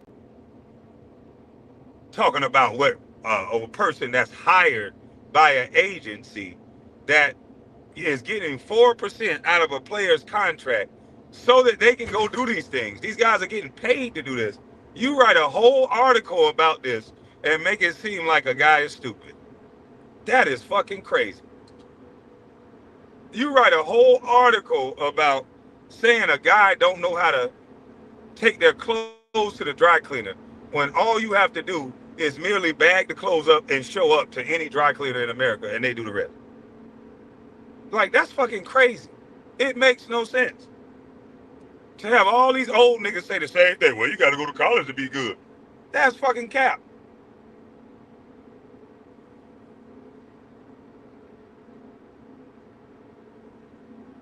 May Brown saga unfold, and in doing so may find an antidote to irrational exuberance in the trading of player futures. In a funny way, I think there might be a market adjustment, Stern says, that will be ameliorative in its own right. Stern wants to know exactly what Jordan and the Wizards expected when they drafted a 19-year-old straight out of high school. What we're finding is that a 19-year-old would tend to respond like a 19-year. Stern wanted to protect those damn colleges, so they kept highlighting anything Kwame Brown to say, see? And this is how they made this whole one and done rule. They made me the poster child for this one and done rule. Every article, they come up with these outlandish ass, how could you prove any of these stories that you're saying? I don't know how to boil an egg. Anybody know the way a black household works is that the earliest they teach you how to fend for yourself, the less that they have to do. Motherfucker, I know how to cook a whole goddamn spread by the time I turn 13, 14 years old. His little girls in the hood, 10, 11 years old, babysitting their little sisters. They can change their diaper and do everything that an adult can do. When you in the hood, your mama teach you everything quick about life. You don't have time to pussyfoot around. You got to know everything how to do. Because your trajectory is service and work. You know, a black job. Somebody who don't go to college, you're going to be in a laboring field. You know, that's your trajectory. So it ain't no black household that ain't teaching their kids how to do shit early. Are you crazy? That makes no motherfucking sense. And for a black nigga to be sitting around here repeating this dumbass shit, that show you how much of a gump this nigga is. And nigga, you act like you disrespecting all black women. I came from a black woman, bitch. Are you crazy? I don't know how to boil eggs? Wow. with a great grandma like I had that run chickens right in front of our face, I don't know how to boil eggs and I don't know how to cook. Are you fucking nuts?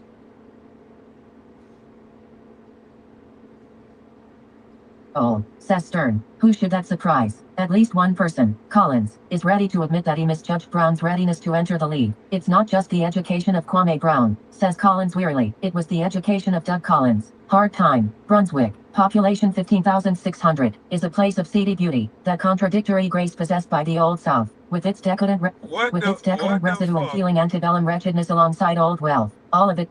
Look at how they're trying to depict. Oh, it's about where he from. You know, it's just because he where he from. It's just the people down there dumb and just, you know, they ain't write the tax laws that everybody abide by down here in Jekyll Island. You know, everybody just down here just dumb and slow, and he just from the country. So yeah, that's why he couldn't play basketball, and that's why he don't know how to get to a dry cleaner, and that's why he don't really. And people actually believe this shit. And you don't think it's an attack on a black male image. What does a man got to do to be respected? A motherfucker could be a motherfucker be pre-high school. A man is prepared by his sophomore year, junior year, signed, sealed, and delivered, test score in hand, ready to attend the University of Florida. That same prepared man can't boil an egg. That same prepared man that know what he wanted to go to college for before he got there, project engineer, because Mr. Perry was a project engineer and gave me a job. I wanted to be that, the boss. It's kind of what I am now. But I just went to the NBA first. But that same prepared man that was ready to go. Most people, most kids, most parents got kids that's in their sophomore year in college and still don't know what they want to major in. I was signed, sealed, and delivered to the University of Florida very early with the test score in hand and the grades to already qualify. But I can't boil an egg. Nope, that guy can't boil an egg.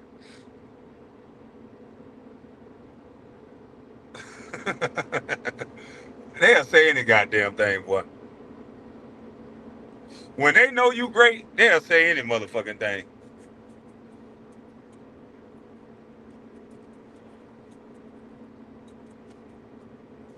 Baked in sublime breezes. Brown's childhood home is a clapboard A-frame with torn screens and a collapsing sofa on a sagging porch, as if it all had given way from the weight of holding the 8 Brown children and their single mother, Joyce, where Brown is from. Now check this out. Now check this out. When I went on the Pivot podcast, they said, Kwame, you sound angry. I gave them the perfect answer. Well, I got a right to sound angry. We don't get no respect. You've been disrespecting me my whole motherfucking life. You can't name motherfucking 2 people that did everything that I done by the time I turned motherfucking 25, and you still disrespecting this guy. I got a right to be angry. I wanted to come across that way, is what I told him. You disrespecting a whole grown ass man. That's a hell of a motherfucking nigga. You didn't even get my side of the story before you hear these word bust and listen to these labels and what else. Is it something you could have did different? Paul Silas, to the day he died, God rest his soul, would hit me up every day. Not every day. I'm going to say this. He used to hit me up a lot. But he used to hit me up every holiday. Thanksgiving, Father's Day, Mother's Day, Christmas, any holiday, Memorial Day, Veterans Day. I'm getting a text from my old coach, Paul Silas. And I'm like, what the fuck is going on? Why does this coach keep texting me all the time? Like, it's been 5, 6 years I ain't played for this man. Shit, he retired from coaching, still texting me. He in Charlotte just chilling, still texting me. I'm like, what the fuck? But I had to remember why he was texting me. Because he did what everybody else do to me or did to me that didn't know me. They believed the stories that were told. So if you go back and you look at the Charlotte Bobcats, we had Nazi Muhammad, we had Sagana Jop, and we had Eduardo Nahara, as forward/center. And for whatever reason, when Paul Silas, Larry Brown took a liking to me, but I got hurt in training camp. They gave me a shoe that wasn't my shoe. They gave me Tyson Chandler's shoe. And Tyson Chandler had some type of turf toe. I already told this story, but Tyson Chandler had something happen to his foot to where Nike would shave or do something to the big toe on one of Tyson Chandler's shoes. And so my foot slid around in this shoe and it ripped my ankle all over up again that I had surgically repaired. So I'm out for 2 months, 3 months. So then they try to cover up what the fuck they did. They ain't wanna, cause I'm in a contract year. I'm in a 1 year deal. My ankle all ripped up now. I'm injured. You're behind the 8 ball. You can't run. You can't do shit. So I'm out 7 weeks, 8 weeks, however long, and now I'm trying to work my way to get back in shape. So right around that time, Larry Brown gets fired. Here comes Paul Silas. Paul Silas don't know me. He just know that I'm overweight. My ankle's still fucked up. I'm trying to get back in shape. But he immediately puts me on the injured reserve. I'm on injured reserve. He knew Sagana Diop from Cleveland, so Sagana Diop immediately is up one on me on the roster spot, and Nazir Muhammad is the starter. Things going good, everything going fine. I'm on injured reserve.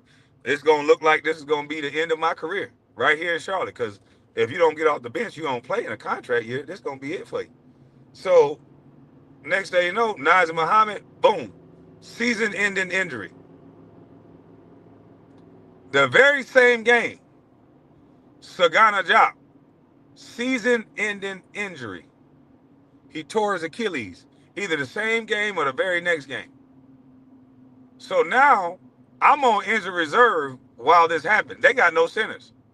They moved at Nahara to center. Then, after the game, man, Paul Silas went berserk. Fuck, shit, motherfucker. That's how he talk. He cursing, he going crazy. God damn it. And he's looking at me and looking down at the paper, looking at his roster like, this all I got? Motherfucker. He was so mad. And so I'm looking like, wow, the nigga, you just don't know. This probably the best thing that could have happened to you. This is what I'm thinking in my head. This the best thing that could have happened to you, nigga. You about to get some cracking, nigga. You got a nigga in his contract season. It ain't nobody in my way, and I'm going to get to play. So I already knew what was going to happen. I said, boy, it's finna be on like Donkey motherfucking Kong. They can't take me out now. They can't take me out. And it seemed like, listen, this is why I don't be worried about shit, right? I'm in a contract year. I'm hurt. It looked like I'm about to be out of the league, not even finna get in the way.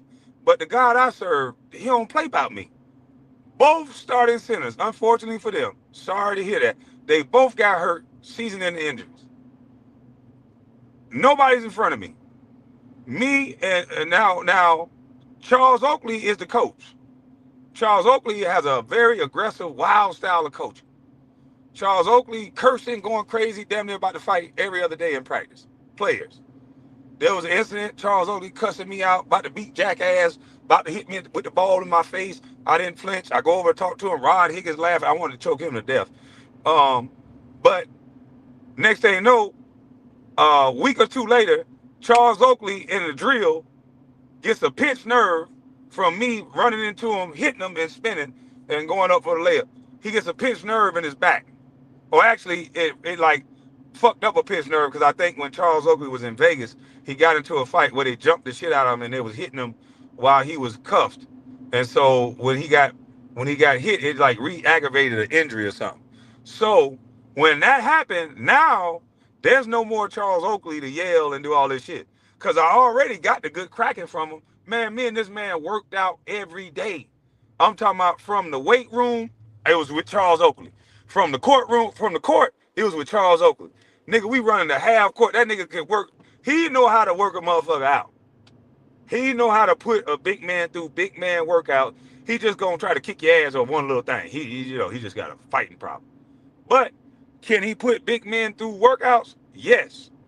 But like I told him on the sideline, you don't gotta do all that bully shit. Especially now as a coach, that's stupid. I'm like, I respect you as an older gentleman. The only thing that's gonna happen is I can lose respect for you by doing all what you're doing. All that cursing and yelling, we don't need all that. I'm listening to what you're saying. Shit, I'm getting in shape like a motherfucker. Charles Oakley was the reason I got back in shape. All those workouts he put me through, my ankle was all big and fucked up. He'd be like, fuck that, we gonna get to work. And every day, Charles Oakley in the practice, and then me and Chris Whitney would go back after the goddamn gym, after nobody was in there, and Coach Randolph, and we would get extra shots. So all we did was work out. Cause I told him, I said, boy, it ain't no stopping this shit now. They gonna see about all this talk they were doing about, oh, he can't play, he can't. They don't got no choice but to play me.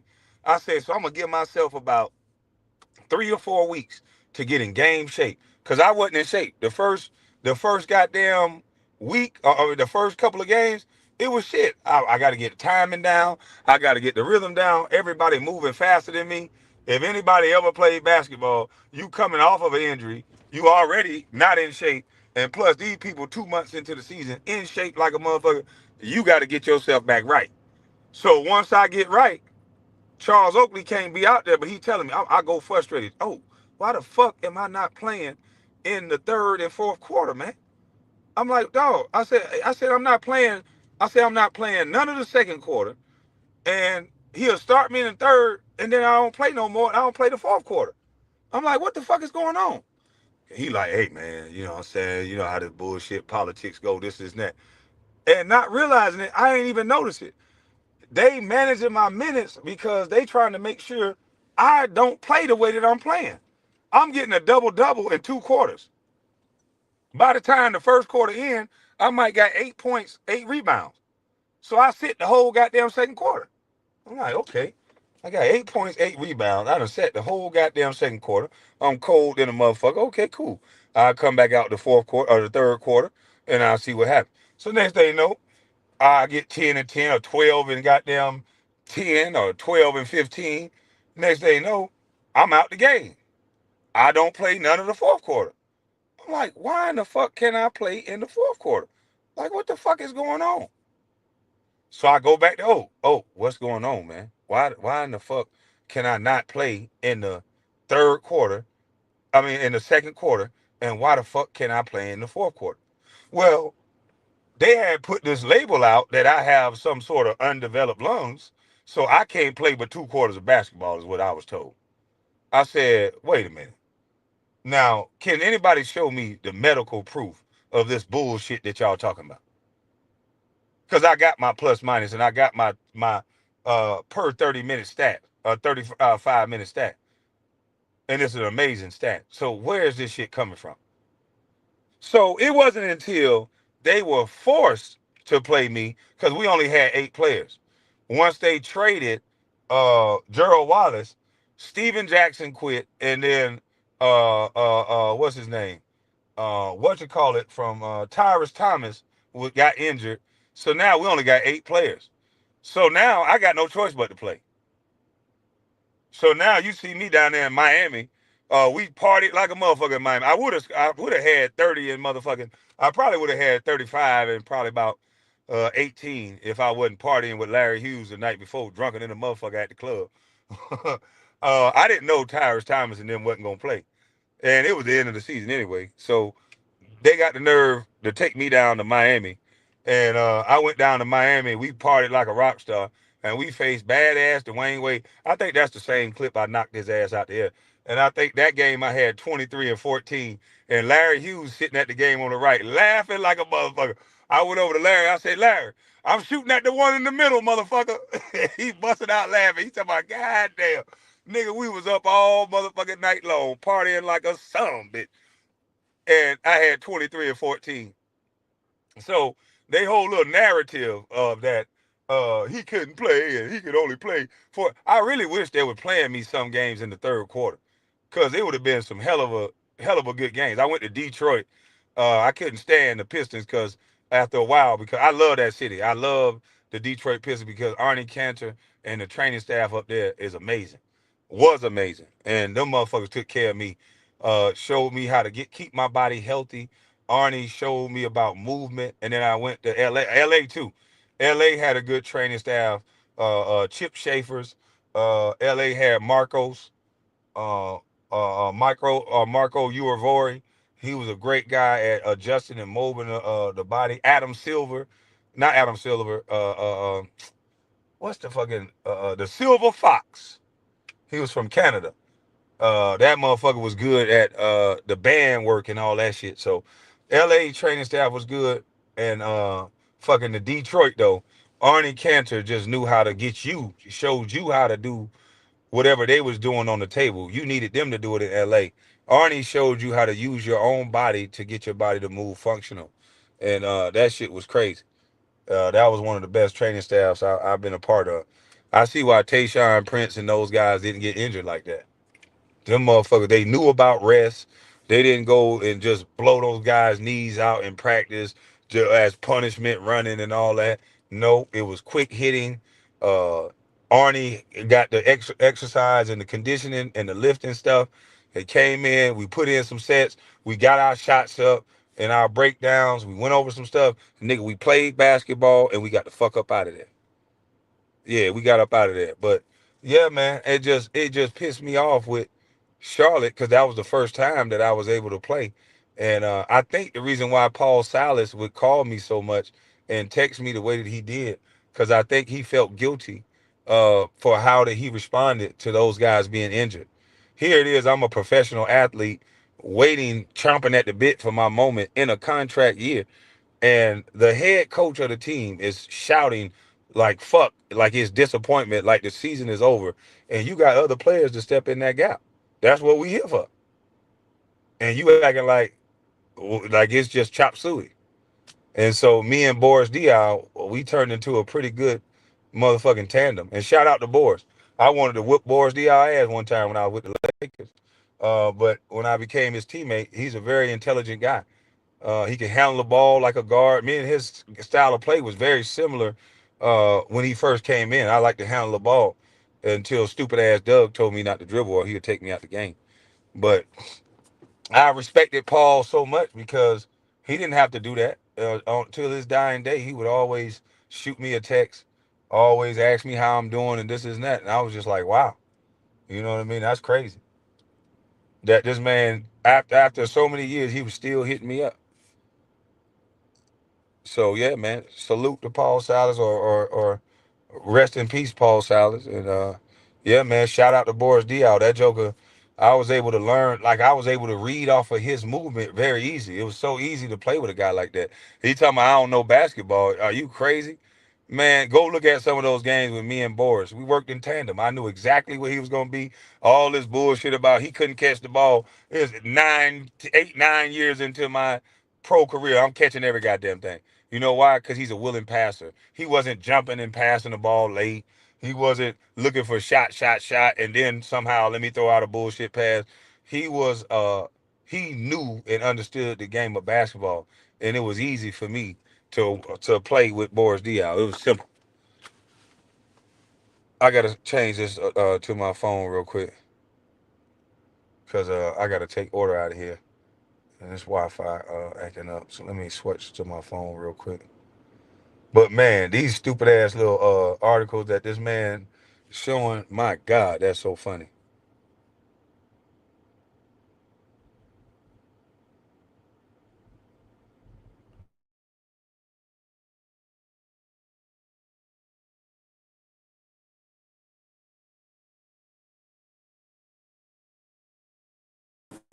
Hold on, y'all.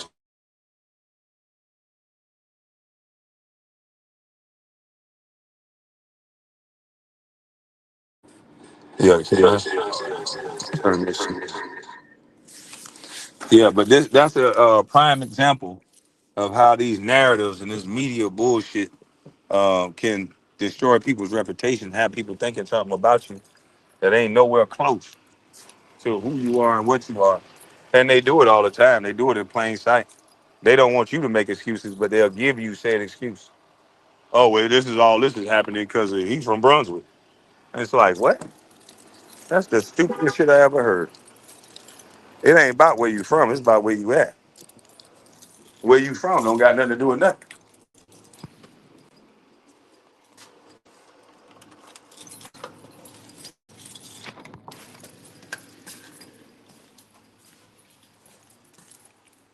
Yeah, where you from? Ain't got a hill of beans to do with nothing.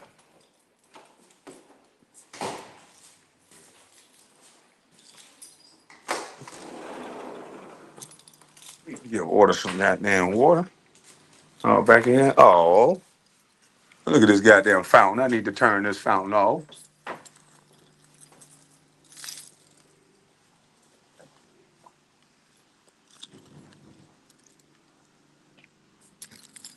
Damn, I'm gonna have to come back and water this damn grass tonight. Yes, sir, Bob.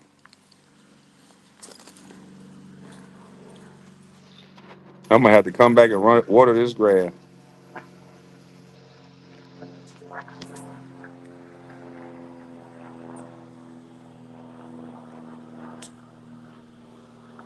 Oh shit.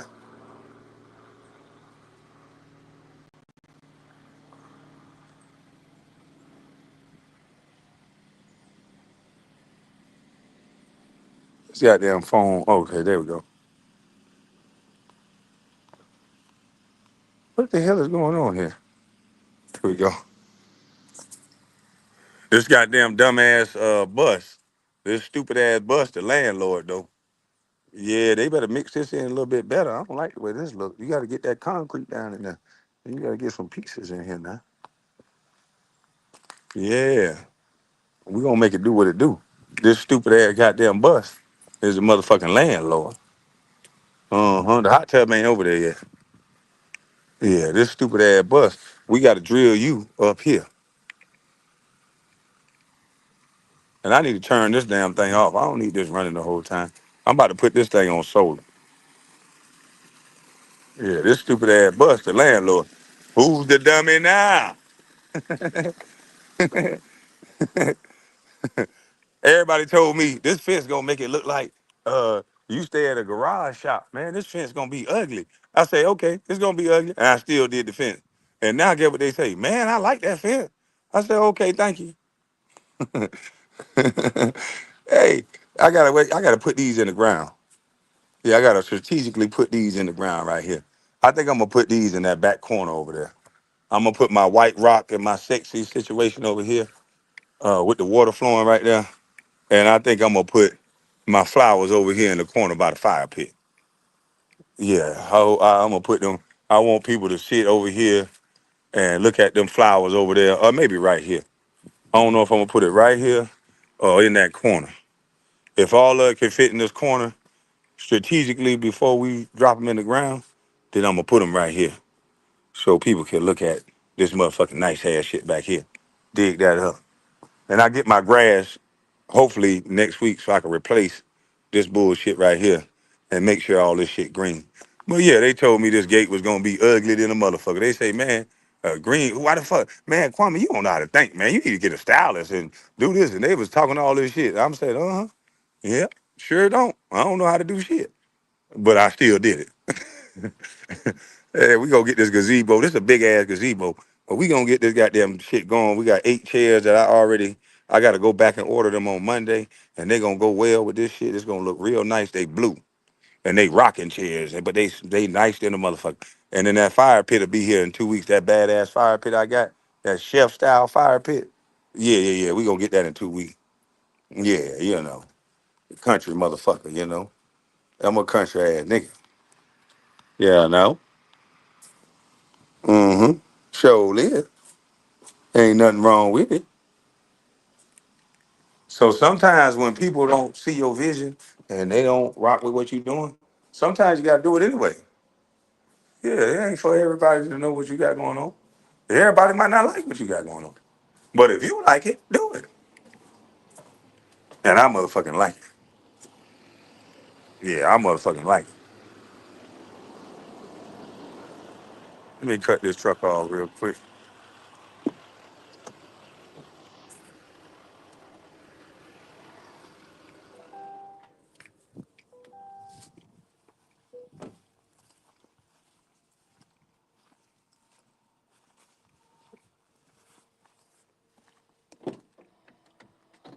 Come on.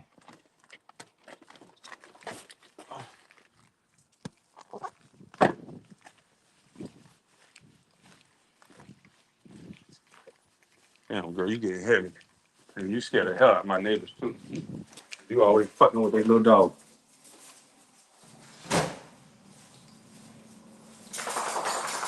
Oh, don't shake off in here. Where your water bowl at? Go.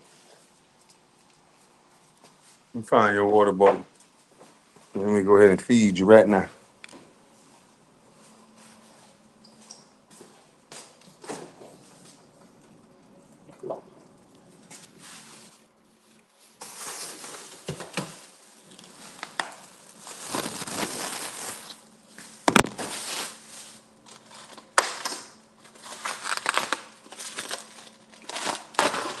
Just think for the real niggas, little bad hoes at honest. Oh, I'm gonna have to bring her back. One more. Yeah, I'm gonna have to bring her back. One more piece of you. Something two.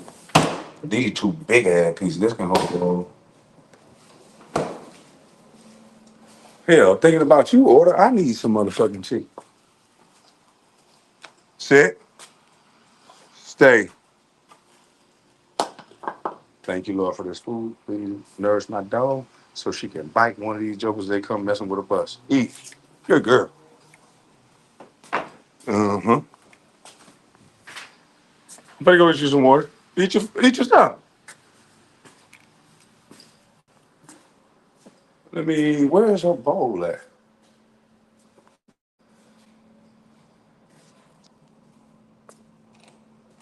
Um, we're so wild. We were.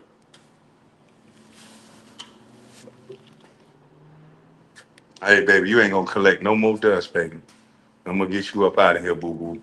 And we gonna ride, Sally, ride.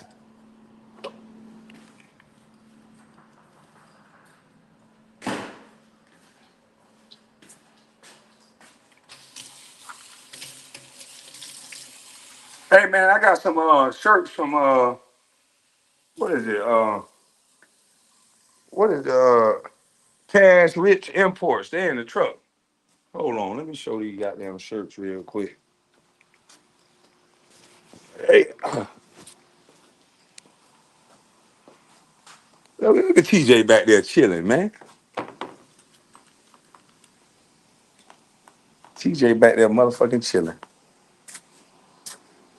Or I'm locking these doors because you disruptive. You like to fuck up. Now guard that backyard. Anybody come in here, you bite them.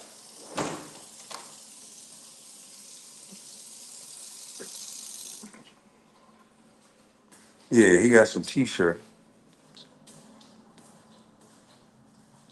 Let me use the restroom real quick. I can show you all these t-shirts.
Damn, somebody always got to call me while I'm doing something.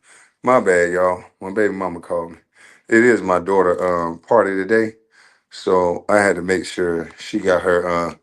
I sent her gift, and I had to make sure her iPhone came in.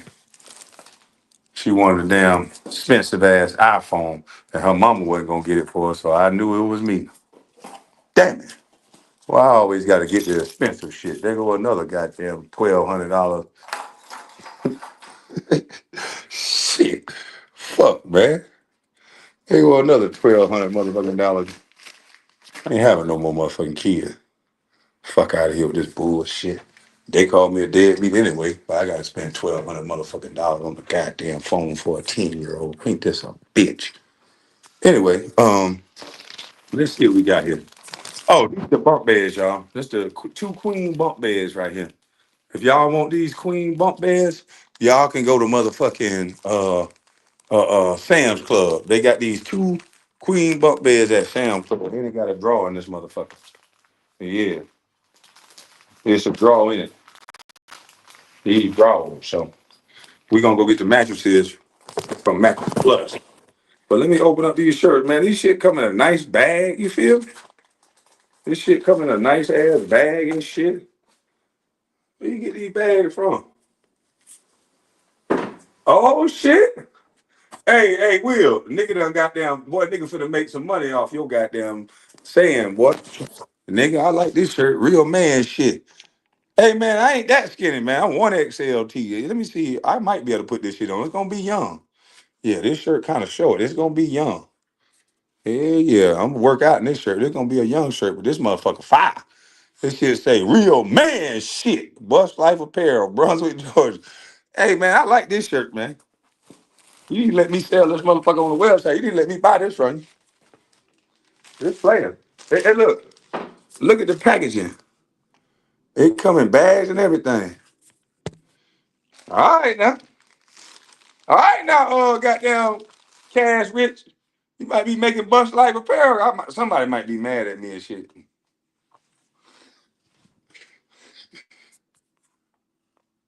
I love that shirt. Yeah, man, he got a red one.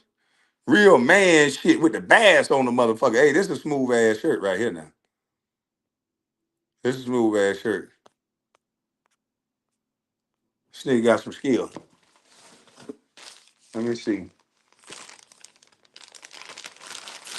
I gotta keep putting the phone down. Cino, what's up, bro? That nigga made a weak weasel Wednesday. Hey, that ain't no motherfucking weasel, bitch ass nigga. Them niggas always hating. Now some of these goddamn things I got trademarked, so you can't sell those. Back to my bus life. I like this shirt. All that back. Like I ain't gonna never bus like shit. I love this bus like shit. It's bus life for no life, nigga. These niggas too serious anyway. These niggas too serious. They lie too goddamn much. We found out who stole your cell phone. Motherfucker stole your cell phone. Damn. He said, get all the smoke Sunday, bus live.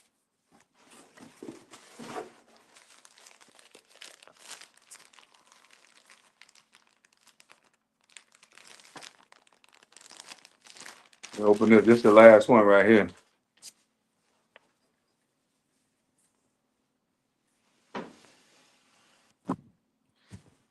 This one say Bus Life Forever, established 1982. That shit nice. Yeah, man. This Cash Rich Import. Shout out to you.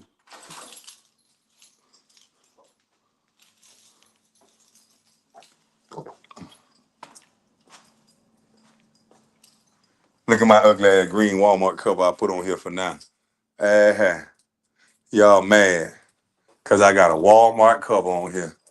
But it look good. but it's not gonna stay on there. But see, I got this bed because it got the little ports on the side. It got the little C port and the little USB already on the side for you. So all you got to do is just come in here and plug that shit on the side of the bed. I'm finna go get the TV for this wall. The fan, the only thing is, if you real tall and you trying to hit it from the back while you in this Airbnb and you trying to go to town, because this bed real high and soft. It's a nice mattress. It's real high and soft. But if you trying to get down in there and you kind of tall, just be careful because we gonna have that Florida your fault insurance. And if you get slapped by this fan, that ain't on me. Now, I'll give you an example of the height while I'm on this motherfucker. You know what I'm saying? If I'm up there getting it in, I'm right here by the fan. If I'm up that motherfucker, if I'm up that motherfucker getting it in, see, that was my head at. You see what I'm saying? Now, you might not get hit, but if I'm up there,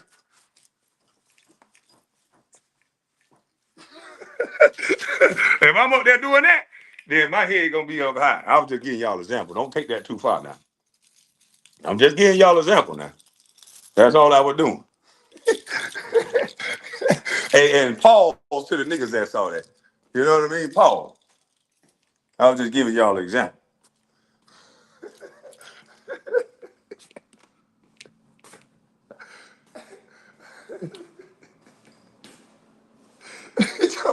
This man is nuts. Man, hey, listen, man. I was just giving y'all an example of how high my head was gonna be. Come on, bruh. Let's not be judgmental. We supposed to be brothers. You know what I mean? We supposed to be brothers. I was just giving a little old example. That's all I was doing. I ain't don't mean no harm. I don't want nothing. No problem. I don't want nothing. No problems. I don't want no problem. You feel me? I don't want no goddamn problems with y'all. In any language. I just wanna chill. But y'all got the demonstration, right? So we good. We ain't gotta do that no more. What's already understood ain't gonna have to be done again. I just wanted to demonstrate to the people. We got it on video now. Now nobody can say we didn't know. And I'm gonna write it there on the little do's and don'ts. Be careful giving out back shots to the ladies because you can hit your head on the fan if you're above 7 foot. If you right at 7 foot, the screen gonna hit you in the head. So just letting you know, that's a part of my due diligence. That's the only reason why I did that. Oh, y'all tell me what y'all think about this light. Let me turn it on real quick. Tell me what y'all think about this light I put up here. I think this light right here at night is shine off the wood real nice. This the light that y'all helped me pick out. You know what I mean? So I think it pops right there real good when you come.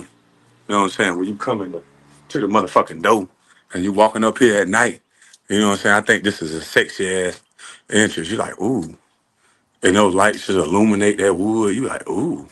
I think I'm gonna get this nigga some tonight. You know what I'm saying? That's what we want the girls to say. Oh, I think I'm gonna get this nigga some tonight. You know what I mean? We don't want no niggas doing that P. Diddy shit, allegedly trying to take that. Allegedly now. We ain't convicted yet. So I'm just saying.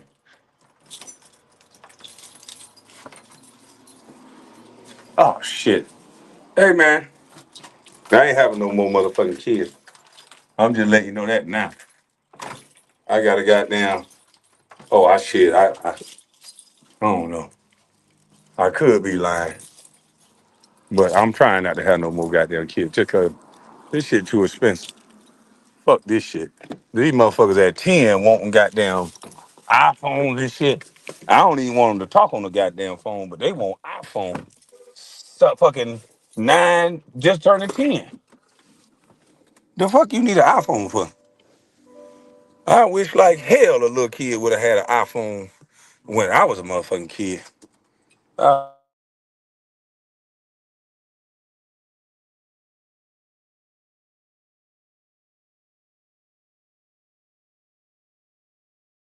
man, this shit is ridiculous.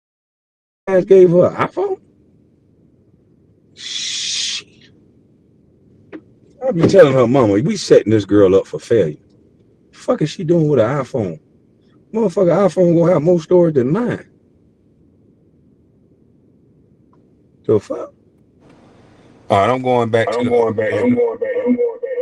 All right, I'm going back to the other phone. I mean the iPad. Yeah, there's some bullshit with these kids nowadays. These motherfuckers spoiled. I be looking at my daughter sometimes like, damn, girl, I love you, but shit. Yeah, when you gonna get a job? You know your daddy got the job at 14. You gonna get a job at 14? I'm encouraging you to be strong. Yeah, yeah, be strong. Fuck them niggas work. No, let me stop. Let me stop. Shit.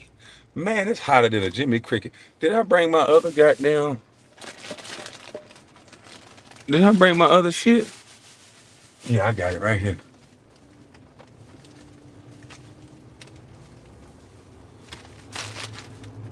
Hey guys, y'all gotta tell me now, cause I could be doing the wrong thing. I mix in a regular water. I done drunk me a regular smart water, but that shit it don't really do it. So I'm drinking the hell out of these goddamn sparkling waters. So do these sparkling waters hydrate you the same as these goddamn regular smart waters? Cause I'm finna get me another one in. I just don't want to feel bad. I don't want to feel like I'm not drinking water because it's giving me the illusion that I'm drinking water. But if it's carbonated water is not the same hydration as the other water, then I don't want this shit like I'm drinking.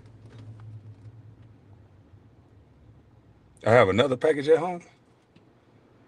That's the one I just got off the front porch.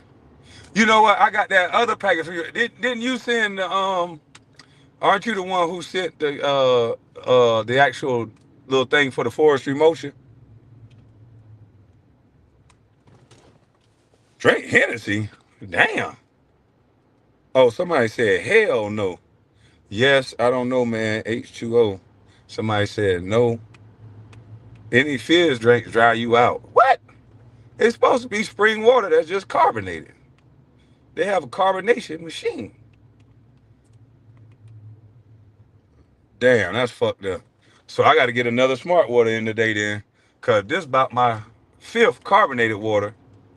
They make this little brand. These shit taste gooder than a motherfucker, boy. These shit taste like you drinking beer. So shit, you give me that pop of a Bud Light, and so I drink this motherfucker like it's Bud Light. Yeah, I like core and essential waters, no fluoride. All right, I'm gonna get me another goddamn bottle of water. So, oh, I got another smart water right here. Ah, with 9.5 pH. So I'll drink that goddamn smart water here in a second after I finish this.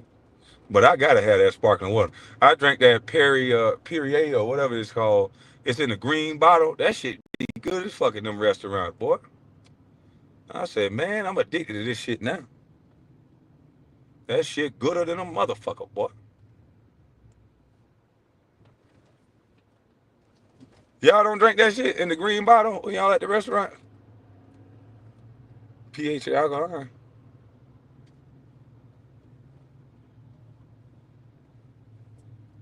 Yeah, I drink pH and alkaline too now, but I like that goddamn. I don't know. It's something about them bubbles. I get the burp. My stomach feel good. Yeah, man, the bubbles, the bubbles, the bubbles, the bubbles. I don't know what it is. Them bubbles be making my stomach feel good. I mean, it feel like my stomach done lost a little weight too. I be belching. I go to the bathroom, burp me a couple times. Man, that shit be good. I got abs all in my stomach again. I don't even work out no more. Cause my knee fucked up. I just be moving all day though. But I'm finna go get me a goddamn job. If I gotta buy a 10-year-old a goddamn iPhone 16 plus, I'm done with this shit. I'm finna go get me a motherfucker. Matter of fact, I think it's a 17. Whatever the new iPhone is that's out. She said, yeah, you gotta, you told her you was gonna get her a new phone. I said, I didn't know she wanted no motherfucking iPhone. A new phone? I'm thinking a flip phone or the same phone she got. That old ass iPhone she had, that was your old iPhone. That's what you supposed to do to kid. You supposed to get a new iPhone and get him an old iPhone. Shit. I told her, I said, you these bitch ass niggas calling me a deadbeat. I'm about to goddamn live down to their expectation.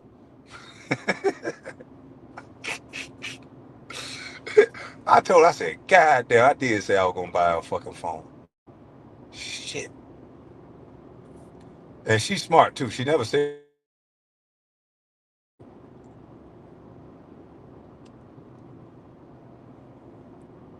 She never said what fucking kind. The girl good.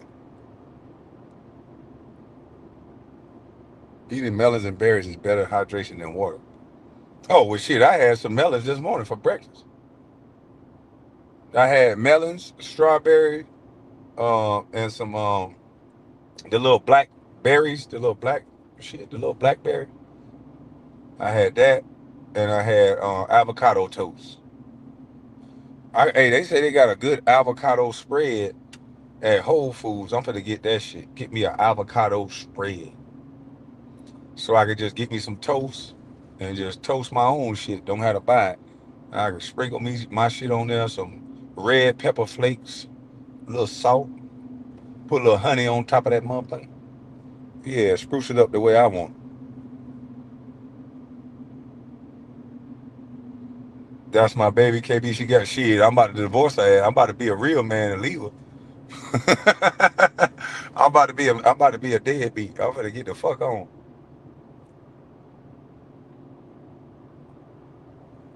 Yep.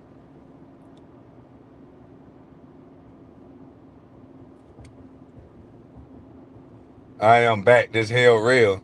Man, hell real, I already dropped the link for you, man. You wanna hit the link and tell us if you got kicked up the ass or not?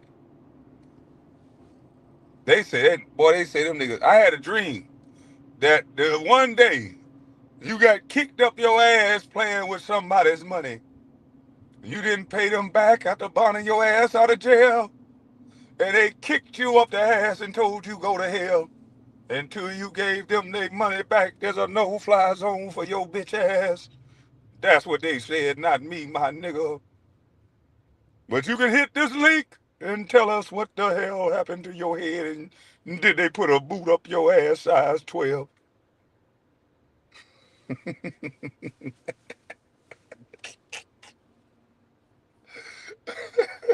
Hey, I apologize to anybody that support Martin Luther King that's offended by that joke. It's just a joke.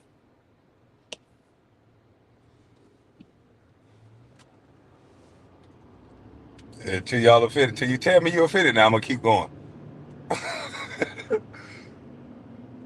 Hell Rail got his ass stomped out right there in the middle of the hood. They say you so fast your legs turned into looking like wheels.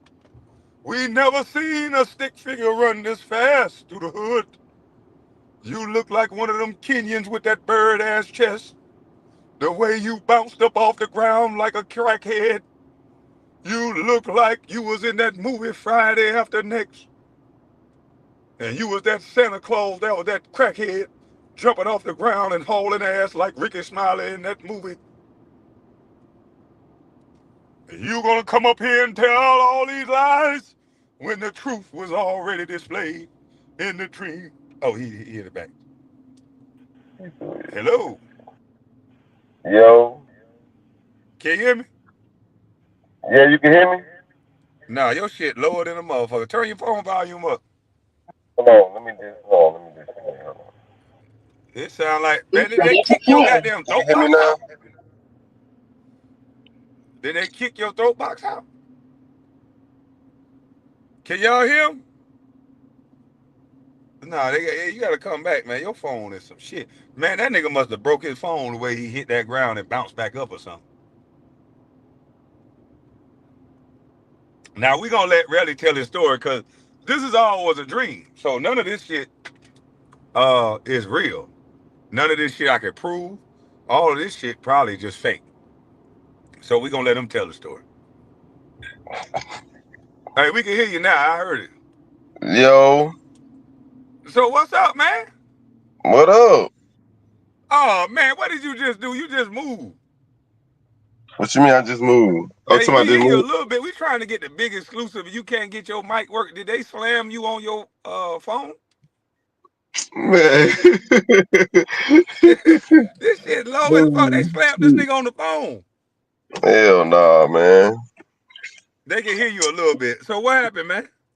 That shit wasn't like that. That shit really was some brotherly love, little whoop whoop, and it was over with.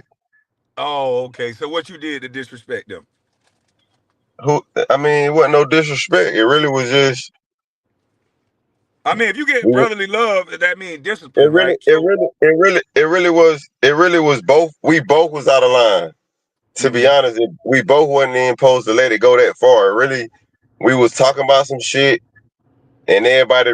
Well, I ain't gonna say everybody. Me and bro just really both got in our feelings about the situation, oh, you was in and your then feeling. Oh, okay. yeah, me and bro both got in our feelings, and the shit just really went left. And of course, his people was trying to break it up, but my people got involved too. So it kind of made shit go all the way left. But everything's straight now, though. You feel me? That shit ain't nothing.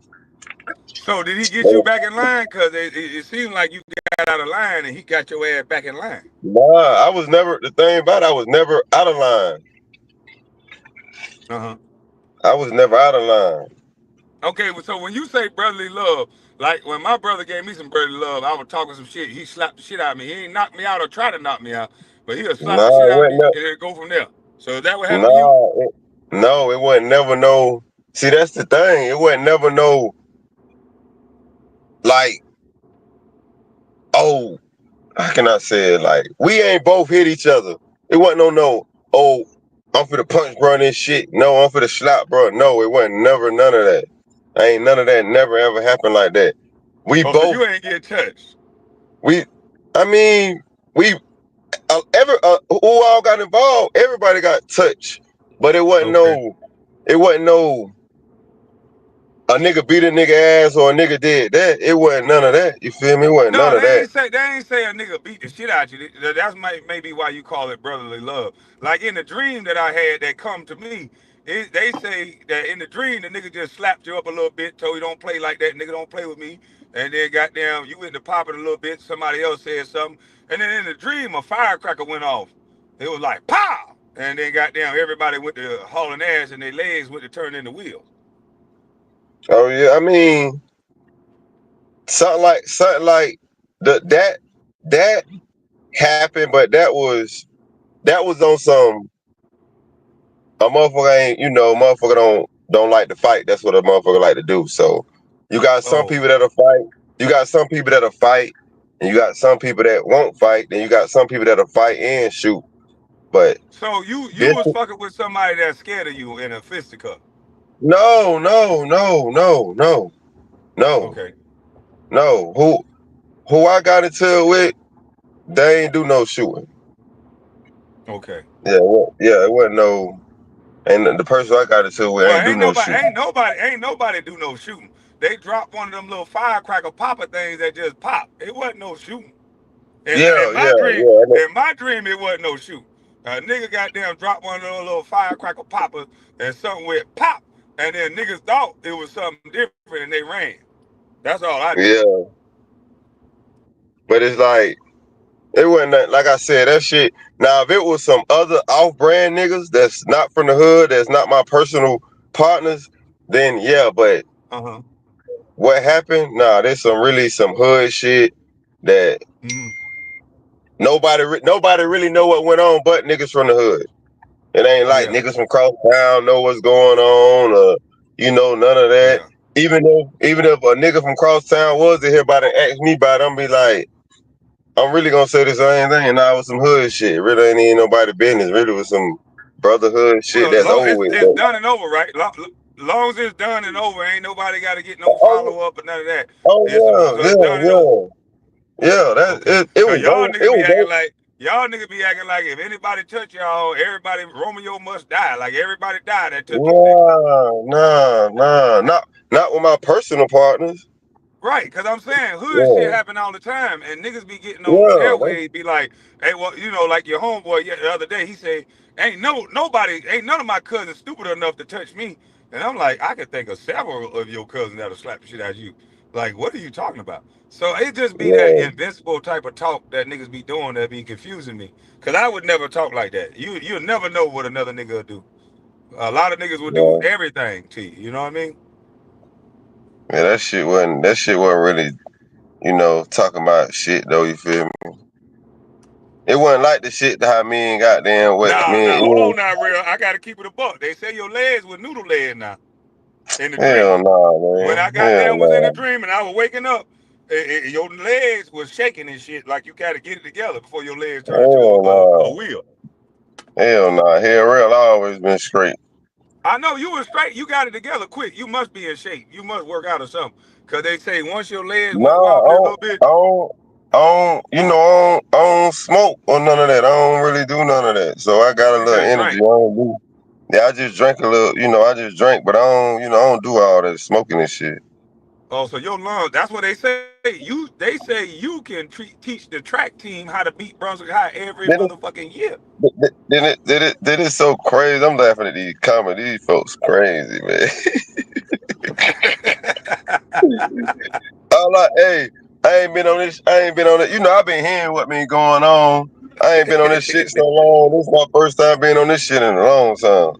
Hell yeah, welcome back. Well, you came back with a bang. They say a nigga goddamn dropped the firecracker near you and slapped the shit out you. That well, you came back with a Fuck bang. I'm nah. saying what we Nigga, gonna do is we gonna do a 2-part video nigga about you. ain't, Listen, we nigga gonna ain't, play the nigga video ain't, of you nigga before ain't, you got slapped, and then nigga how ain't you were slap. talking, and then we gonna play Nigga one ain't, after you got slapped. listen. One thing about it, bro. Nigga ain't slap the shit out of me now. Oh Okay, but God, I'm that just saying ain't. we gonna play the video of how you was talking, what happened to a nigga that touched you early on, and then what you sound like now after a nigga got there touch you. Nah, if it was, Cause it's a now if it total was, different. It's a listen, case if study. We it, just doing this, and this is just a media story. That's it. There ain't listen, no joke, no nothing. It's just a media if story, this, man. now if it was another nigga, then you feel me? Shit probably went Okay, all the way left. But I feel you. with it, with it being a personal partner from the hood, somebody nigga actually grew up with, Mm. like, nah, that shit ain't that serious. You nice of a guy to me because if my personal partner slapped me, we ain't personal That's the, partners in that that's the, moment. that's the, that's the thing. He ain't slapped me. That's the Oh, thing. Like, man, ain't slapped me. I wish I was around, bro. He'll say the same thing. Like, nah, I ain't slapped, bro. That shit well, wasn't. if my personal partner get aggressive, put his hands on me, I'm putting my hands back on him. We'll be That's personal partners after that. that's that's the thing. Like that shit started. That shit started with us really pushing each other, man. We really ain't even want to hit each other. You So you feel me? lost a push battle. That nigga pushed you down. Nah, man. That shit. Ain't nobody lose. Oh no, it was a Ain't nobody. lose. They was Fuck damn sure no. lose. Fuck no. Oh No, it no, wasn't. Cause man. it wasn't. Trust me. It wasn't no win or lose. Nobody won. Oh, Nobody lost. okay. It So wasn't they even. so so basically you don't got no fly zone. You can go down there anytime you want to. Still, Well, to the hood. yeah. Yeah, yeah. The fuck. I was Okay. just in the hood. I was just round, brother. Hell, I was round, brother, yesterday. After, Man, hey, after. it Yeah. take a special type of man to get slapped and go around the same nigga the next day. You are a real man, bro. But one I ain't thing gonna about lie it. to you. A special type of man to go around some What niggas that what slap. one thing about it, you right, They but that slapped the nigga nigga. ain't slapped me. Oh, that nigga said he slapped the nigga. The nigga in the background said he slapped the nigga. Oh no, that's my little that's who was like that's my little cousin. That's who was on my side, but my little cousin don't know, bro. My little cousin don't know Oh, brother okay. like Oh, so he was ready to go in. that. That's what Like he supposed to be ready to do.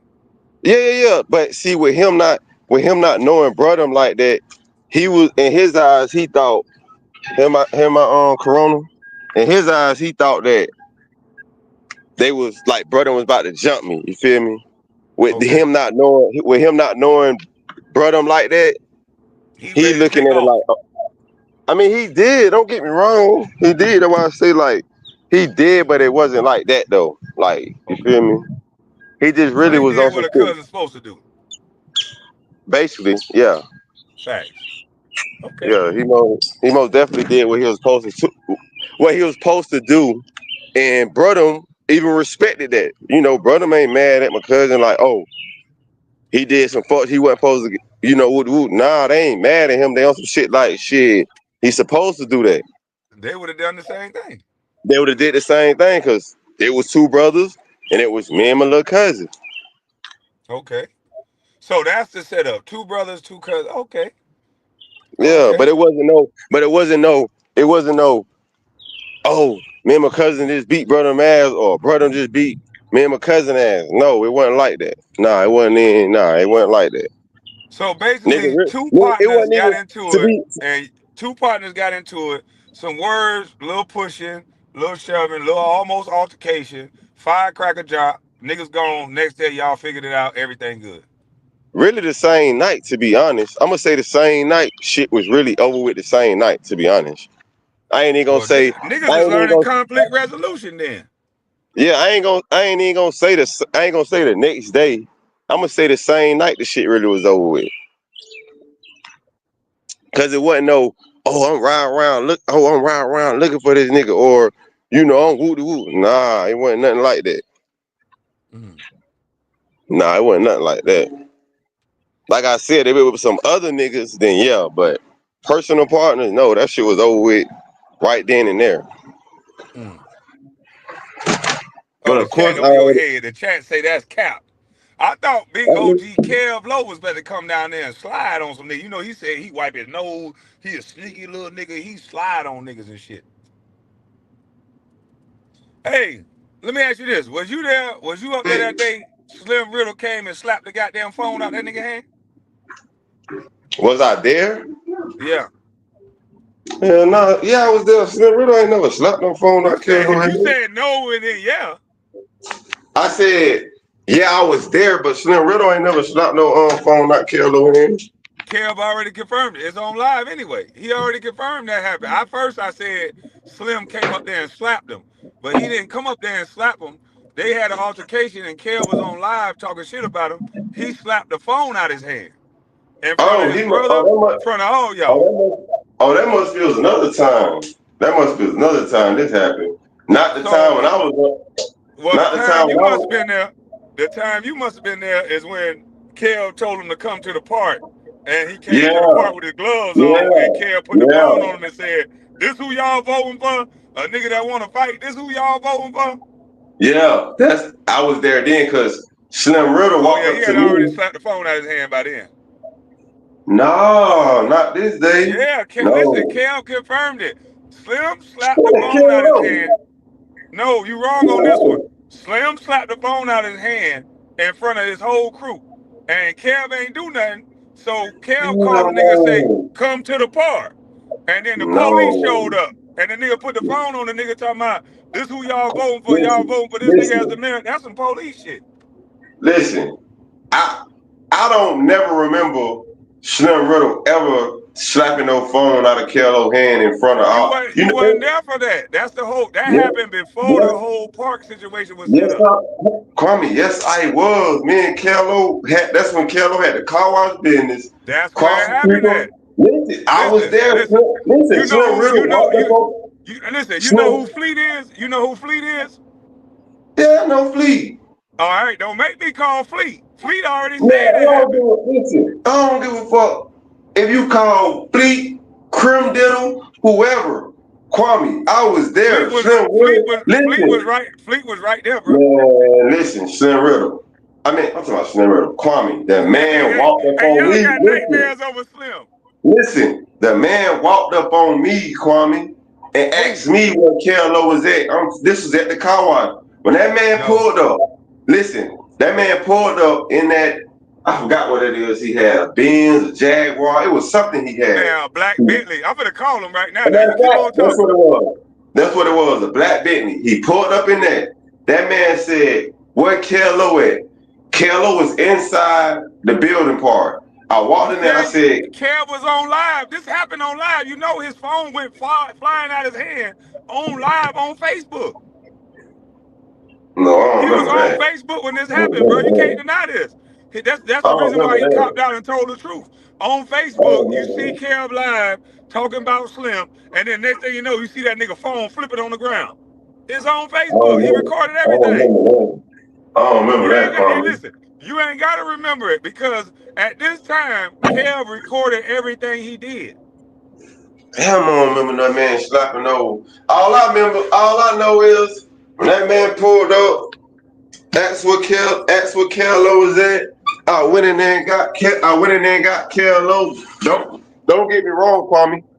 I never knew that when Slim Riddle pulled up that they had something going on because when he pulled up like calm. Like he pulled up That's what calm that's with what that's what niggas from our generation do. What the fuck we making me. noise for? We can't He get to the pulled nigga we want if we making noise.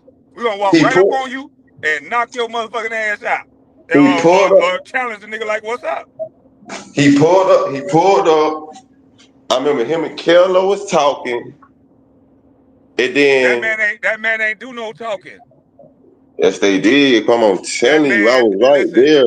I was the right there. man, Then we all I was listen. right there. Hold Then on. we Give me all 1 second. Give me 1 second. The man slapped the phone out his hand, and then the talking started. He said, "What's up, nigga?" And he said, "Y'all from that." He said, "You a little nigga. You a young nigga. Y'all from that young generation, nigga. We pull up. What's up?" And nah, Kev ain't want no smoke. nah, that Okay. ain't what happened. That ain't what All happened. I right. swear to God, Yeah. Hey. that ain't what happened. Man, you know, listen, Okay. come on, bro. You know how big your family is. Man, everybody was out there. So Hold on. you don't really think if that man did all that, you don't really think we would have got on that man's ass out there? That man did not do all that, bro. Listen, let me tell you why. You can't do nothing about that because that man came up there on man time. It was one man talking crazy about another man. What the But fuck y'all listen look like? though, Listen, hold on. What y'all look like rat packing one man that come up there that trying to settle a problem with another man. If y'all would have one, done something like that, he would have went and got 30 niggas. And that nigga ain't no man, what bitch. Hold on, one thing about it, before he became hey, mayor, hold on, let me land my plane. Before he became mayor, do you know how he got kicked out of Brunswick? He got banned from listen, Brunswick for putting that iron on the nigga ass. but listen though, Kwame, one thing about it, I get what you saying, but no lie, if him and Kello would have went to hitting, they most definitely would have went left. I know that for a fact. They would have went left. I know that for a fact. I don't care what nobody say, what Slim Riddle say, what Fleet say. So y'all would have What, jumped him. hell yeah. So what if he liked to owe him because he never lost his gun license? What if he liked to owe him and he pulled out that rocket out the back seat and went to work? I mean, shit, niggas got plenty rockets. So He ain't y'all the only willing to one with risk a y'all rocket. life over one person talking to another But man nah, but disrespectful? nah, but what? Nah, but one thing about it, like, like you So said, you I'm won't really, answer that question. So y'all willing to risk y'all life over one man disrespecting another grown man? man. To be honest, at that time of the moment, nigga really don't give a fuck. To be honest. Man, we ain't never raised up under them principles. If a nigga come up and ask for a fair one from a nigga who willingly talking shit about another man, nigga, if he turn down that fade, he turn down that fade. If he But that's accept that fade, hold on. If he accept that fade, nigga, you accept that fade. And the fade you gonna get. but guess what? And the only thing that a nigga on the sideline supposed to do is make sure nobody else don't jump in and make sure, buddy, when your homeboy say I had enough, then if the nigga still going, then you get the nigga up off of him. That's it. You don't You're right. hold But no get nigga what though? hand. This nigga supposed to be a man. Y'all holding grown niggas' hands. That's weird. But get what though? But get what though?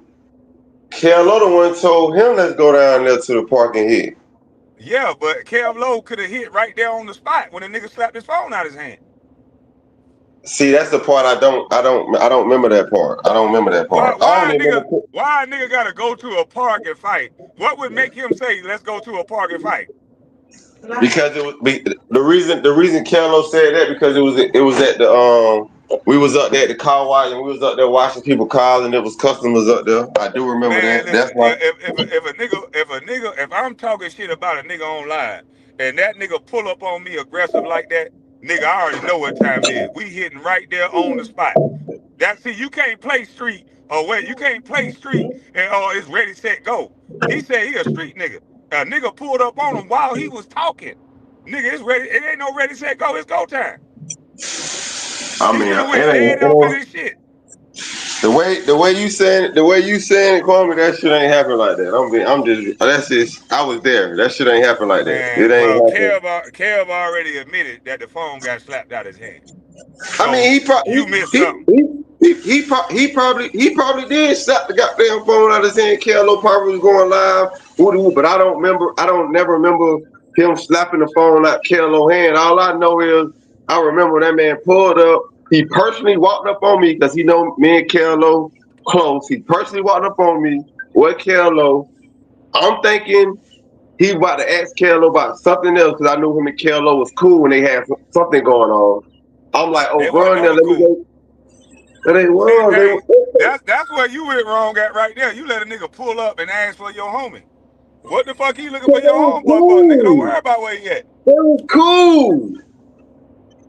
No, I don't Kwame. think that was ever cool, bro. Yeah, listen, my grandma them folks was cool because Kello was driving that man Black No, Bentley. Yes, he no, was. I don't think that was ever cool. Them folks was cool. Them folks was cool. Kello was in that man Black Bentley by himself driving it. Yes, they was, Kwame. They was cool, Hey, bro. I I'm think you telling you. missing something, man. Call your boy KLO to find out if they slapped it out of his hand. Kwame. He probably did. What I'm telling you is, before all this shit happened, Kello and Slim Rudder was cool, bro. I remember that shit, bro. Because Kello used to drive the man Black Bentley, bro. I'm telling you, bro. He No, used to drive the man car. that's after that, bro. No, it's not. That was before that. See, oh my God. Man, No, somebody get. bro. Man, listen. Man, I wish. Listen, yeah, Oh, that it thing. was before that. Cause what happened was Yeah, it before was that. before all this. It Hold was on. Let me before correct my own shit. You just trying to talk over the shit because you don't want to know the truth. Before that, Kev went into the nigga bar and told that nigga, you owe me some money. Cause Slim promoted an act that come down there. What rapper y'all want to that. come down there? So That's he what it got a was. nigga, yeah, so he got a nigga to promote it. And Kev came over there saying, hey man, we help promote, so you owe me some money. So Slim being the businessman that he is, he ain't want to goddamn call no problem. So he took the nigga around Brunswick. He said, I don't owe you no money. But he showed the nigga around Brunswick. He let the nigga ride in the car, let the nigga detail the car, and that's how they squashed it. But Kev still didn't feel like he got what he wanted. So he immediately started beefing with the nigga online. Yeah. Not in real life, You, you right. online. You So right. You while he right, was Kwame. online with this online beefing, the nigga pull up on him in real time. Get what? That's exactly what happened when you just said about the promoting. I do remember it was something about the promoting, and Kello was saying something about some money or some shit. They got into it, but I didn't know that at the time. That's why when he pulled up, of course I said, "Bro, right here," because I'm not knowing that him and Kello got into it about that. Kello ain't tell us about what happened afterwards. You feel me? Like after we left apart, everybody went to talk about we like, bro, why y'all got to do it? That's when KLO went to tell the nigga what really happened. But I'm telling you, bro, at first them boys was cool, bro. I remember that, bro. I remember they was Well, cool, bro. Slim Riddle used well, to pull up to the car wash all I'm all saying is the this. All I'm saying is this. What the nigga did fucked that man's chances up for making it to the mayor because everybody was like, look here, man, you the mayor, you out here, you trying to run for mayor, and you putting on gloves trying to beat a nigga ass. That nigga fucked that man up with that police ass shit. time. See, I don't remember all that though. I don't Man, remember that. the man on Facebook with the camera on Slim saying, this who y'all want to vote for mayor? This who y'all want that's trying to fight? That's police shit, bro. You can't cover up everything. I mean, yeah. I mean, I know KLO do some old bullshit sometimes. Nigga be having to tell him about himself, but No, that's more than bullshit. You saying you acting like you on street time. You invite a nigga to a mutual combat situation. And because of his status, you put the nigga on Facebook. Like, come on, dog, that's whole shit. you right. I mean, I wouldn't have But did that. in I the didn't next think breath, about going he online talking about I'm big blood, I'm big slime. Come on, man, you ain't big shit. You a telling ass nigga. live. Oh, no, my boy real right though, man. I ain't talking about all that gang shit. I don't really. They about to eat. Yeah, you scared eating in front of me. I'm just saying, I know about more shit than that. The boy that skinny nigga that knocked him out in front of his mama house, that beat his head, punched him right in his shit. I said, why you ain't kill that nigga? You want to kill TJ? You Oh, talking about who? one thing about that story. Now I most definitely know about that because that was my live. Okay. That was my live. He made you take that lie down. No, I ain't never take the line down. People That still lie had that gone, bro. line. That No, lie it's not, gone. Kwame. You gotta find it. I promise you. I just gotta find the live. That live ain't. I ain't never take that line Man, down. that That was my live is gone. You gave that nigga your page or something. what page? Kello ain't got my page. He got your YouTube. Do he got control of your Facebook too? Man, listen. He got the YouTube. That live was on Facebook. That was on my Facebook page. I gotta go find it. I was going live. Kello joined. I added Kello to my live, and Kello went to telling me about him and the nigga that pulled up the whole time on live. Kello talking about the man. The man really. That's true though. The man really pulled up. Kello showing the nigga The pulling up. nigga he never made it to the mayor. The black tail tall guy or Tom guy, he never made it to the mayor. He was running for mayor. Yeah, he was But the running nigga for mayor. old school, Yeah. nigga ain't play no games. You can't talk to no nigga a certain kind of way. I keep telling y'all that. Nigga wasn't thinking about being no mayor. Nigga thinking about whipping ass. And then the nigga told. Yeah, that shit there. But that other nigga had enough balls to pull up in front of this nigga mama house and put hands on him. Don't Yeah, nobody think you tough if they pull up in front of your mama house and put paws on you. yeah, he did that though. I ain't gonna lie. That most definitely happened. He That ain't most care definitely about happened. nobody being there. Y'all ain't jump him. You ain't jump him. That nigga was choking Kev ass out. Skinnier than him and everything. Now when that happened, I was standing way across. I wasn't in Brunswick when that happened. Well, how the hell it was your live then? What you mean? Facebook Live? I was on Facebook going live. I was talking about something. KLO wanted to get on my live. You know, when you're on Facebook Live, you can add people. Just like on here, you can add people. I added Oh, so he KLO. got his ass whipped on added to your live. Yes, that's why I say it was my Damn. live. It wasn't KLO live. It wasn't nobody else live. It was my live. I Why added you ain't take that KLO. shit down to protect your your homeboy rapper image, man? He can't have all these ass whippings all over Yeah, YouTube. first of all, even if I did take it down, motherfucker still had to screen recorded that shit. Yeah, but you shouldn't have it though. You his man's in them. I don't have it. I have to go find that shit. I don't have it on Yeah, I my told you. Facebook. I knew I'd get the truth. You took that motherfucking shit down, nigga. I told No, you I did. don't have it on my Facebook. I only got the same Facebook that shit was on. I only got that Facebook no more. I know. I was looking for that video. It ain't on your Facebook. No, it's on my other Hair Rail Facebook. It ain't on this Hair Rail. The Hair Rail I got paid now, it's not on that one. It's on my other one that when I was staying away cross. But that Hair Rail page is still up. I just don't know the password to it, but that page is still up. It ain't deactivated or none of that. It's still up. Uh huh. Yeah, it's still up.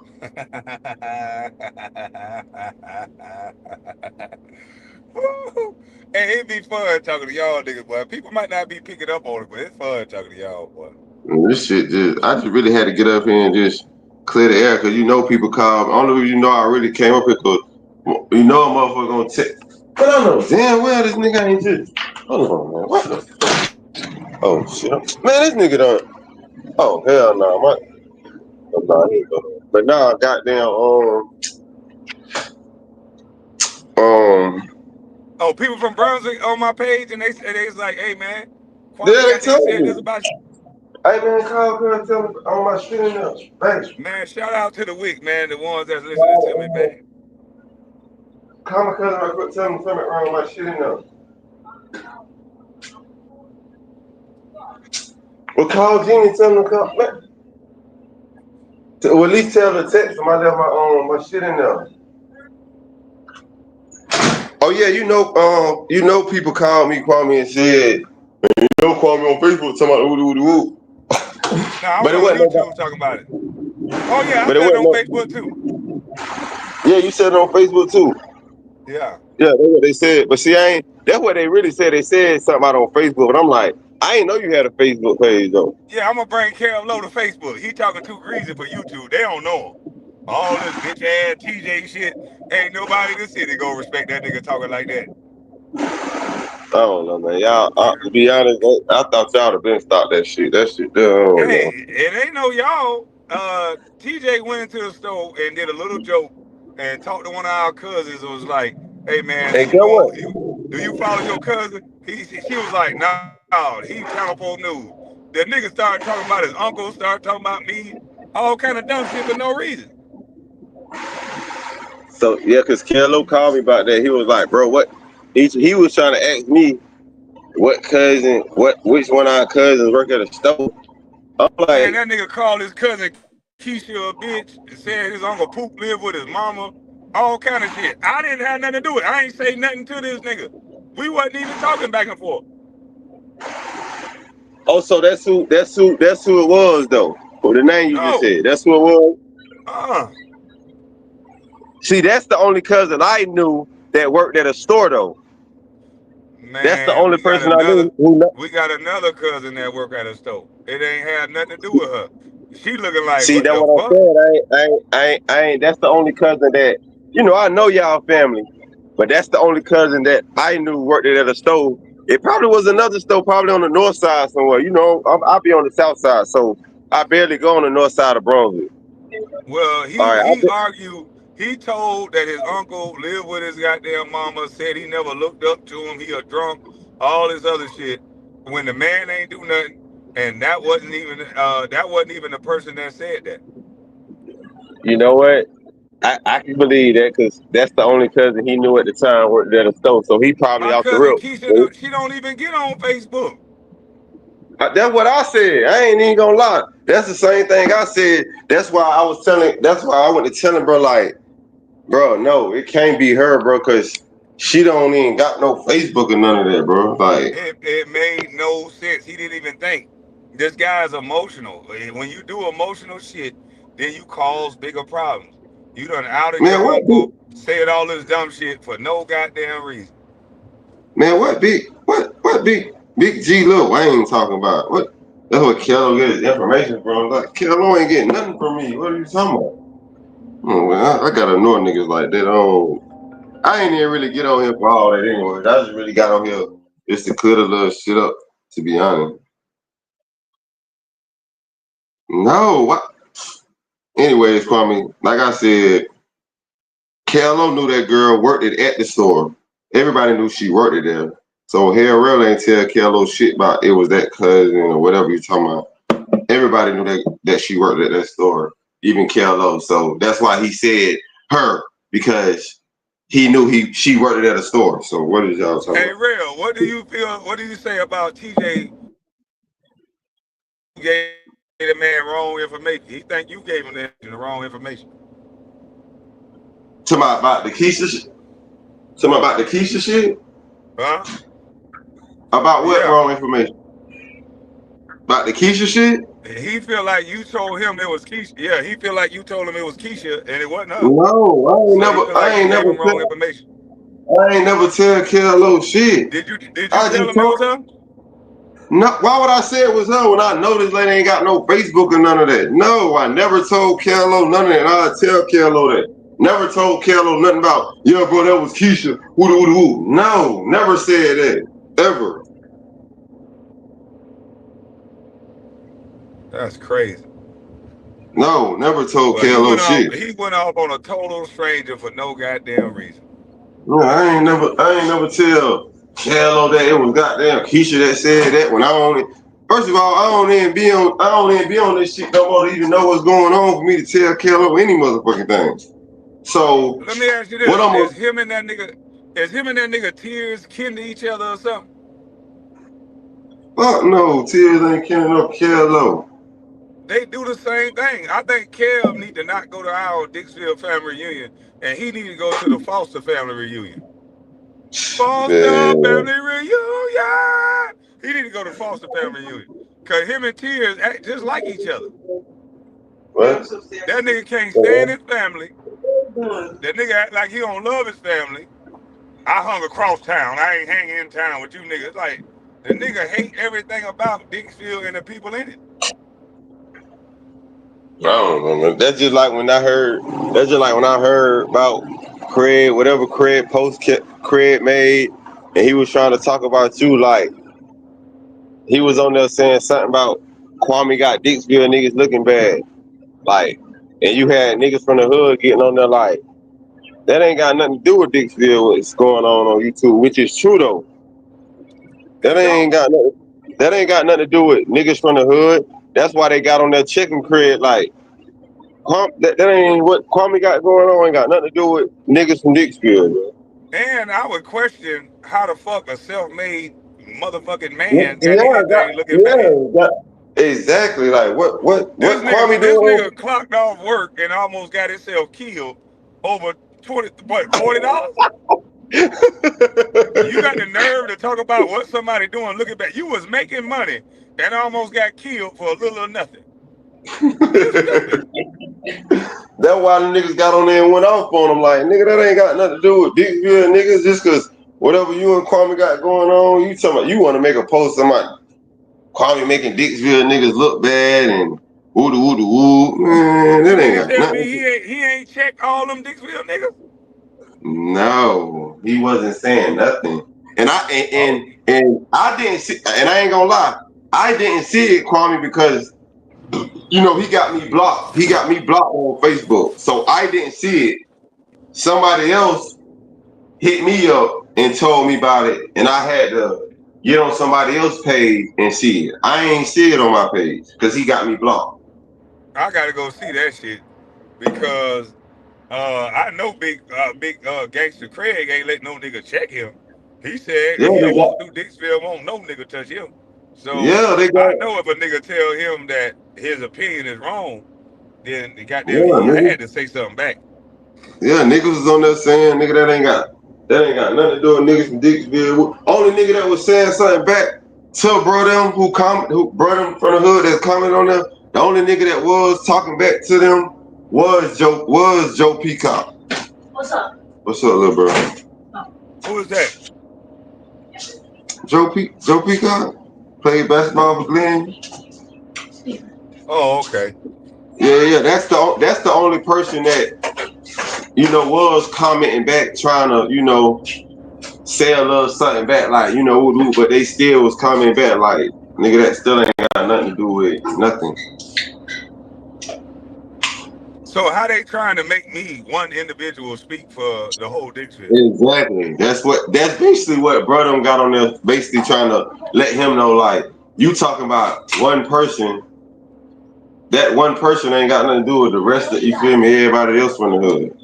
That's Because been the everybody whole else from the argument I've been trying to get him to understand on YouTube this entire time. I tried to tell this nigga, what you saying don't transfer over into real life. Don't no one nigga speak for a whole nowhere. fuck no. So that shit is lame that he keep thinking like that. I told him, I said, real life nigga, it don't work like that.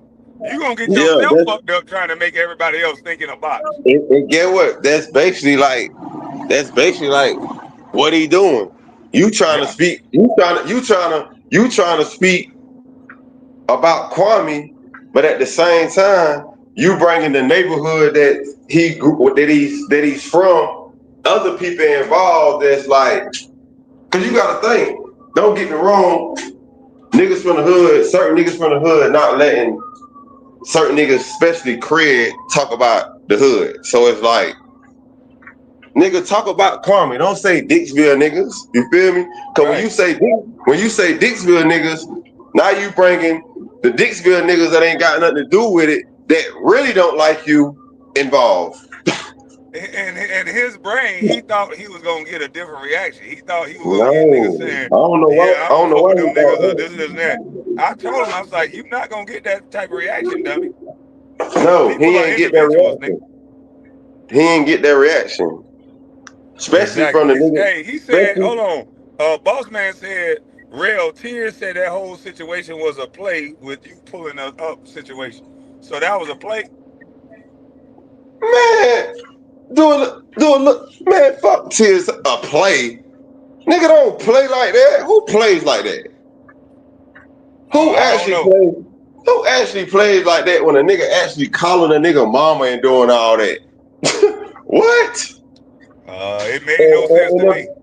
And if that was a play, Kwame, you forgot I was on YouTube Live. Y'all heard my mama in the background on the camera saying, "Son, leave my house." How was that a whole play? My It mama don't. I grown. guess I don't No, know. I guess Tears don't know how to think things all the way through. He went to lawyering school. that sound dumb as fuck. When my mama was on the background telling me to leave the house and all that, that wasn't no damn play. That shit was real life. That was a real life situation that was going on. That ain't no play. The fuck? Damn, this nigga all cap. That nigga say, man, that nigga Tears will say anything, man. That shit. That was not. Hey, he said he was showing. Hey, let me show you a picture right here. Right, the nigga paid for an Airbnb and then showed us this shit right here, like he was stunting. And so I said, "What the fuck is that shit?" And then he said, "Oh, this was next door to my Airbnb. This ain't my Airbnb. This next door. I wouldn't even stay in no shit next door that looked like this. What? Bro, I done been Yeah, to Airbnb in Orlando. Where the fuck he was at? I don't know, That bitch, but this was that the bitch look dock, like man. This where he had his bed that, at. It looked like Gilligan's Island. The that nigga look like plane, he the was. plane. That nigga look like he was somewhere after a hurricane hit. The And that's what fuck? I was saying. I was picking on this What? shit. This nigga That started ain't being a no. victim again.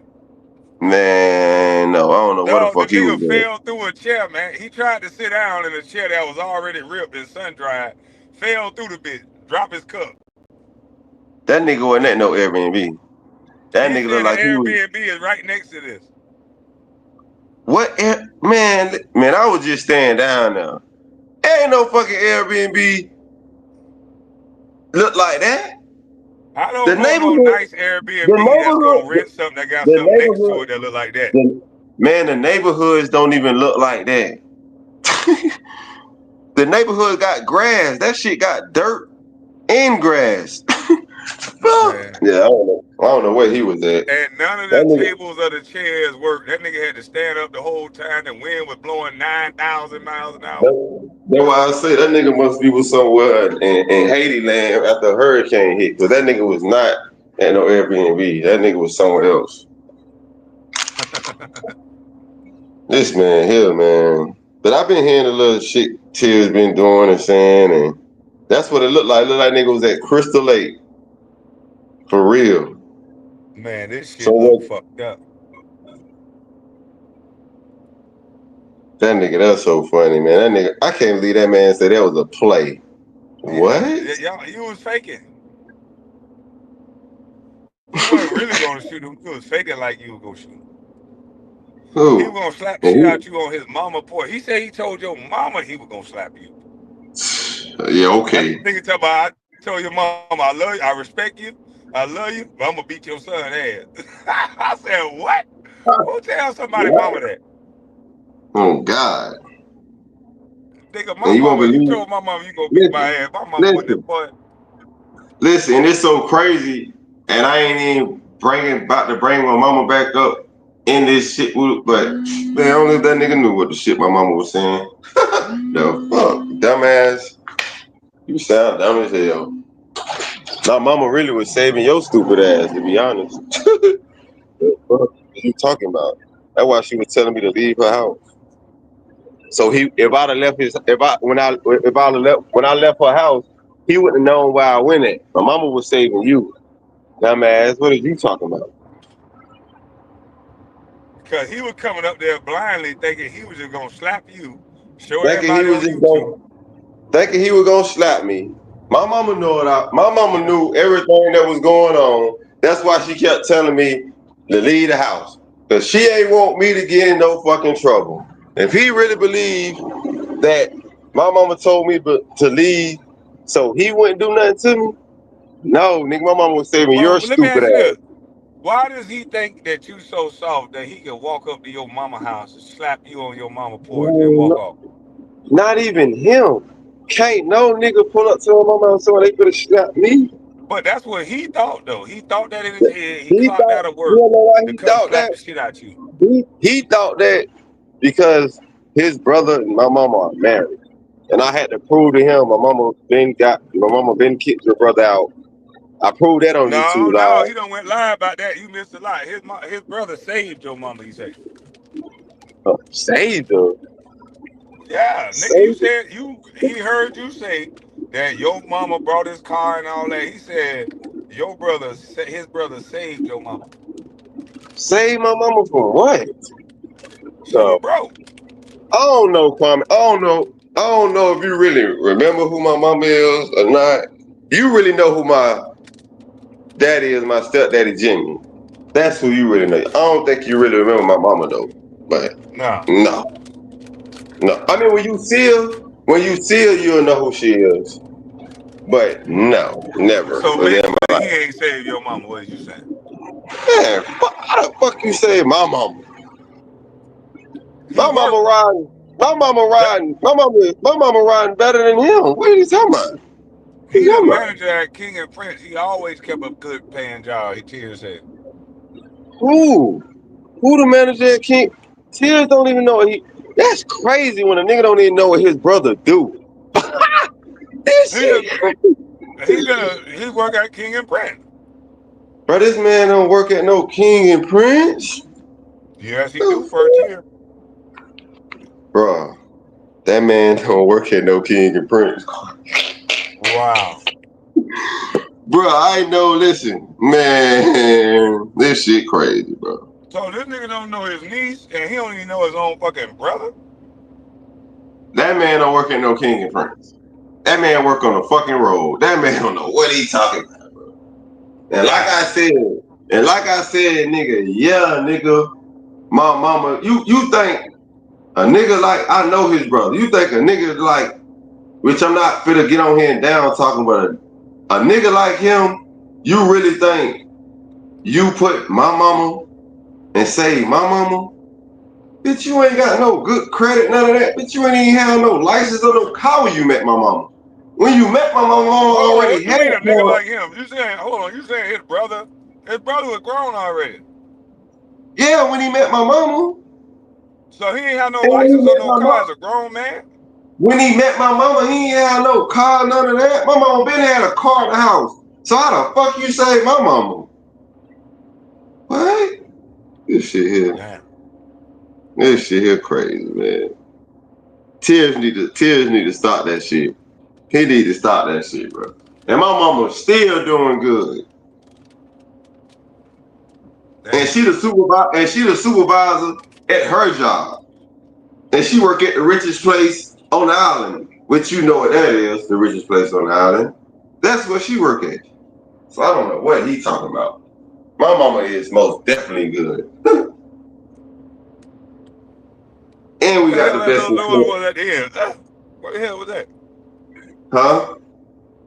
What the hell was that? What the hell was that? What was what? This nigga talking about.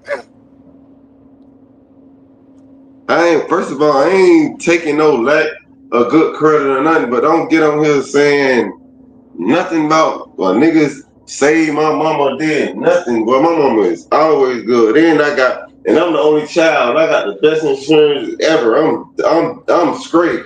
I don't be caring what a nigga talking about. I know I'm straight. My mama's straight. I'm straight. And my 5 kids straight. I don't care what a nigga be talking about.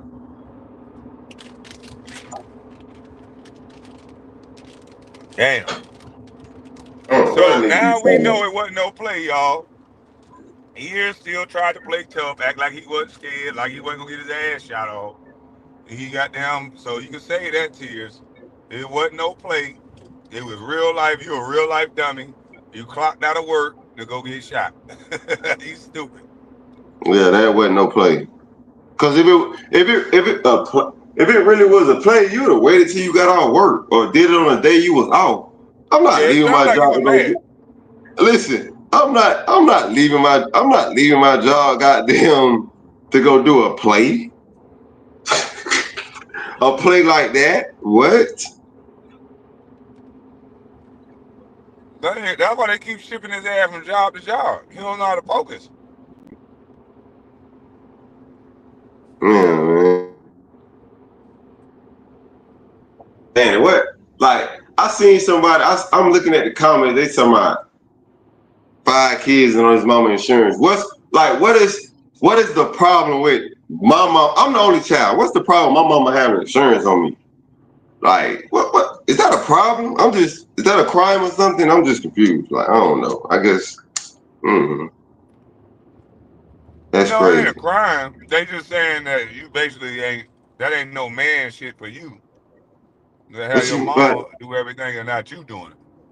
my mama did that on her own. Like, what the fuck? Like, I can't even. It don't even matter. You right. I I'm straight understand though. it makes your mom look like a great That's just mom, like but they're challenging that's you just as like an adult. look, Kwame. That's just like I seen somebody post on Facebook and say, if you between 20, they said 25 and up, you shouldn't be staying with your mama. Boom, boom, boom, boom, boom. And a lot of people in the comments were saying, like, it's nothing wrong with going back to the nest because the way the way the living is right now, like the price of living is high. So it's like, if you got the chance to go back to the nest to get right, why not? Is that a problem going back to the nest to get right? Not saying move back to the nest now and get comfortable and be laid all in the motherfucking shit and woo woo woo. I'm just saying just go back to the nest to get right. Is that a problem? Yeah, it's a problem because you out making kids, and if your mama can do it, then that means you can do it. So if you out here doing adult things and being an adult, then you got to be able to handle adult responsibility. You I mean, you right, but that's not a problem with going back to the nest. I'm gonna say this. Not even going back to staying with your mom. Let's just say, okay, example, my mama owned the house. Let's just say my mama didn't stay in the house she owned, woo, and she stayed somewhere else and she just had the house, furnished and all that. You can go in there. So that'll be a problem with going back to the nest to start over. I But she's mean, not yeah, staying. I'm not living up under my. I wouldn't But want to she's live up not under my staying there mama though. rules and all that shit. Fuck that. She ain't staying there though. She ain't staying there. I'm just saying this her house. This her property that she owns. And could have Okay, left it. so And let's just say let's just say she leaving it to you. If she passed away, she leaving it to you. But you don't know if she leaving it to you or not, but she leaving it to you. Is that a problem? you don't know if she's leaving it to you, but she's leaving it to you. I'm just saying if you don't know that she's leaving it to you, Okay.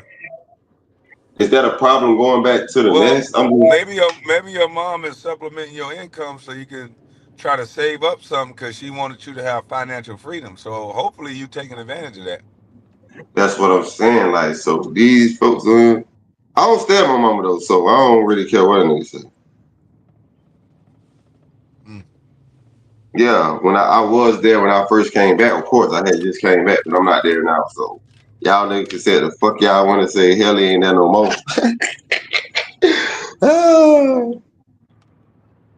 And I got a job, and Oh, I you done got working back now? right. Man, I've been working. It ain't take me long to get a job and get back on my feet, Kwame.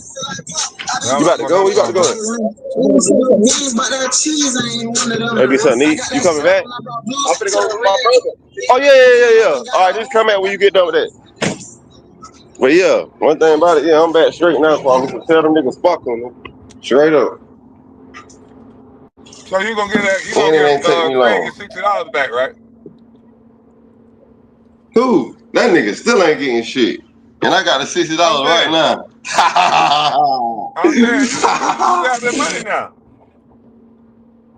Well, listen, I done had $60 2 months ago, 3 months ago. And you still ain't gonna give me Yeah, shit. shit. Nope. So basically he jacked. Huh? Oh yeah. So you saying that wasn't no Man, play and he jacked for real. yeah, that wasn't no play. That shit over with. Case closed. And Six he feet jacked under. for real. 6 feet under. He ain't jack cause I ain't, you feel me? I ain't pull up on no, woo. He signed it on his own, but yeah, that shit over with. That But shit he been want his over with. money back. So you running off on the plug, you bucking. No, he ain't want his money back until we got into it.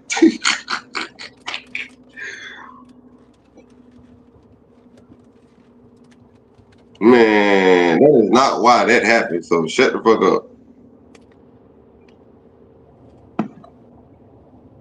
Yep, that's the bigger question. I most definitely can. All five.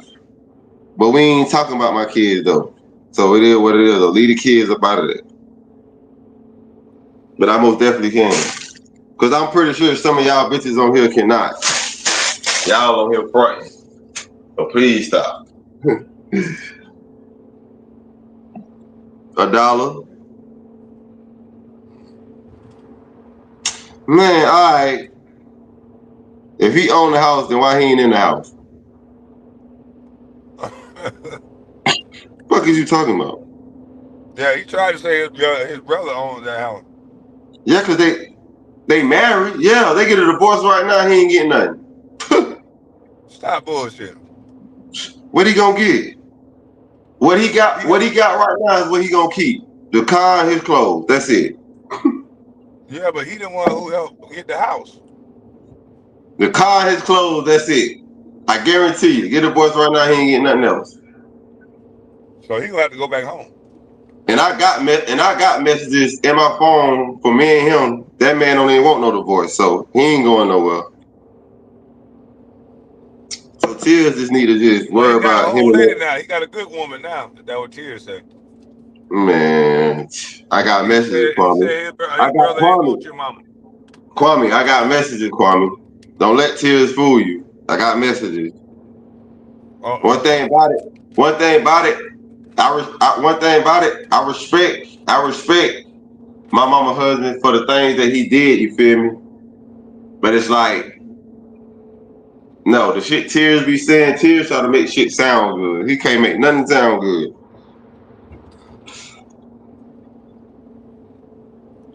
Damn. Yeah, I But was begging like his a mother. mouth will fuck up a friendship.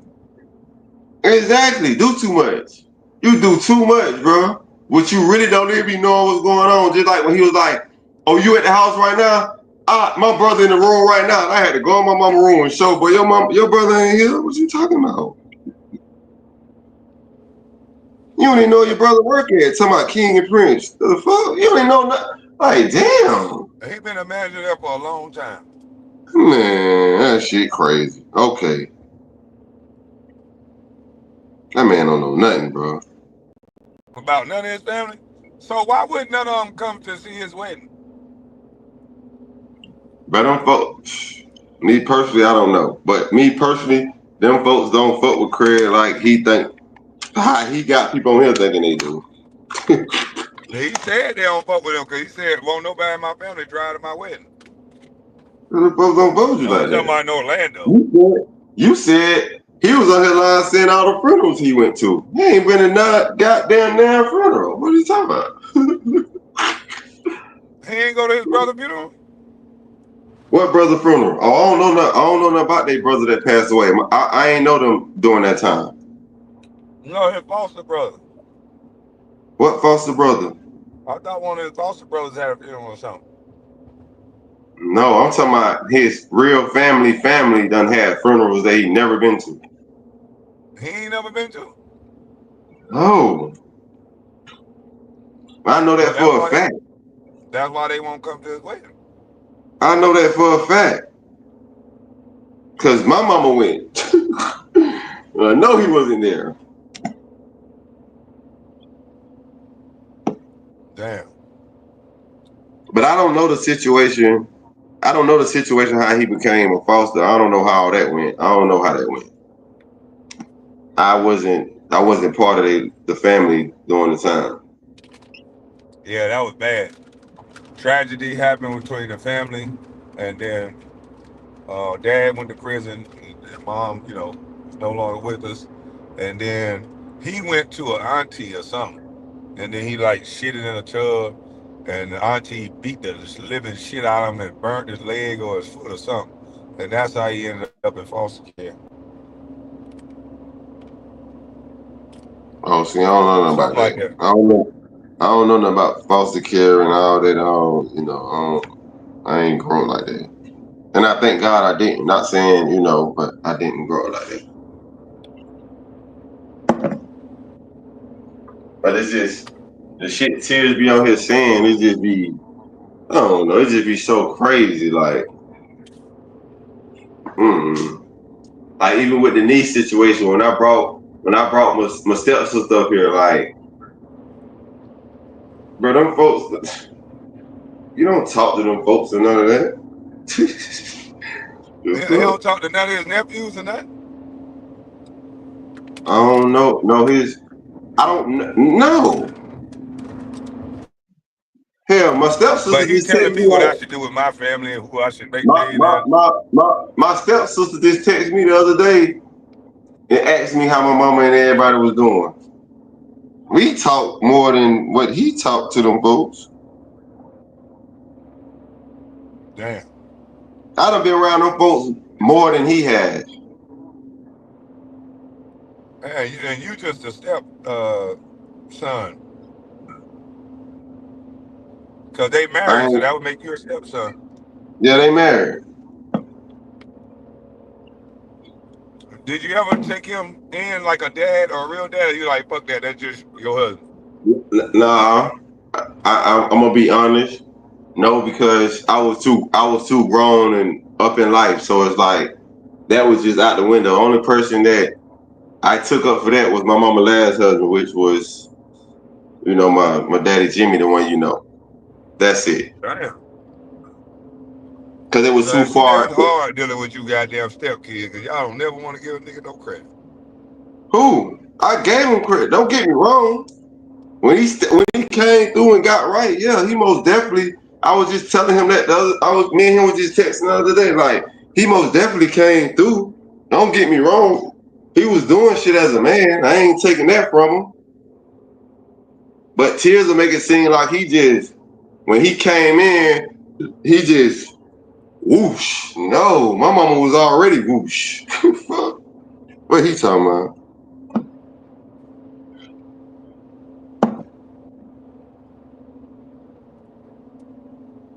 Man, this shit crazy.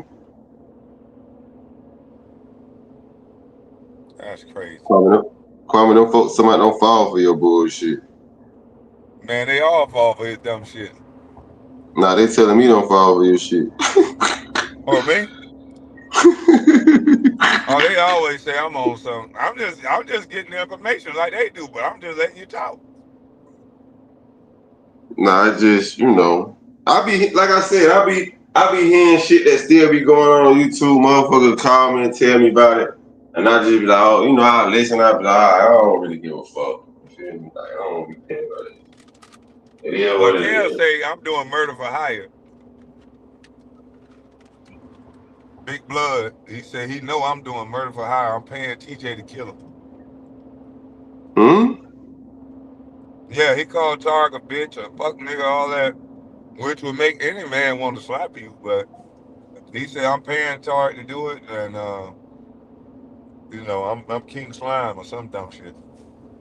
Man, I wish Lil Wayne just keep his comments to himself sometimes.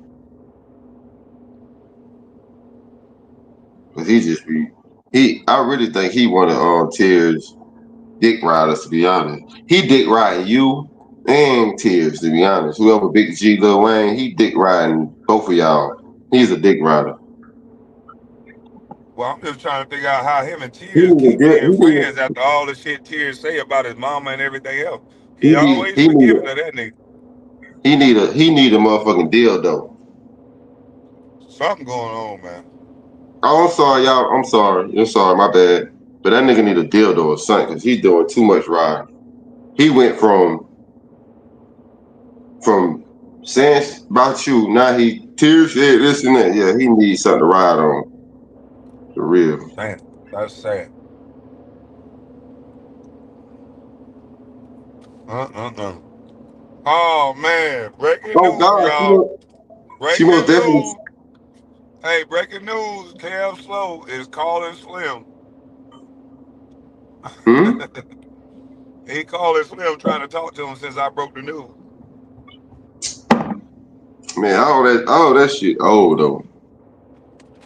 It is old, but I'm just bringing up how he hate his family. He want to shoot TJ after antagonizing him, calling him a bitch.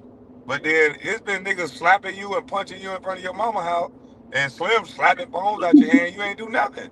So why you got so much hatred for your family? I mean, that's why I be like, that's why I understand. Like, damn, they still going at it. Like, Man, this shit started back up over TJ laughing with his other cousin, and oh, all she said, that's how I started back. yeah, Okay. she just was like, he Channel 4 News. He got sensitive. The guy real sensitive. I'm not calling my cousin a bitch and saying nothing about her daddy because she said I'm Channel 4 News. He is Channel 4 News. That nigga used to pull up. I remember when he pulled up to the porch that day. And that's why we got into it. I was like, damn, man, don't be putting no cameras on me and shit. You see me here smoking. I said, you on some police shit. And he got Who did offended that? because, yeah, that's on Facebook too. Who did that? KL Slow. You talking about, bro. That day I jumped off the porch on his ass. When he went in the middle of the road and got mad, got tough in the middle of the street instead of on the porch. But like I said, when we was in the locker room and they mic us up, we be like, I'm 5-0 right now. That's cold word, like, nigga, don't say nothing around me. I got this mic on me. But he took it as some street shit because, they were saying that he told on somebody.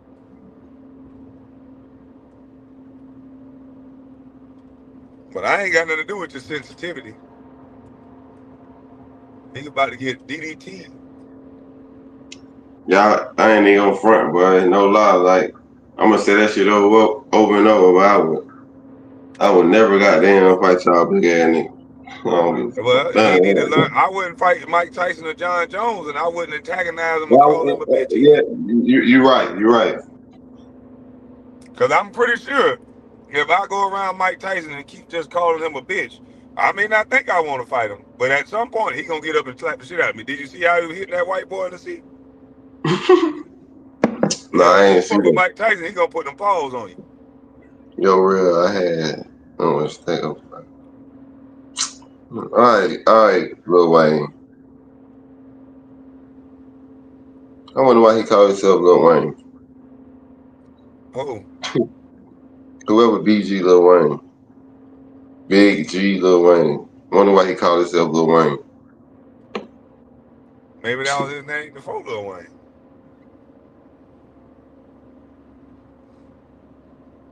That might be one of your trolls though. Might KP. be. I know how shit be going on now. That might be one of your trolls.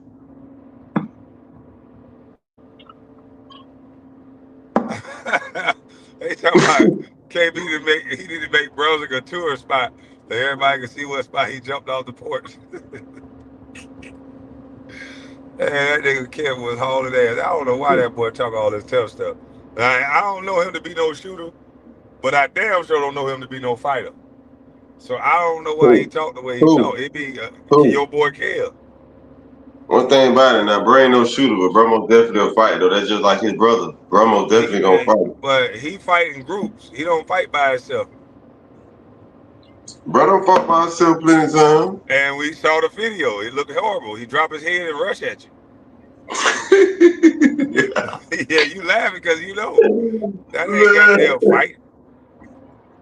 One Man, side, one side step to the left, and an uppercut gonna end his night. yeah, Or just dip to the right and bomb, pop him on the way in. He just dropping his head, throwing the right hand. bro, can you help me sell these?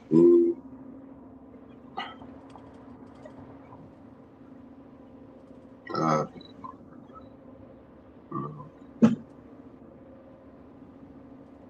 man, I think real is Kello girlfriend, man.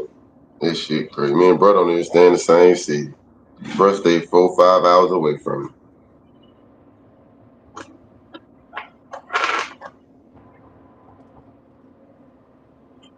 But my boy Kel on live, man.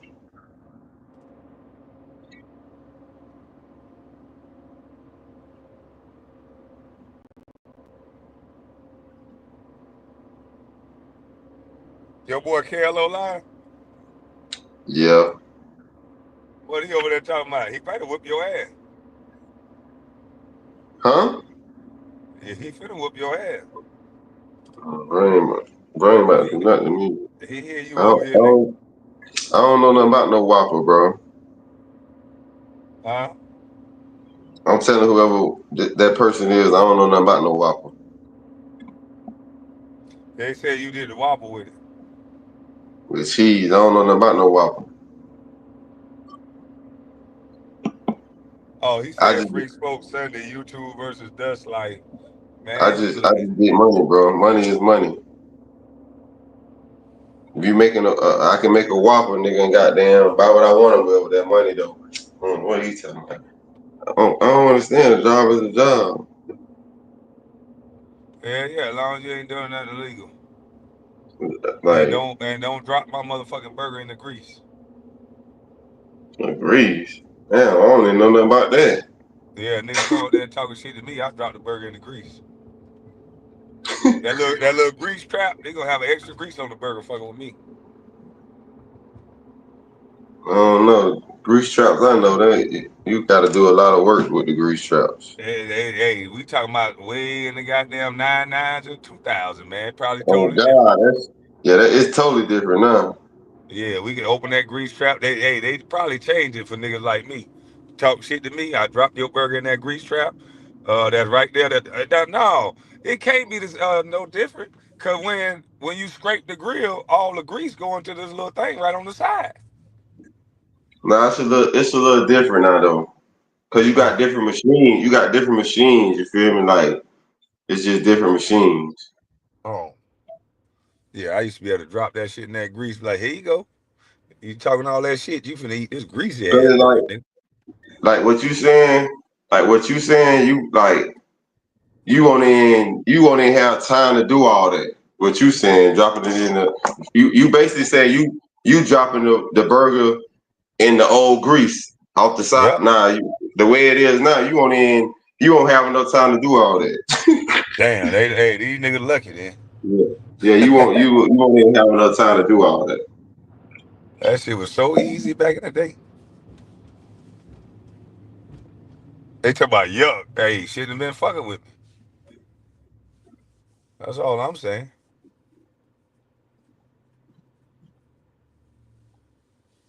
But shit, I'm gonna play All this last part of this Suge shit, and then I'm about to pull up on my daughter. right, bro. Like I said, man, nigga ain't slap Big Helly, man.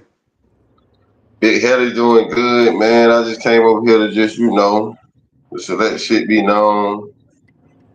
Well, at least you Y'all think, cleared it up. At least y'all gonna keep it some hood oh, shit. And move on oh from it. yeah, that ain't not one thing about it. Ain't nothing but hood shit. That shit ain't even.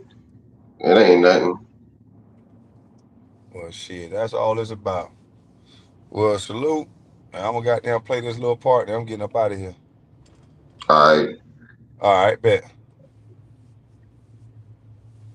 Man, Big Helly came up here, told his own story. Shit. Now, at least it's out there. That dream, wasn't all the way accurate, but we got the real story. You know what I mean? We got the real story out of the man's mouth. I ain't trying not to overtalk him. Let him get his shit off. He said, "Great job, Kwame." Yeah, man. Got there bang slow. We found out tears is all cap. That wasn't no play. He almost got his ass shot off for real. Uh, and we found out he'll say anything, and that he don't even know where his brother work at. We found out a lot of information. He said, "My bro got slapped." These niggas, hey boy, the chat undefeated boy. So y'all still think he got slapped? He got pushed. He did not get slapped. He said it was a little bit of push. He pushed, got pushed, and a firecracker went off, and now they cool again. Ain't no beef, ain't no nothing. It was just a push out of the man's mouth.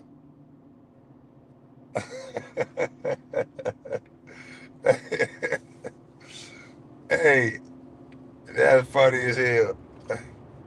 Kel Slow rarely admitted that was some police shit you did.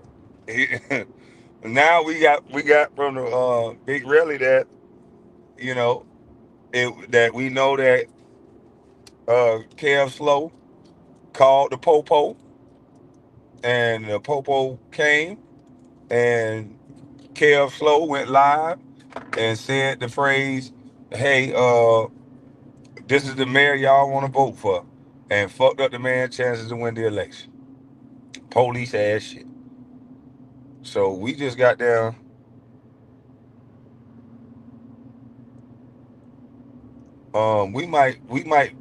We might revisit this live. Yeah, this song, this live right here told us a lot. Kev, you the Popo. Niggas already confirmed it. Niggas already know it. You the Popo. Um, that wasn't cool. Ronald Jones, I don't feel like falling asleep.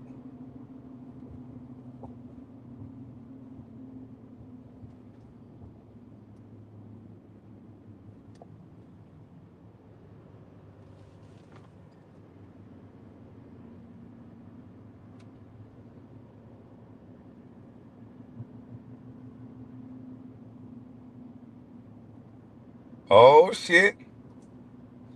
Slim say he finna call Kev back. So I told him, I said, just know you gonna be recorded, nigga. You gonna be on YouTube. Yeah, you gonna be on motherfucking YouTube for shizzle. If he get on the damn phone, you gonna be on fucking YouTube for real. God dog, B. Fake smoke channel. You don't got no smoke, nigga. You just wanna ask questions, nigga. You ain't no journalist, nigga. You wanna come here, why come? How do you know? Why won't you say? Why won't you do? Nigga, we all know your MO, nigga. We don't wanna hear that shit you gotta say, punk. We don't wanna hear that shit you gotta say.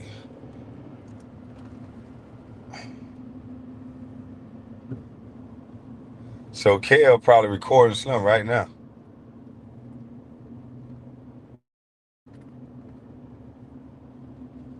If they on the phone, he recording your ass.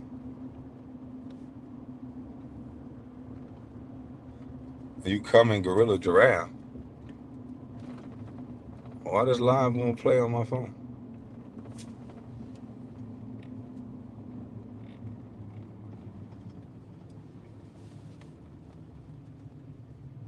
What the hell is going on?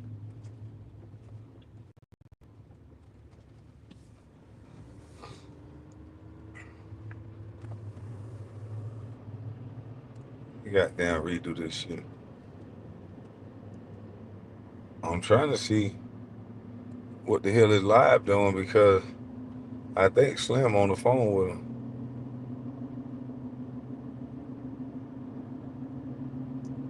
My live, it won't show up.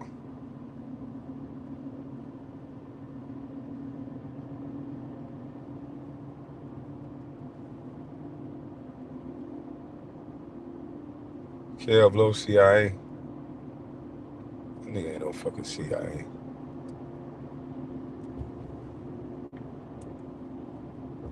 JJ said she back from the dead. Man, I don't see this shit.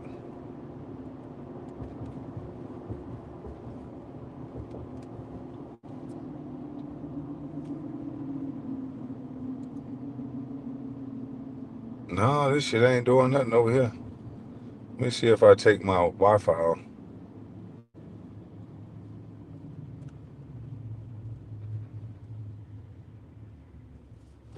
Nope. That shit still buffering. Nigga shit whack. That nigga shit whack, B.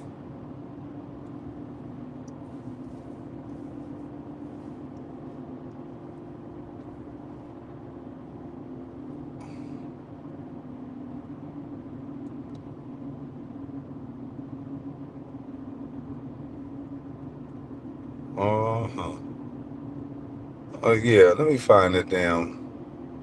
I gotta finish up that Sally Jenkins bullshit. that that boy wrote, played later.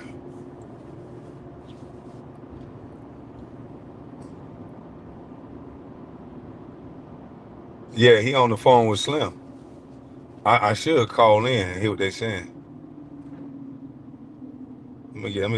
Let me see if he'll lock me in.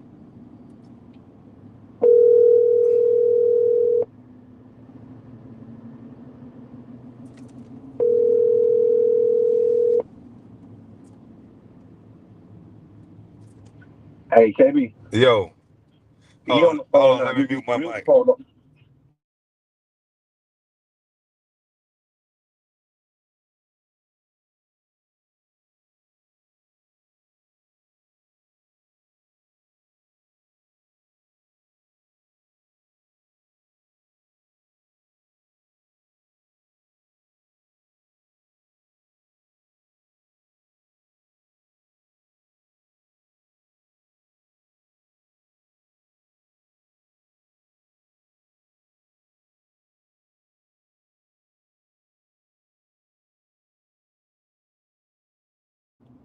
Oh, the phone hung up.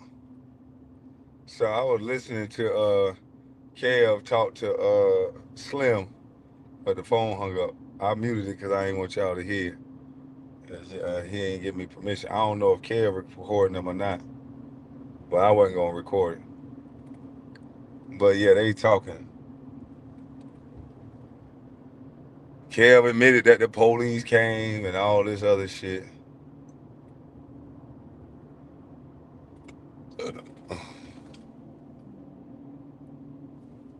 Yeah, that nigga cop inducing calling everybody. He got a show going on, but he calling. Why not call him before the show?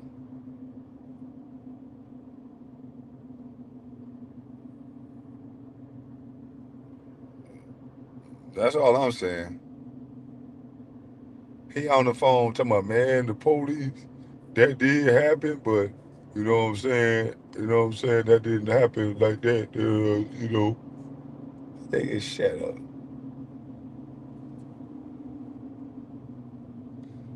It's hilarious, man, the way these people act online and what real life be. Just live life, be cool and chill, man. That shit, all that other shit is stupid. If you ain't just roasting, having fun, just laughing for you throughout your day, just to get your day through, then your motherfucking ass crazy to me. You want your family in trouble. You want your family to miss you. His live buffering because he on the phone. Yeah, he on the phone.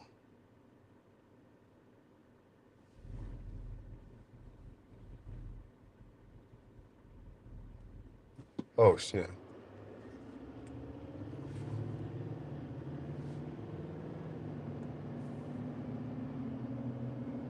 Oh shit.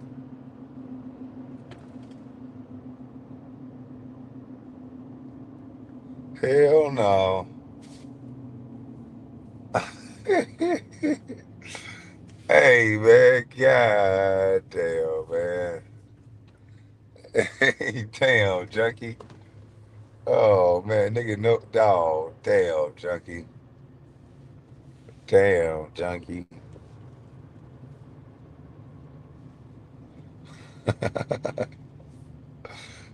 Pull up to my bumper, baby.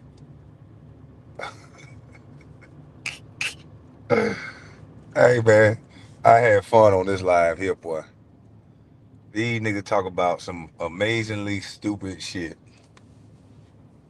The motherfucker say the nigga took me to a giant, and the only thing I know is Kroger. Hello? Man, I ain't want you to get that girl sense of Hold the on. moment. Let me mute this mic. Oh, you two. Hold on.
All right, y'all. I got the whole conversation, man, but I just pulled up to my daughter party. It's just about to start. Everybody outside. It's supposed to start at 6. They 5 minutes early. Everybody blowing bubbles everywhere. All right, I gotta go, y'all. Salute to y'all, man. I'm up out of this thing. I gotta got dang on make sure my daughter like this iPhone. I'm gone.